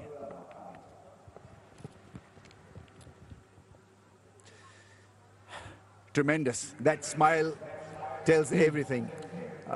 What was going through your mind in a crunch moment? How were you able to maintain that calm, that peace, that tranquility, that presence of mind and game awareness? Bismillah ar-Rahman ar-Rahim. Thanks to my dear Allah, Almighty Allah.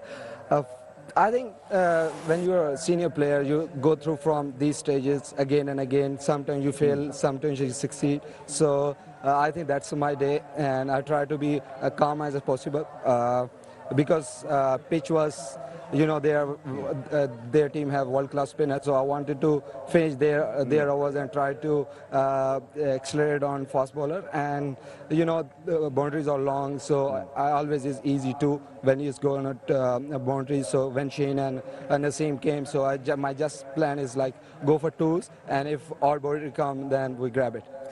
My read of you is as following. I think whenever you come out to bat, you're still thinking about that Zimbabwe shot that you hit, and you try to remind yourself that it's not going to happen ever again. Is that a good read? Definitely, because I think that was the World Cup game. Yeah, definitely, because after that shot, and we lost the game, and I was like blaming myself because I was thinking maybe I played the rash shot, and for me, I think that was a crucial moment. I played rash shot, and then we were thinking we are out of the tournament, and my country is out of the tournament just because of my rash shot. So I was just trying to don't play this shot again. It was a fantastic innings under pressure, Shadab. Keep that smile. You won the game. You won the series for your side. Well done. Thank you. Thank you. Brilliant. May I now invite the Afghanistan skipper to please come forward, Hashmatullah Shahidi. No need to feel dejected. It was a great game. You fought extremely well. Bad luck. You win some, you lose some. This was a loss that will go on to hurt you just a little bit more. Bismillah ar-Rahman ar-Rahim. Yes, it's hurting because we had enough runs in the board, and the game was in our hand, but at the last moment they took it from us. Where did you sort of felt that the pressure was on you again? Was it when the Pacers were bowling? Did you feel that that was a window of opportunity for Pakistan to walk back into this game? I think the over which 49th over Abdurrahman did in some easy balls to the batsman, and he smashed that. So that was a bit changing point. The good points, Net. Fantastic opening partnership. You must be very proud of how the openers played. Yeah, they are playing very good from last 1.5 years. So I want them to play same like the way they played today, and I'm very happy with them. What is it between Pakistan and Afghanistan? Every time you two play, you produce magic and drama. I think both are the good sides, but today also and before, the pressure we didn't control good enough at the last moment, so that's why we're losing. And the good thing is we're playing good against each other always. Yeah, absolutely. You ran them hard right till the last moment. So well tried, well done. It was a terrific game of cricket. Thank you. Thank you. Right, to Babar Azam now, the winning captain. Ball baj ke Babar. I mean, it was a great game of cricket. You would have enjoyed it as well. I don't know, were you chipping your nails? Were you nervous in the dugout? To be honest, good cricket for this game. I think we saw before that same scenario in the World Cup. I think all credit to boys, especially in the batting and bowling. Yeah, I mean, it was about holding your nerve. It was about game awareness. It was about understanding the value of going right till the end, wasn't it? Yes, when we are starting in the batting, we just try to build the partnership. When me and Imam are playing, we just think about that to play long and just build the partnership. And then let's see after the 40 over where we are stand, and we are think about if we have 80 or 90 in last 10 overs, we can do it because we have a quality of batting in that, like Shadab and Iftikhar, but I think Naseem Shah always cheer up, and in crunch situation he's perform very well. And lastly, Babar, I mean, you're batting against spin. Does that worry you a little bit, the middle order? You were up against the best bowling attack in the world in limited overs cricket. Where do you think you need to improve? Look, always improve improve in the cricket. You never satisfy every day. You learn a lot when you are in the pitch. You so in the batting you see different quality of bowling against quality of bowling. So you play your natural game, and I'm not worried about in my skills. I'm just back on myself, and my rest of the boys are believe on himself, and he is playing, and he's perform in different situation and different condition. I don't know whether your numbers, man, Babar, but one more win that'll put you as the best ODI team in the world. Lot to look forward to. Yes, we are looking forward to the last match. We are win, we are enjoy, but we are focusing in last match, and we will try to carry that momentum in the last match and give us 100% and win the match. Fantastic game, well done. Thank you, thank you. Right, so that was Babar Azam, and that ends the presentation ceremony as well. Yeah, well, the lights are still on in Hambantota in the National Park. Just to remind you what a game we've watched here today. 300 for 5. Looked like it could be a winning total for Afghanistan, but Pakistan with 1 ball to spare. 302 for 9. The last men at the crease, and Nazim Shah somehow found a gap, somehow found a boundary, and Pakistan somehow found victory. So a great game of cricket. And, I mean, what can you say? I mean, the tension was there right until the end. Maybe the only man not feeling it was Nazim Shah. As Pakistan supporters will say, he does this all the time. Give him a close game, he'll sort it out. But that outside edge, well, it could have gone anywhere. As it happens, it rolled its way very quickly down to that third boundary.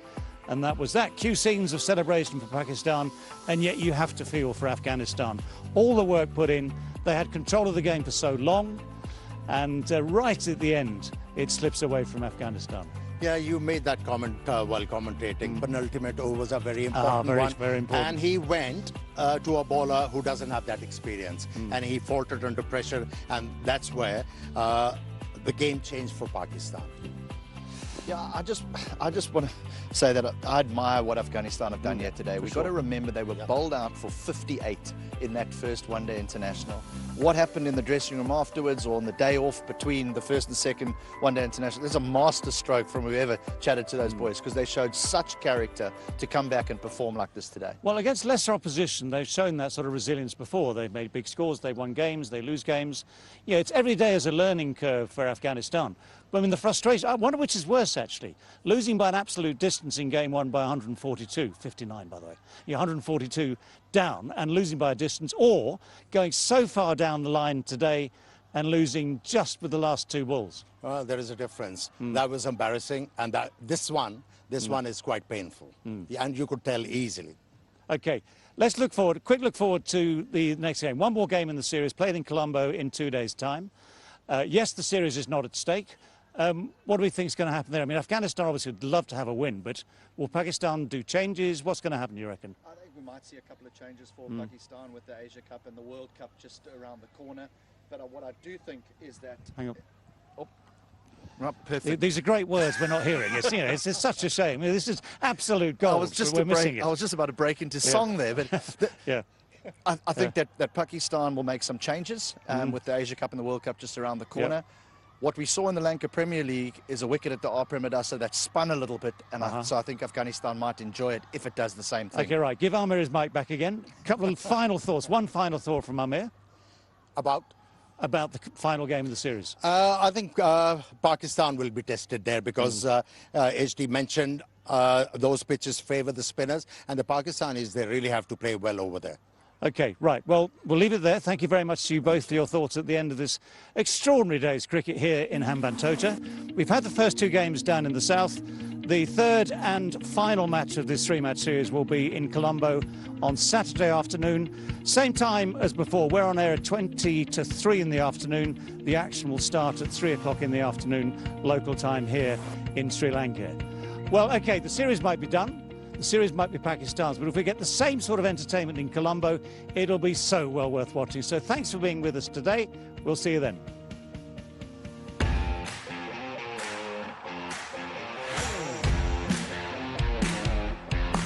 Oh, that's a good shot. That has gone. What an innings this has been.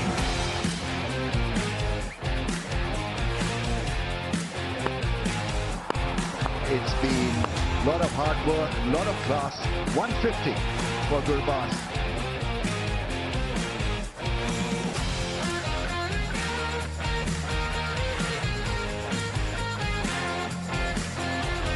That's the perfect ball to bowl. That will be Imam-ul Haq's 18th one-day international 50. That's in the air, a slow delivery and taken. Hesitation, run out. Yes, has he? This could be caught. Yes, he's out. It's caught on the boundary. Oh, it's gone through the gap and slip. Pakistan somehow, with just that one wicket left, have found a way to win this game.